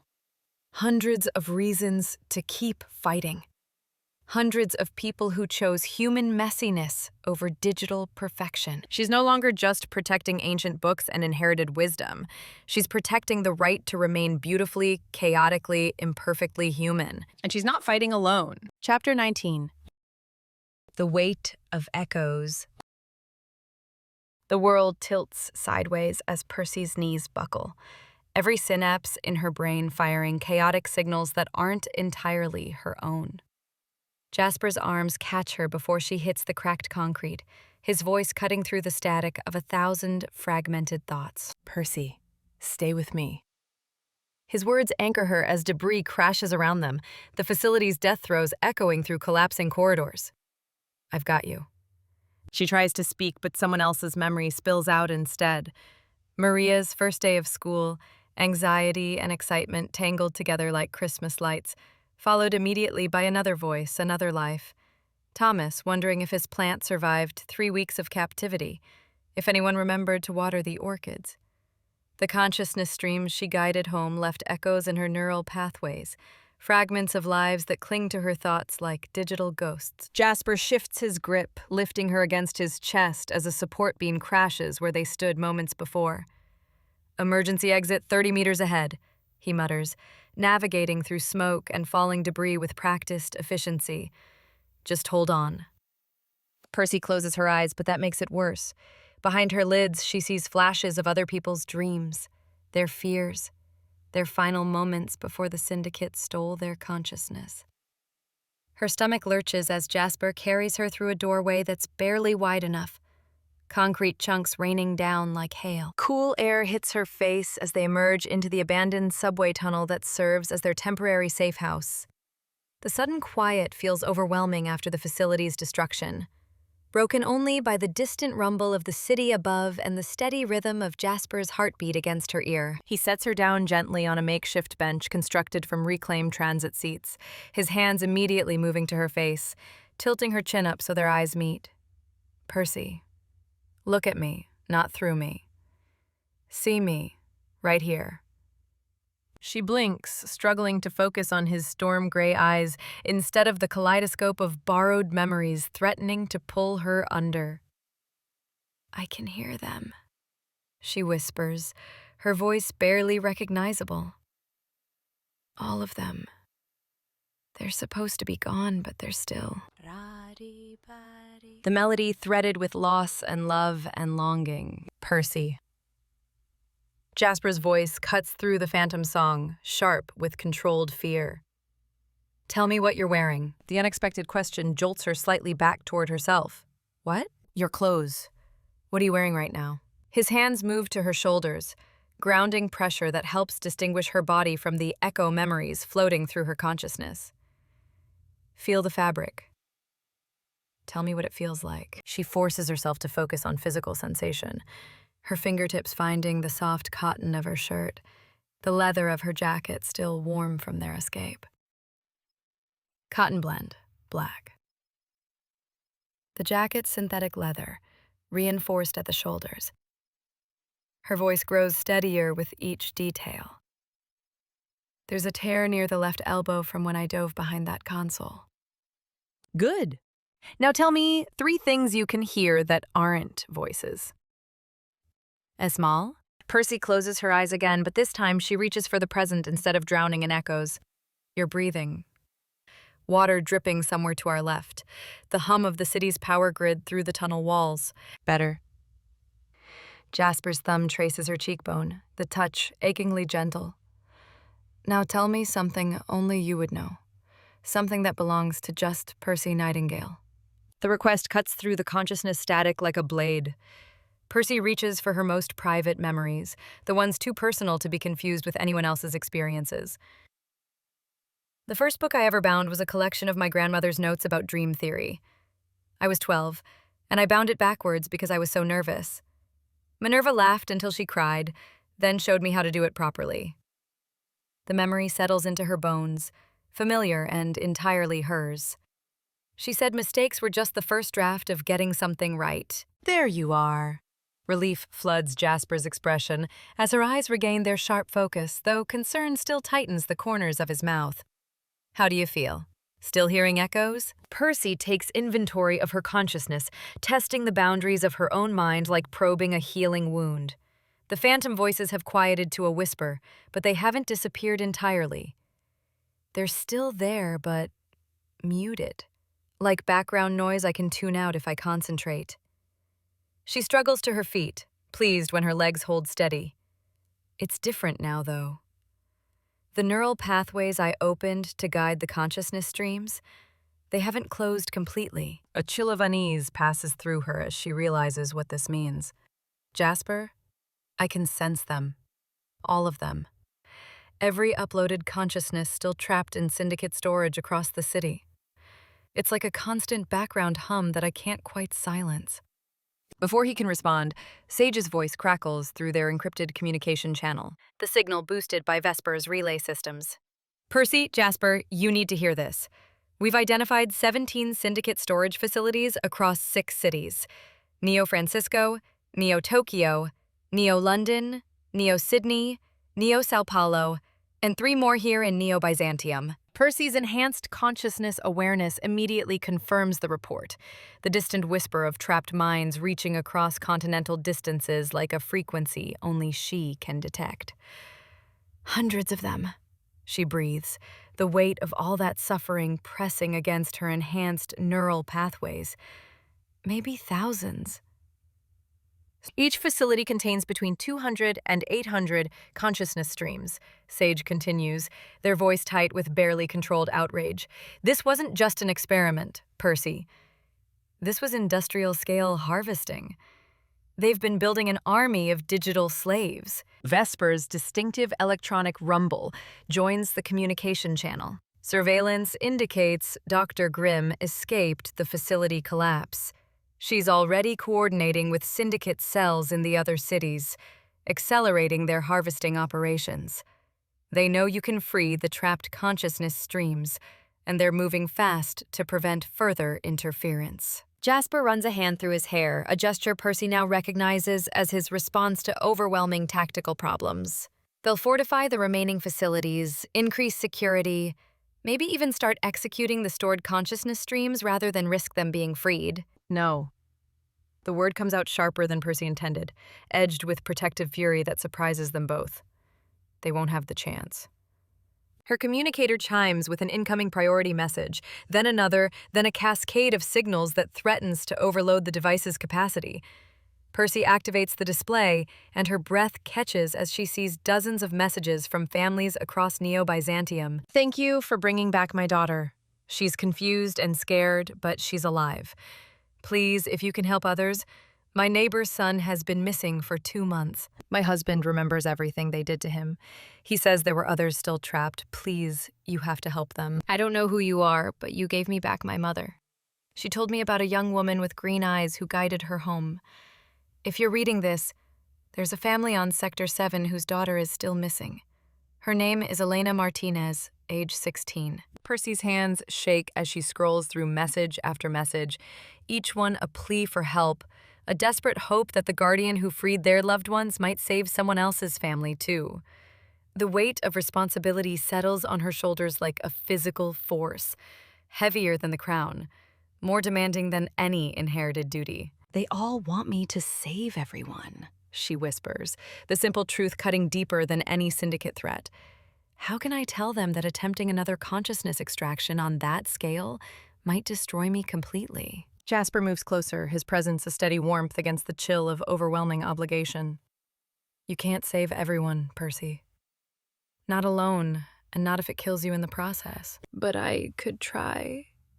The words come out small and frightened, revealing the terror beneath her guardian's composure. I could open my neural pathways wider, create a massive consciousness bridge across multiple cities simultaneously, guide them all home at once, and lose yourself completely in the process. Jasper's voice carries the iron certainty of someone who's seen consciousness experiments go wrong. I've watched what happens when people push too far beyond their neural limits. They don't come back. Percy looks up at him, seeing past his corporate training to the deeper knowledge underneath. You've seen it before. The consciousness extraction experiments. More than I care to remember. His expression darkens with old guilt. The Syndicate's early test subjects, volunteers initially, people who believed the promises about digital paradise.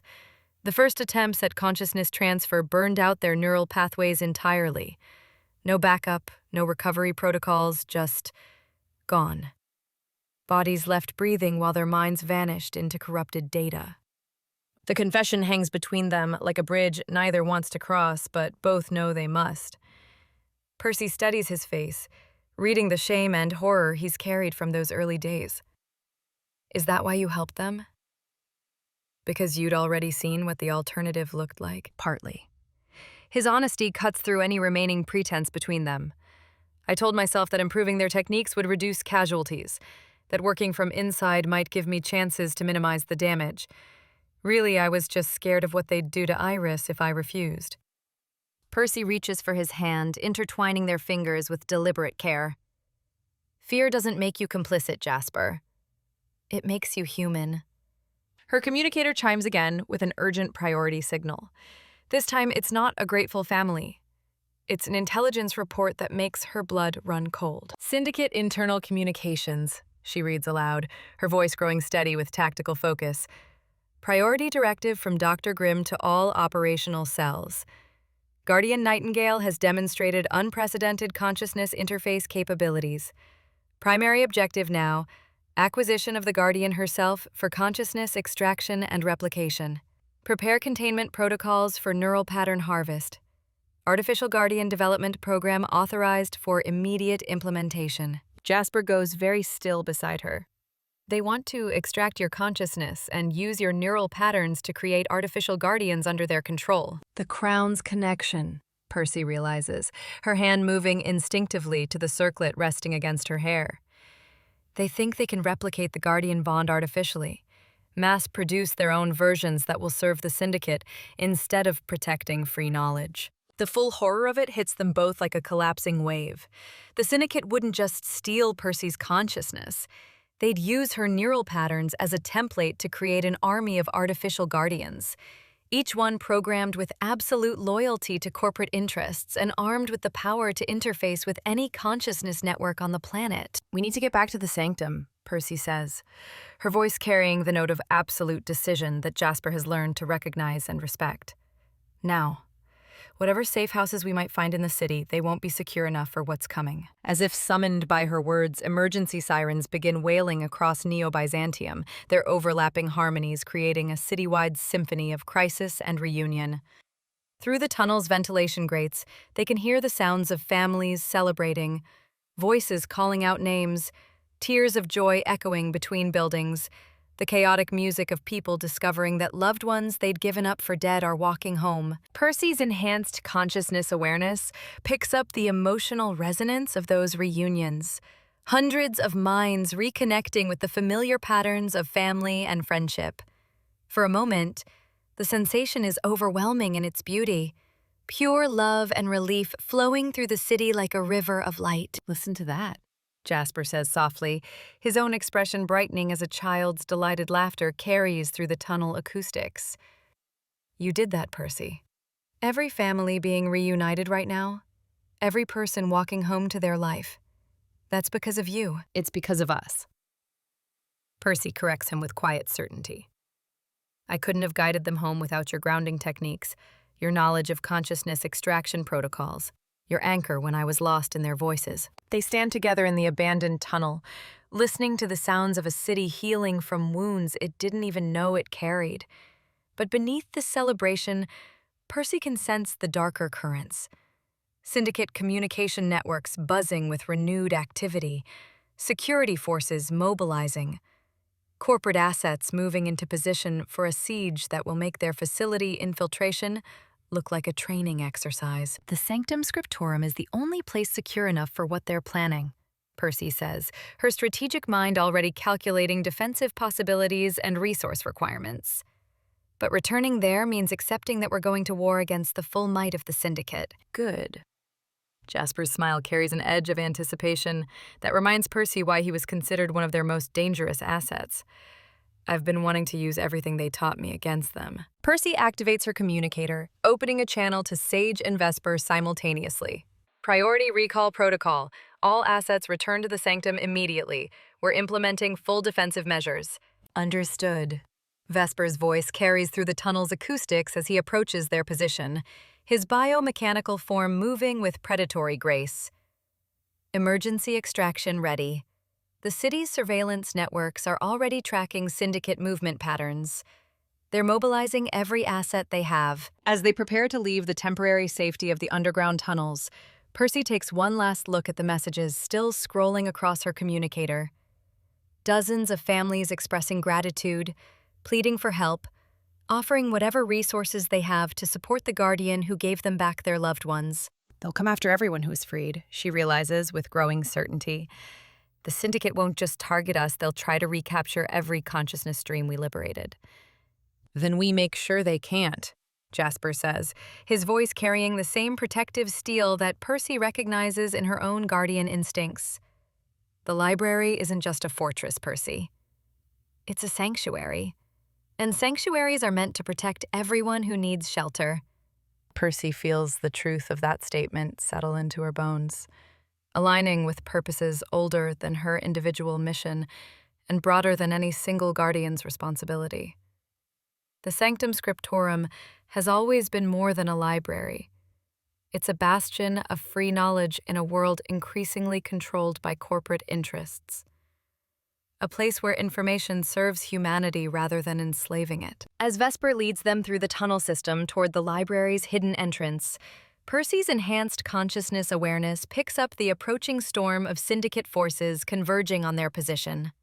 Dr. Grimm isn't taking any chances. This will be an overwhelming display of force designed to capture or destroy the Guardian before she can interfere with any more consciousness harvesting operations. But Percy finds herself smiling as the familiar weight of the crown settles into perfect synchronization with her heartbeat. The Syndicate expects to find a scholar defending a collection of books. Instead, they're about to discover what happens when someone threatens a Guardian's family. Both the found family she's built around herself and the extended family of every free consciousness in Neo-Byzantium. Let them come. The Sanctum Scriptorum has weathered storms before, and Percy Nightingale has been preparing for this war her entire life. Chapter 20. Sanctuary. The heavy doors of the Sanctum Scriptorum slam shut behind them, and Percy feels the weight settle into her bones, not just from the crown, but from everything that's about to come crashing down.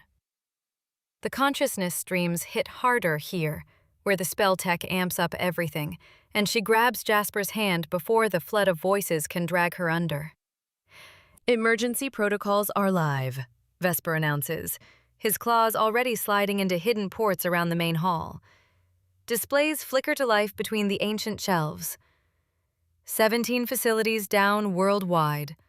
Resistance cells pulling people out as fast as they can. Percy stumbles as another wave crashes through her. Some grandmother's tears at seeing real sunlight, a kid's confusion at remembering his own name, a researcher's fury at finding years of stolen work. The crown sparks and flickers, trying to handle input it was never meant to process. Too much, she whispers, pressing her palm against her temple. I can feel all of them. Colin Plutt, Jasper's arm comes around her waist. Same as before. Focus on my voice. You're Percy Nightingale. You're in your library. And you're safe. She follows his lead, breathing deep while cataloging familiar things. Old books, humming circuits, that particular smell of aged paper and possibility. Slowly, her own thoughts separate from the chorus of grateful voices echoing through dimensions she accidentally cracked open. Percy! Sage's voice crackles from 3 levels down. Massive Syndicate mobilization incoming. Grimm's not just sending recovery teams, she's throwing everything at this. Military transports, corporate security, even some government assets. The displays shift to satellite feeds. Syndicate forces move like black water toward strategic points. But the biggest stream aims straight for Neo-Byzantium. Percy counts vehicles with the same focus she once used for cataloging rare books. How long? She asks. 6 hours, maybe 7 for the main force, Vesper reports. But scouts are already in the financial district. They're working with local enforcement, spinning this as terrorist consciousness theft. Jasper laughs, but there's no humor in it. Classic Syndicate. Make the victims look like criminals while they play hero. His grip tightens on her hand. They'll call it a rescue op, saving innocent minds from dangerous magical extremists. Another pulse hits Percy, raw terror from someone who just sensed recovery teams closing in. The psychic link works both ways, which means every recaptured mind could lead them straight back to her. I can't close the channels, she realizes, the crown's gems flickering as she tries to cut the connections. If I shut them out completely, they're sitting ducks. But every second I stay linked, I'm broadcasting our location. Vesper's eyes flash with rapid calculations. The Crown's been transmitting on frequencies the Syndicate's monitored since they first detected unusual library activity. Dr. Grimm specifically wants you alive. She wants to study how you pulled off consciousness liberation on this scale. The realization hits like a punch to the gut. Percy moves to her desk, the Crown steadying as panic transforms into cold determination. She wants to reverse engineer it. Create fake guardians who answer to the Syndicate. Worse, Jasper says, pulling up files on his multi-tool. She wants to automate consciousness extraction, remove choice from the equation entirely. Corporate intel he memorized during his last Syndicate briefing. Project Eternal Paradise. Mandatory consciousness transfer for everyone within 5 years. Messages keep flooding in, Tokyo resistance cells reporting successful breaches. London families celebrating reunions with people they thought were dead. Government officials in 3 countries demanding explanations for illegal consciousness storage found in their territories. Percy stands and starts pacing, the Crown's light evening out as she channels overflow into strategy. Each step on familiar marble grounds her while maintaining enough connection to track the freed stream's locations and emotional states. This is bigger than we thought, she murmurs, watching updates flood the displays. 17 facilities across 6 continents. Thousands of stored minds, some going back over a decade. This wasn't prep work. It was already happening. Percy! Sage's voice carries excitement despite everything. You've basically created the first global consciousness protection network. Every freed mind stays connected to the library's defenses. If we can stabilize the channels, those connections become early warning systems. Jasper moves beside her, solid and warm as chaos unfolds around them. Question is whether we can protect all those minds while surviving Grimm's assault. She's bringing the works, military hardware, spell-tech weapons, reality distortion gear. Percy stops pacing and faces the main hall where light filters through ancient windows, painting the crystalline shelves in shifting colors. Stone archways frame data storage that pulses with soft blue light, while shadows dance between reading alcoves that have protected knowledge for centuries. This place has been her sanctuary, her responsibility, her inheritance. Now it needs to become something more. Then we make this more than a library, she says, crown flaring as the decision locks into place. The sanctum scriptorum becomes a real sanctuary, protecting not just books and knowledge, but consciousness itself. Every form of individual identity, whether it's biological, digital, or something completely new. The Crown's response ripples through the building's systems, waking defensive protocols that have been sleeping for generations. Percy feels the library's awareness expanding, weaving the consciousness streams into its protective matrix. Accidental psychic connections become deliberate architectural choices. We're not just fighting for the right to keep this collection, she continues, gesturing toward shelves that stretch into shadowed heights. We're proving that consciousness can't be owned, bought, or forced to change. That who you are matters more than corporate efficiency or government control. Jasper's expression shifts from worry to fierce admiration. You're declaring independence. Not just for the library, for every mind that chooses freedom over security. Exactly. Percy turns back to displays showing Syndicate forces mobilizing worldwide. Grimm thinks consciousness is data to be managed and optimized. We're proving consciousness is identity to be protected and celebrated. The comms crackle with incoming messages from resistance cells across the globe, successful extractions, requests for tech support, offers of military help from groups that have been fighting Syndicate expansion for years. Percy realizes they're not isolated defenders anymore. They've become the center of a global network dedicated to consciousness protection. Vesper interfaces deeper with the building's systems, his biomechanical form glowing as ancient defenses merge with modern tactical awareness. The library's defenses are online. Those freed minds? They're all connected now, like sensors across the whole network. And we respond how? Jasper asks, though his tone suggests he's starting to understand the scope of what Percy's proposing. However we have to, Percy replies, crown pulsing with her heartbeat. Knowledge has always been power. Now, we're making that real. Every freed consciousness strengthens our defenses. Every successful resistance action worldwide adds to our intelligence. She moves to the windows overlooking Neo-Byzantium's rain-slicked streets, where emergency vehicles race between compromised facilities. Families reunite in scenes of joy and confusion, while corporate security sets up checkpoints to control information about what they're calling terrorist consciousness theft. The Syndicate spent decades building in secret, Percy observes. They figured no one could challenge them directly. Too many resources, too much tech. Too much legal protection. Jasper joins her at the window, his reflection ghostly in neon-tinted glass. They never planned for someone who could unite individual minds into collective resistance while keeping individual identity intact. Because they don't get it. Consciousness isn't just data, Percy agrees. It's individual perspective that gets stronger through chosen connections. Another pulse flows through the crown, determination instead of fear this time. Freed minds worldwide are choosing to stay connected to the library's network, accepting vulnerability for mutual protection.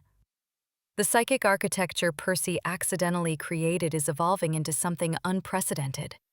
Voluntary collective defense that strengthens rather than erases individual identity. Percy? Sage's voice echoes through comms. We're getting asylum offers from 3 governments and formal recognition requests from 4 others. The consciousness liberation evidence is forcing international legal review of Syndicate operations. Good, Percy says, though her focus stays on the immediate threat. But legal challenges take years. Grimm's assault force will be here in hours. Vesper projects tactical displays showing Syndicate troops converging on their location. Advanced weapons, reality distortion equipment, and what looks like prototype consciousness extraction tech designed specifically for Guardian defenses. She's not just planning to capture you, Vesper observes. She's planning to extract your consciousness here, in the library itself. Use the Crown's connection to the building systems to access everything. The collection, the defensive network, the consciousness protection streams. Percy's hands clench as rage flares through the Crown's circuits. She wants to turn the library into a processing center. Use our own protection systems to automate consciousness extraction globally. The violation implied goes beyond theft. It's the complete inversion of everything the Sanctum Scriptorum represents. Knowledge as weapon, sanctuary as prison, protection as exploitation. Then we make sure she never gets the chance, Jasper says firmly. His hand finds hers, fingers lacing together as he turns to face her completely. Whatever comes next, we handle it together. Library, consciousness streams, global resistance, all of it. Percy searches his storm-gray eyes and finds absolute certainty. No trace remains of the corporate operative who showed up weeks ago. This is the man who chose freedom over security, truth over comfort, love over survival. The man who gets that some principles matter more than staying alive. Together, she agrees, and seals it with a kiss that tastes like determination and defiance. When they break apart, the consciousness streams pulse with approval and shared resolve. Thousands of freed minds worldwide sense the emotional bond at their network center and draw strength from it. Love becomes literal power, just like the old grimoires always claimed. Vesper, final defensive prep, Percy commands, crown blazing steady as she steps fully into her role as protector of consciousness itself. All non-essential systems offline, everything to shields and weapons. Sage, coordinate with resistance cells for mutual support. If we fall, the Global Consciousness Protection Network needs backup command structures. ... And Jasper. She turns to him with a smile carrying both tenderness and fierce joy. Help me prove that chosen connections make us stronger than any amount of corporate resources or government authority. Outside, sirens keep wailing as Neo-Byzantium struggles to process the revelation that thousands of its citizens were secretly stored in corporate consciousness banks. But inside the Sanctum Scriptorum, ancient stone walls pulse with new purpose, while crystalline data shelves hum with protective intent. The library has become more than sanctuary. It's become the fortress where humanity's right to individual consciousness will be defended, whatever the cost. Chapter 21. The Psychic Fortress. The silver light from Percy's crown pulses through the sanctum's central chamber like a heartbeat, each flash carrying her consciousness across continents through the vast network of liberated minds. She stands motionless in the cathedral space, her physical form an anchor point for thousands of voices seeking guidance and protection in the chaotic hours following their freedom. Guardian, comes a whisper from somewhere in the Australian underground. The Syndicate swept our safe house. We need new coordinates. Sanctuary protocols uploading. Percy responds through the psychic channel, her mind working through dozens of similar requests with practiced efficiency. The crown's jewels flare brighter as she accesses the inherited knowledge of generations, pulling location data and emergency procedures from the Nightingale archives. Follow the markers. You're not alone. 3 levels below, Jasper's fingers fly across his console, integrating intelligence streams from contacts across Neo-Byzantium's underground networks. The screens surrounding his workstation paint an increasingly grim tactical picture. Red dots converging on the city from 3 directions like closing jaws. Vesper, I need those tunnel routes verified, he calls to the biomechanical dragon perched on the edge of his desk. The southeastern approach shows 17 signatures, but that's triple what we expected. The emerald scales shimmer as Vesper interfaces directly with the city's sensor grid. Confirmed. They're using maintenance shafts to mask their true numbers. Current count suggests a full battalion moving through the abandoned transit lines. His amber eyes narrow as new data flows through his consciousness. And Jasper? They're carrying extraction equipment, heavy-duty consciousness transfer pods. Percy's awareness flickers between the global network and her immediate surroundings as another wave of panic crashes against her mental barriers. Families worldwide report Syndicate retaliation strikes, swift, brutal raids targeting anyone connected to the Liberation Network. Each terrified mind adds to the pressure building behind her eyes, threatening to drown her individual thoughts in collective fear. She forces herself to breathe, drawing on decades of meditation training to maintain the boundaries between self and network. The silver light from her crown steadies as she reinforces the psychic shields protecting each connected mind. "Percy!" Jasper's voice cuts through her concentration, gentle but urgent. "You need to see this." She opens her eyes, the chamber swimming slightly as her dual awareness settles back into singular focus. Jasper gestures to his primary display, where satellite feeds show a sleek black vessel descending through Neo-Byzantium's perpetual cloud cover. "Dr. Grimm's personal command ship?" Vesper confirms, his voice carrying grim certainty. "Aegis-class dreadnought with experimental consciousness manipulation arrays. If she gets within range of the sanctum, she can extract my abilities whether I want her to or not." Percy finishes, her crown pulsing with agitated light. Without a guardian anchoring the global network, millions of liberated consciousnesses would be vulnerable to immediate recapture, defenseless as newborns. The chamber's main doors burst open as Sage rushes in, their latest hair color, electric blue, standing in stark contrast to their pale, worried face. "Long-range sensors just lit up like a Christmas tree," they announce breathlessly. "That dreadnought isn't just armed for siege warfare, it's carrying industrial-grade extraction technology, the kind designed to strip consciousness from unwilling subjects." Percy's hands clench at her sides as the network surges with fresh terror from across the globe. Each newly freed mind feels the approaching threat through their connection to her, their fear feeding back through the psychic channels in an endless loop of escalating panic. "How long until it's in position?" she asks, her voice maintaining its scholarly calm despite the chaos building in her thoughts. 15 minutes, maybe 20 if Grimm wants to be cautious about the approach," Sage replies, their usual enthusiasm replaced by grim calculation. But that's not the worst part. Those mobile extraction units? They're specifically designed to capture a guardian alive and conscious. She wants to study your abilities before forced digitization. Silence fell as they absorbed what this meant. Percy has spent months preparing for war, but this goes beyond simple conquest. Grimm intends to turn her into a template, using her consciousness as the foundation for artificial guardians serving corporate interests. The doors burst open again as Iris arrives with a small group of defected Syndicate technicians, their faces bearing the hollow look of people who've seen too much truth.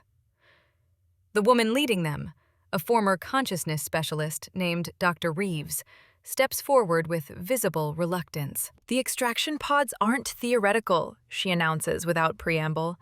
"I helped design them.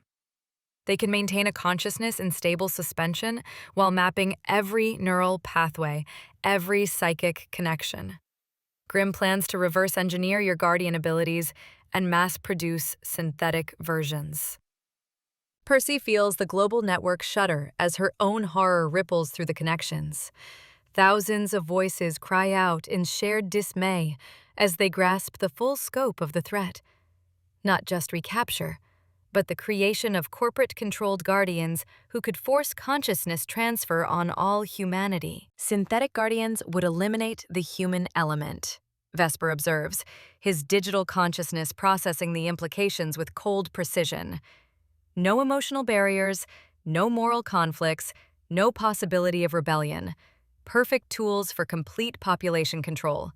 Jasper's communication array chirps with an incoming priority signal. Commander Blackthorn's face appears on the main screen, her expression carrying the weight of impossible odds. "All resistance forces are in position," she reports, her military bearing unable to completely mask underlying concern. "But Grimm's brought enough firepower to level 3 city blocks. My teams are good, but we're facing overwhelming technological superiority." Percy closes her eyes, feeling the consciousness network pulse with anxious energy around her. Thousands of minds wait for her guidance, their freedom dependent on decisions she makes in the next few minutes. The traditional guardian approach would be to retreat, to preserve the library and its knowledge for future generations. but tradition never faced an enemy capable of manufacturing artificial guardians. "There's another option," she announces, her voice carrying sudden certainty as the solution crystallizes in her thoughts. "We anchor the entire global network directly to the sanctum itself. Transform the building from a sanctuary into an active psychic fortress." Sage's blue hair practically sparks with excitement as they grasp the implications. "Use the collective consciousness as both shield and weapon. The more minds connected, the stronger the defenses become." "But the risks," Dr. Reeves interjects, her former corporate training evident in the careful concern. "That level of psychic integration could overwhelm the sanctum's containment systems. If the connection fails catastrophically, every freed mind gets pulled back to Syndicate controls simultaneously," Percy finishes. The crown's silver light flickers as she weighs the alternatives. Safe retreat means abandoning millions to corporate digitization. Bold action risks everything on a single gambit. She opens her awareness to the global network, feeling the trembling hope and fierce determination of liberated consciousness across 6 continents. Families reunited after years of separation. Minds freed from corporate programming, discovering individual thought for the first time. Children who might grow up with consciousness truly their own. "I'm sending a message to everyone connected," she announces, her voice carrying the authority of inherited purpose. They deserve to know what we're fighting for. The crown blazes with silver fire as Percy expands her consciousness across the entire network. Her awareness touches minds in hidden bunkers beneath Prague, refugee camps in the Australian outback, resistance cells moving through Tokyo's neon-lit districts. Each connection strengthens her resolve. "Friends," she broadcasts through the psychic channels, her mental voice carrying both warmth and steel. Dr. Grimm approaches with technology designed to capture me and create artificial guardians serving corporate interests. If she succeeds, mandatory consciousness transfer becomes inevitable for all humanity within 5 years. The network pulses with shared understanding and growing determination. I'm asking for your help. Not as subjects seeking protection, but as free minds choosing to defend consciousness itself. Join your mental energy with ours. Transform this library from sanctuary into fortress. Help us prove that human will, freely given, remains stronger than any corporate technology. The response comes like a tidal wave of silver light. Thousands of minds across the globe pour their energy into the connection, their combined will flowing through the psychic channels into the sanctum's ancient stones. The building itself begins to resonate with accumulated consciousness, every book and crystal humming with protective power. Jasper watches the displays as defensive systems across the library surge to unprecedented levels. Percy, the power readings are off the charts. Every ward, every barrier, every defensive spell is operating at triple normal capacity. "Because they're powered by choice," she replies, her crown now blazing like a star as she channels the collective will of liberated humanity. Not fear, not obligation, but the conscious decision to protect freedom itself. Vesper's scales shimmer as he interfaces with the enhanced systems. Incoming transmission from Dr. Grimm. She's demanding immediate surrender to prevent civilian casualties. Percy feels the network surge with protective fury as the threat registers across thousands of connected minds. The collective response carries the force of absolute conviction. No negotiation with those who would steal consciousness itself. She opens her eyes, meeting Jasper's gaze across the chamber. His storm-gray eyes reflect her own determination. The shared knowledge that this moment will define the future of human consciousness. "Patch her through," Percy commands, her voice carrying the authority of thousands as she grips Jasper's hand tightly. Grimm's face appears on the main screen, her cold blue eyes scanning the chamber with calculating precision. "Guardian Nightingale, you've caused considerable disruption to carefully laid plans. Surrender yourself immediately, and I'll ensure the transition to digital paradise remains voluntary for another generation." Percy feels the consciousness network pulse with shared defiance as she formulates her response.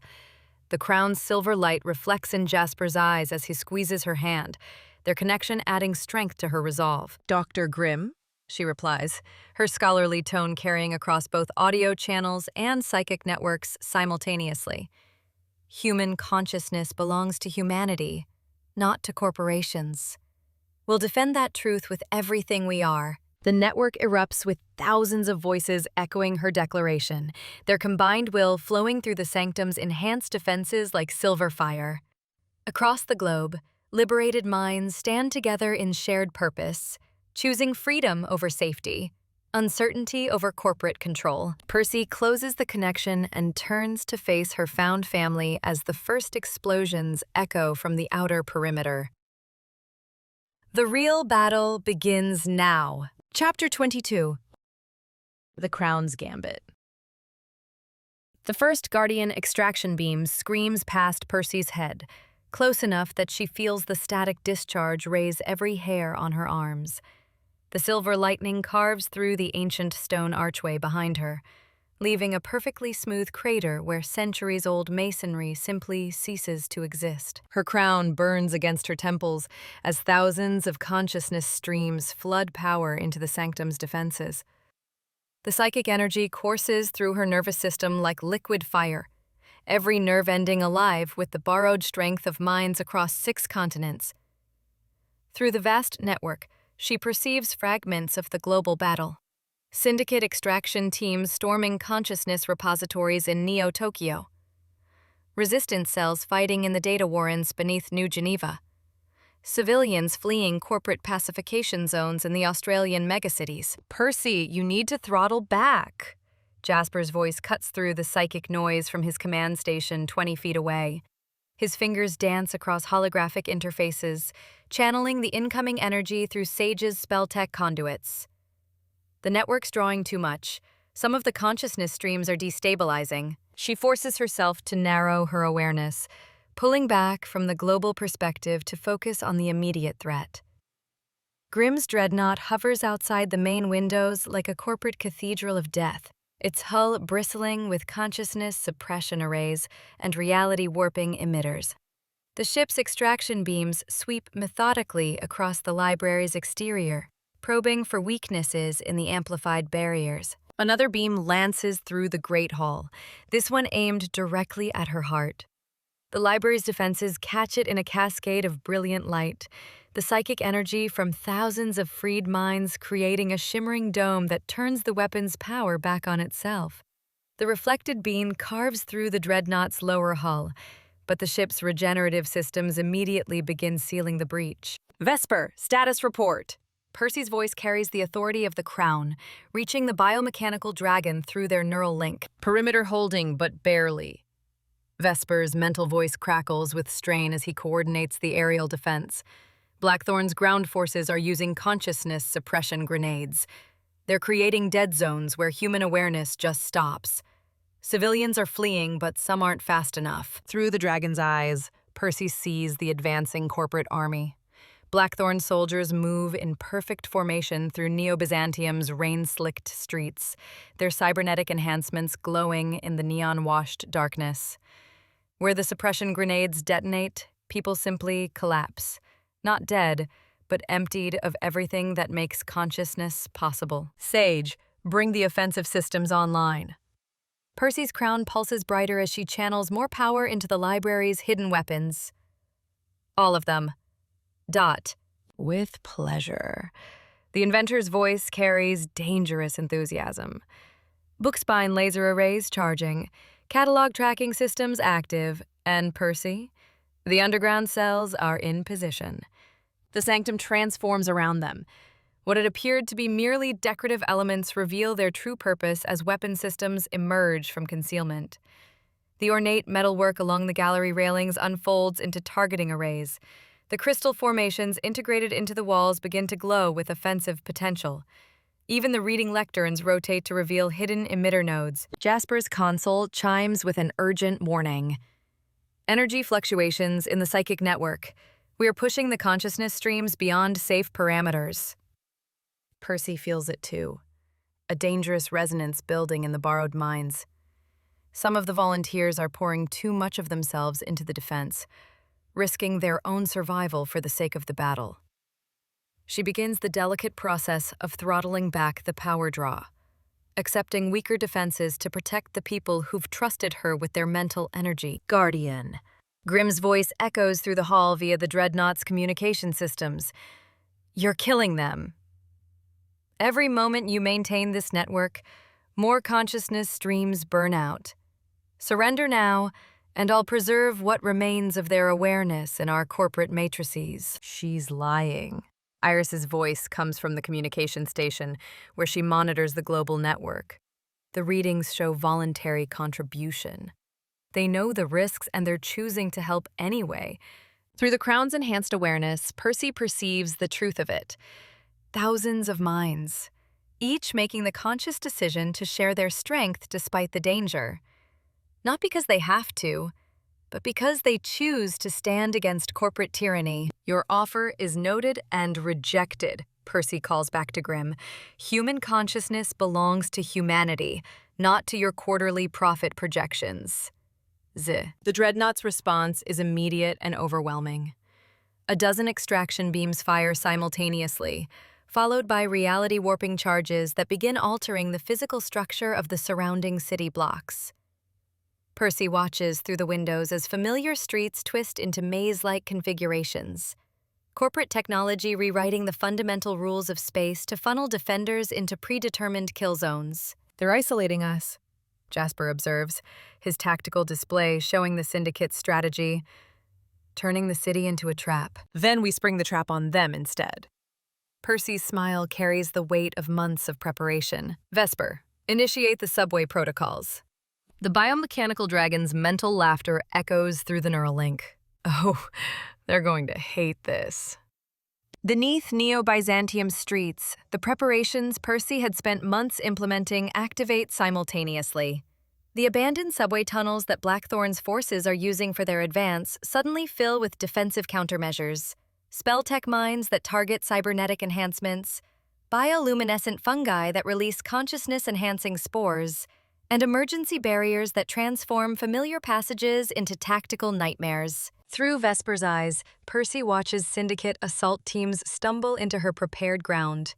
Their perfect corporate coordination dissolves into chaos as ancient magic meets cutting-edge technology in combinations their programming never anticipated. Sage, how are our power reserves?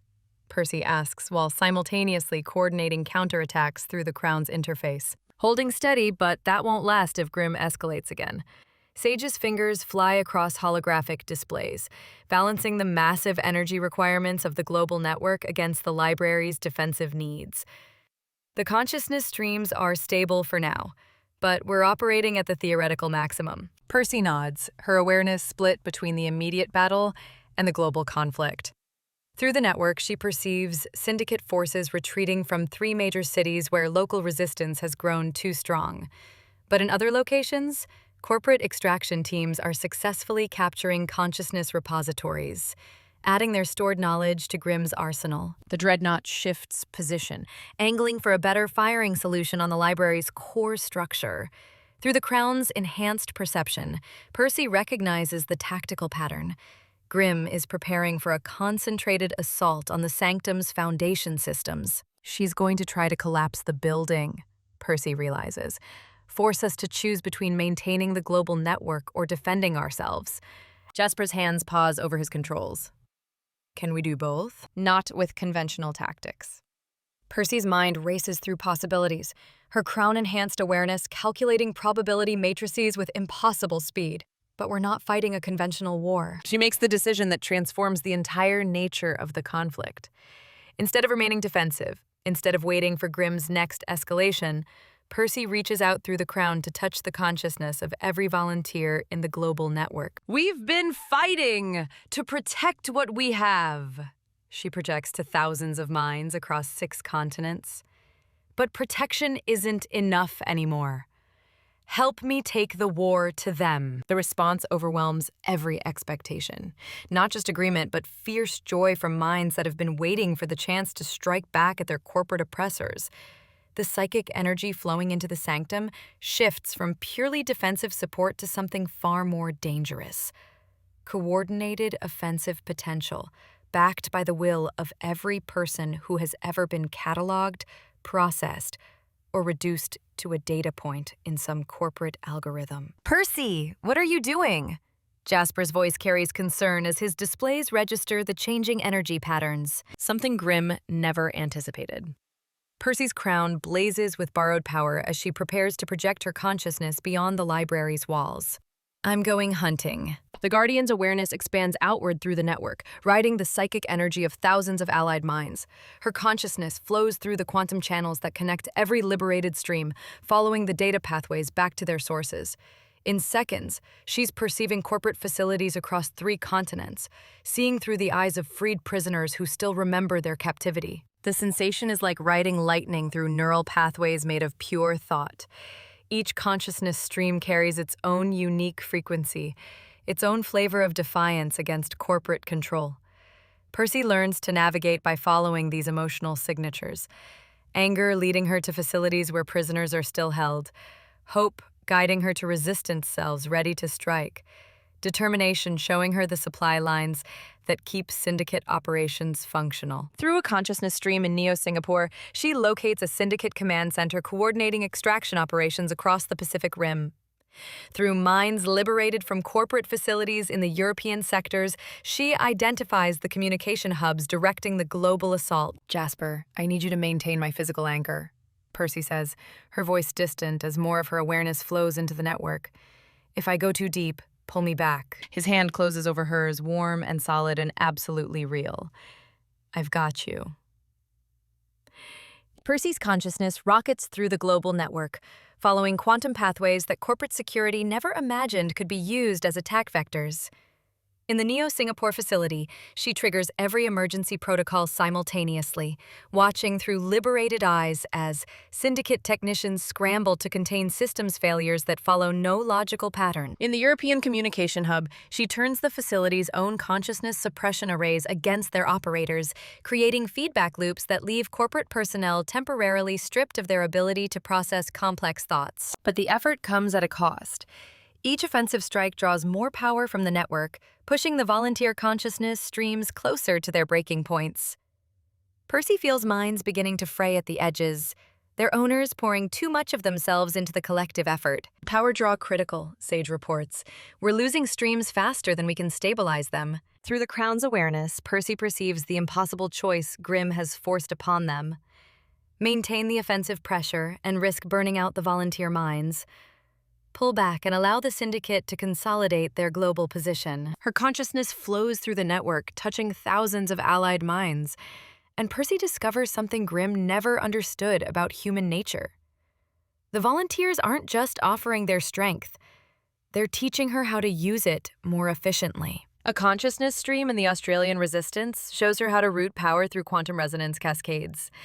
A liberated prisoner from the Mars colonies demonstrates a technique for consciousness amplification that reduces individual strain.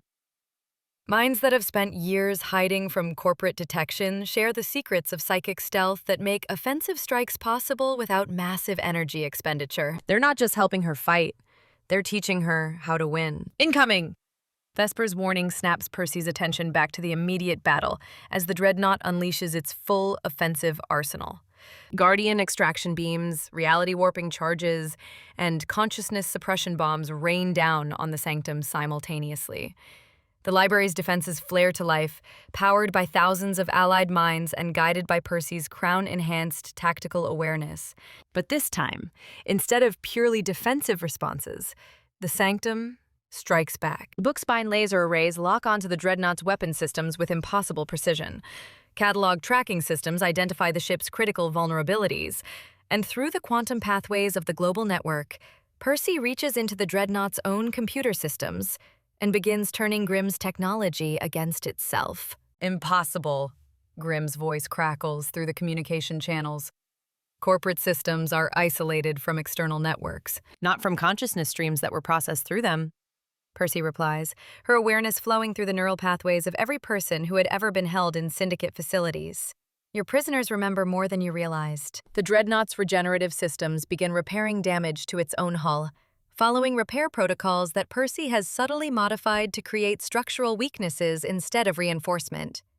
The ship's navigation systems report successful hits on targets that don't actually exist, causing weapon arrays to fire on empty air while the real threats go untargeted. Percy, you're pushing too hard. Jasper's hand tightens on hers as her body temperature spikes from the neural strain. Your biological systems can't handle this level of consciousness projection. He's right. Percy can feel her physical form beginning to falter as more of her awareness operates through the global network. But she can also perceive the tide of battle turning in their favor across multiple continents. Syndicate forces are retreating from positions they'd held for years. Corporate extraction teams are being overwhelmed by resistance cells that coordinate with impossible precision. For the first time since the war began, humanity is winning. But victory comes with a price that threatens to destroy everything she's fighting to protect. The consciousness streams are burning brighter and hotter, volunteer minds pushing themselves beyond safe limits in their determination to strike back at corporate oppression. Through the Crown's interface, Percy feels a choice crystallizing. She can maintain the offensive pressure and risk burning out thousands of allied minds. Or she can pull back and watch the Syndicate regroup for another assault. Neither option is acceptable. She needs to find a third choice that Grimm never anticipated. Chapter 23. The Weight of Crowns. The global network burns through Percy's consciousness like liquid fire, each failing mind a nova of agony against her neural pathways. Mumbai facility destroyed, 3 volunteers down. Sao Paulo compromised, 2 more mines lost to cascade failure. Stockholm liberation complete. Cost? 4 consciousness streams that will never find their way home. Victory tastes like ashes and sounds like flatlined biometrics. Percy's crown scorches against her forehead, the ancient metal growing molten as it channels feedback from 6 continents simultaneously. Blood runs from her nose onto the chronicle of infinite devotion spread across her command chair, crimson drops soaking into pages that shimmer with quantum possibility. The irony cuts deep.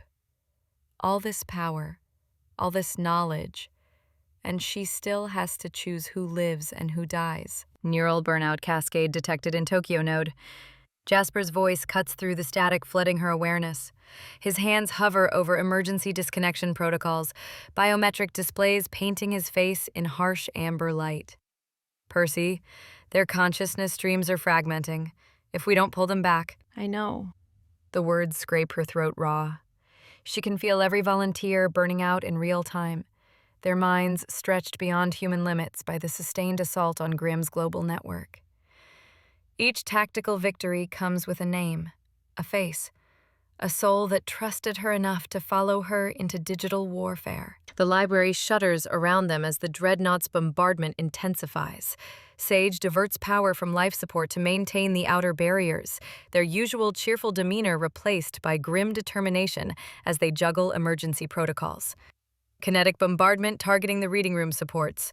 Whatever we're doing out there, they really don't want us doing it. Through the network, Percy feels Grimm's presence like a cancer. Calculating, ruthless, savoring every volunteer that falls to neural exhaustion.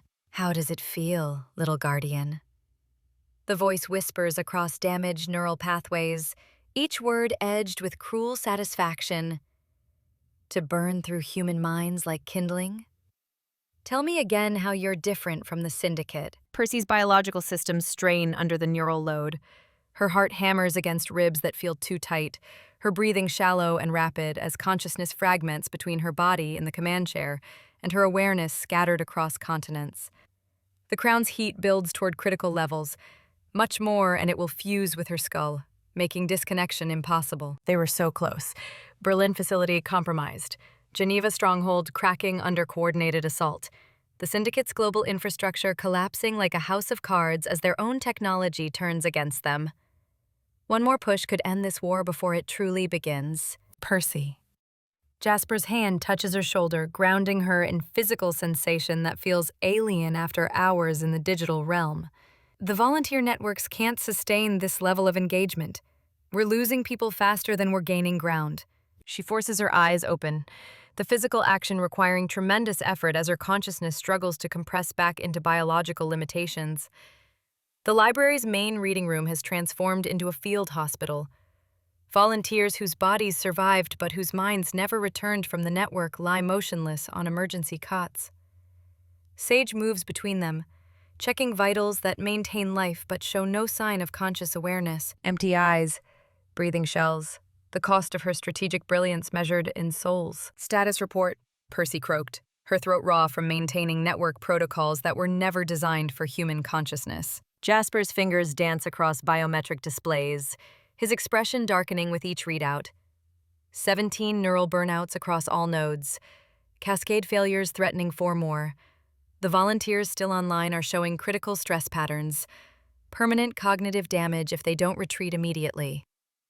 Commander Blackthorn's voice crackles through communication arrays, her tactical update underlaid with static from failing network connections. Mumbai, Sao Paulo, and Stockholm facilities neutralized. Geneva facility at 60% operational capacity. But Guardian, we're hemorrhaging personnel.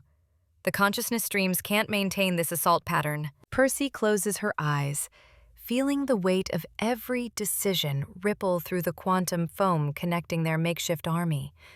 Each volunteer trusted her leadership, believed in her vision of knowledge preservation through technological revolution.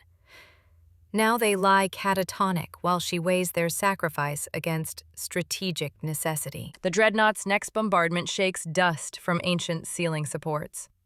Through Vesper's targeting system, she watches the biomechanical dragon coordinate defensive fire from rooftop installations, his movements fluid and desperate as he tries to buy them time against overwhelming force. The Syndicate ship hangs in the storm-dark sky like a metal moon, its weapons arrays methodically dismantling their outer defenses. Grimm's remaining facilities are implementing emergency protocols. Jasper's report carries the weight of opportunity slipping away. If we pull back now, they'll have time to relocate core assets and rebuild. This might be our only chance to break their global infrastructure. Percy's awareness fragments between tactical necessity and moral weight. Through the Crown's enhanced perception, she feels every volunteer struggling to maintain their neural connection. Minds stretched beyond breaking points. Consciousness streams fraying like overstressed cables. Some have already snapped, leaving behind biological shells that breathe but will never think again. How many more would follow if she pressed the attack? How many would die if she didn't? Sage's voice cuts through her internal debate, clinical precision barely masking emotional strain. Emergency disconnection protocols are standing by.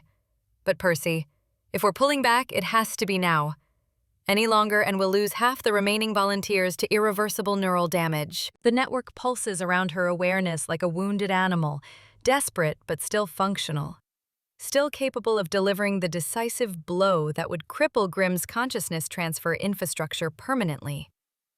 All it would cost is the minds of everyone who trusted her enough to follow her into digital warfare. Grimm's laughter echoes through deteriorating connection pathways. Choose quickly, Guardian. Victory or virtue? You can't have both. How many souls is your precious library worth? Percy's hands shake as she grips the chronicle, its pages warm against her palms as quantum possibilities swirl through her awareness. The ancient text pulses with magical potential, power enough to shield retreating consciousness streams, to ensure safe extraction while maintaining just enough network presence to monitor enemy movements. Not enough to continue the assault. Not enough to end this war before it consumes everything she's sworn to protect. Jasper. His name emerges steady despite the chaos fragmenting her thoughts. Begin emergency extraction protocols. Full retreat to safe neural distance. Relief floods his expression even as tactical disappointment wars with approval in his storm-gray eyes. Confirmed. All volunteers begin immediate consciousness withdrawal. Maintain minimum connection for basic monitoring only. The network convulses around Percy's awareness as dozens of minds begin the delicate process of extracting themselves from digital warfare. She maintains her connection just long enough to shepherd each consciousness stream back to biological safety. accepting the neural feedback that feels like swallowing molten metal. One by one, the volunteers return to their bodies, exhausted, traumatized, but alive and aware.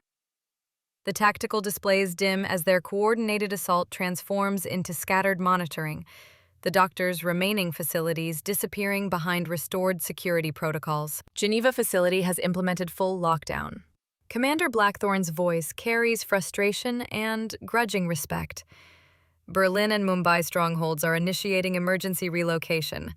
They're going dark across all networks. Percy finally allows her consciousness to compress fully into biological limitations. The sensation like forcing an ocean into a teacup. Her crown cools against her forehead as neural pathways return to human parameters, leaving behind only the echo of global awareness and the taste of opportunities lost. Casualty count? Her voice barely carries across the transformed reading room. Sage looks up from monitoring stations, their expression heavy with numbers that feel like physical weights.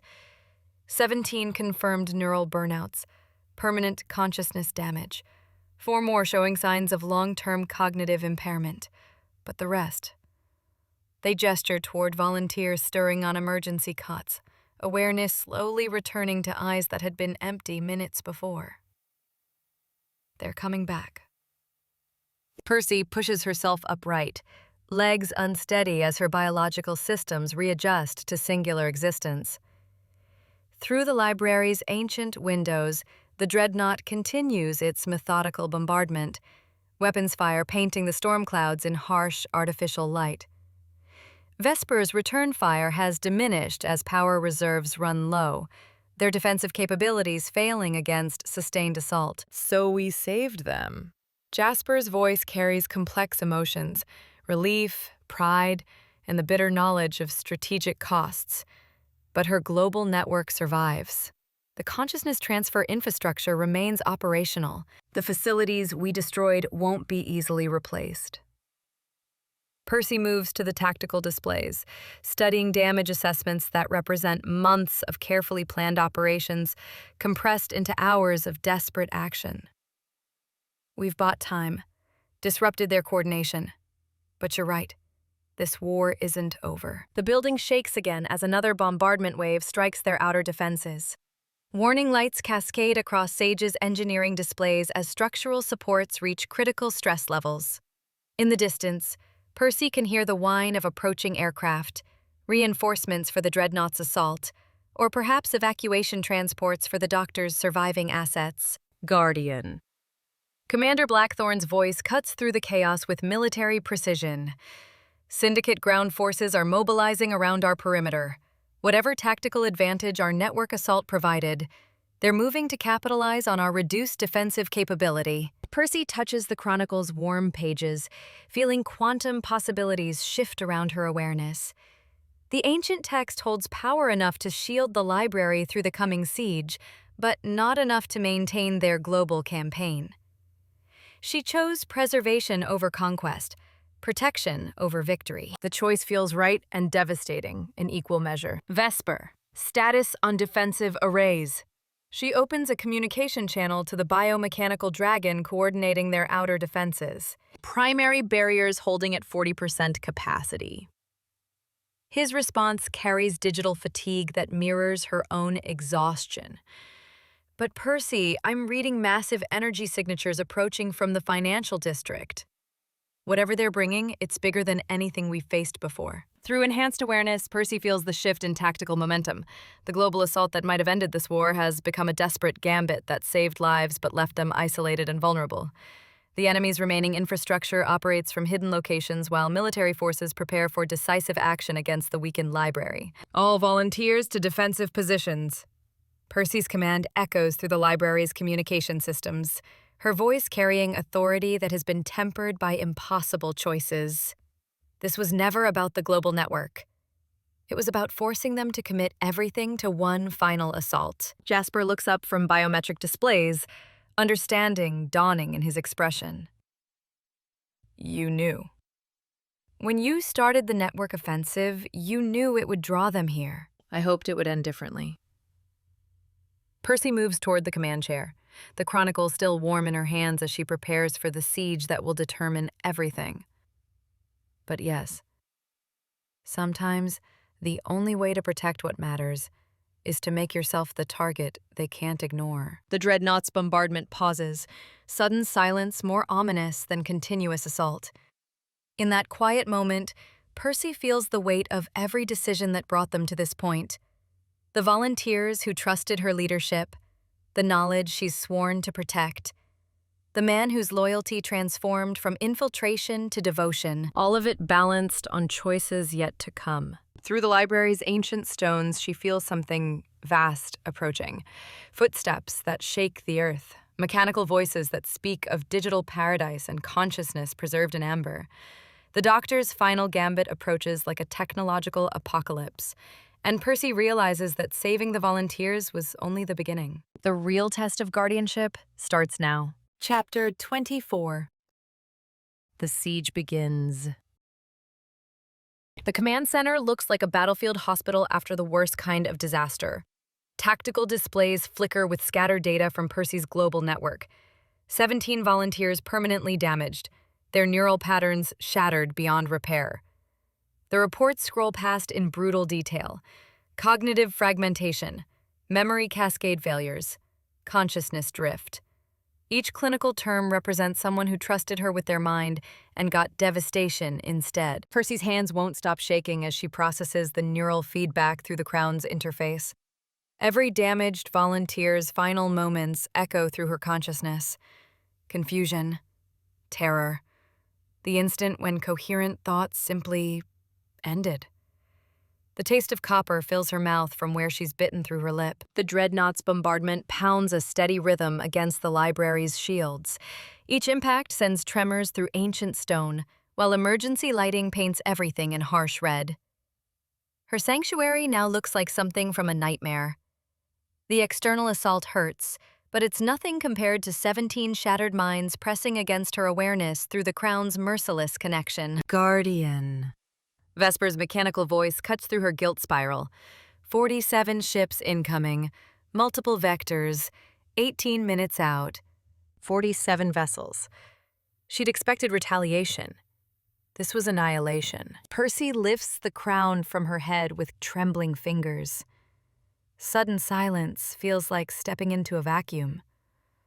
Without the neural interface, the echoes of damaged consciousness fade to whispers, letting her thoughts settle into something resembling tactical clarity. She sets the circlet on the console and watches its jewels pulse with residual power, synchronized to her racing heartbeat. The guilt stays sharp and unforgiving. She could have pressed the attack. 3 more facilities had been within reach before she ordered the retreat. 3 more consciousness storage centers destroyed if she'd been willing to sacrifice another dozen volunteers. If she'd been willing to become the kind of leader who treated people as acceptable losses. But she isn't that leader. She's the guardian who chooses to save the lives she can rather than spend them for tactical advantage, even if that choice dooms them all. Security feeds show organized chaos. Research staff hurrying through corridors with armloads of essential texts, faces tight with controlled panic. Students help elderly scholars navigate emergency stairs to tunnel systems. Sage coordinates the exodus with characteristic efficiency, their bright hair a beacon amid the crimson lighting. Percy opens facility-wide comms, keeping her voice steady despite trembling hands. All non-essential personnel to evacuation stations immediately. This is not a drill. Emergency tunnels Alpha through Delta are clear and lead to secure positions in the undergrid. Move quickly, but safely. We've trained for this. She watches families bundle precious children toward safety. Scholars clutch irreplaceable manuscripts. Support staff help anyone moving too slowly. These people trusted her to protect them. Instead, she's sending them into hiding while she prepares for what might be her final stand. The crown pulses brighter, responding to her emotional state. She could put it back on, let its inherited knowledge guide her through the coming battle. But first, she needs to coordinate with the one person whose success might turn this massacre into victory. Her fingers find the secure channel frequency Jasper memorized weeks ago. The connection crackles with interference, but his voice comes through clear. Percy? Talk to me. How bad is it? The global gambit is complete. She forces measured tones that have carried her through every crisis since accepting the crown. They're coming with everything now, just as we planned. Are your sabotage protocols ready? A pause filled with distant explosions and overloaded shield generators. When Jasper responds, she hears the same tight control in his voice. Ready and waiting. The Dreadnought's power core is primed, and I've got access to their fleet coordination systems. But Percy, 47 vessels? Grim doesn't take chances. Percy studies approaching energy signatures on her tactical display. Each vessel represents enough firepower to level city blocks, arranging themselves in perfect siege formation. She's not here to capture the library. She's here to ensure it never threatens her again. Then we make sure her vision dies with her. The connection closes, leaving Percy alone with command weight and approaching thunder. Through ancient windows, she sees the first vessels taking positions above Neo-Byzantium's skyline. They blot out neon corporate advertisements, casting the city into deeper shadow. Vesper glides into the command center, biomechanical form shifting between dragon and digital interface. Guardian, evacuation proceeds ahead of schedule. 87% of non-essential personnel have reached safety. However, the approaching fleet's firepower exceeds our projections by 300%. Percy retrieves the crown and settles it back on her head. The neural interface floods her consciousness with centuries of Guardian knowledge and tactical awareness of every predecessor who faced impossible odds. But beneath that inherited wisdom, she feels something new. Not just the crown's power, but her own authority, earned through months of preparation and sacrifice. Then we'll have to be better than our projections. She stands, straightening her jacket and checking the antique revolver at her hip. Vesper, activate final defensive protocols. Channel all power to core barriers and prepare for close combat. Acknowledged, Guardian. Massive energy signatures resolve into actual vessels dropping through cloud layer, sleek Syndicate destroyers flanked by assault carriers, hulls gleaming with corporate chrome perfection. They move in formation, surrounding the library district with mathematical precision. Percy counts them through the crown's enhanced awareness. 47 vessels in 3 concentric rings. Inner ring, heavy assault platforms for sustained bombardment. Middle ring, troop transports and command vessels. Outer ring, pure intimidation, showing the full scope of Syndicate military power. Communication arrays hijack every frequency in the city. When Grimm's voice echoes through the library speakers, it carries calm authority of absolute conviction. Guardian Nightingale, you've played admirably, but this ends now.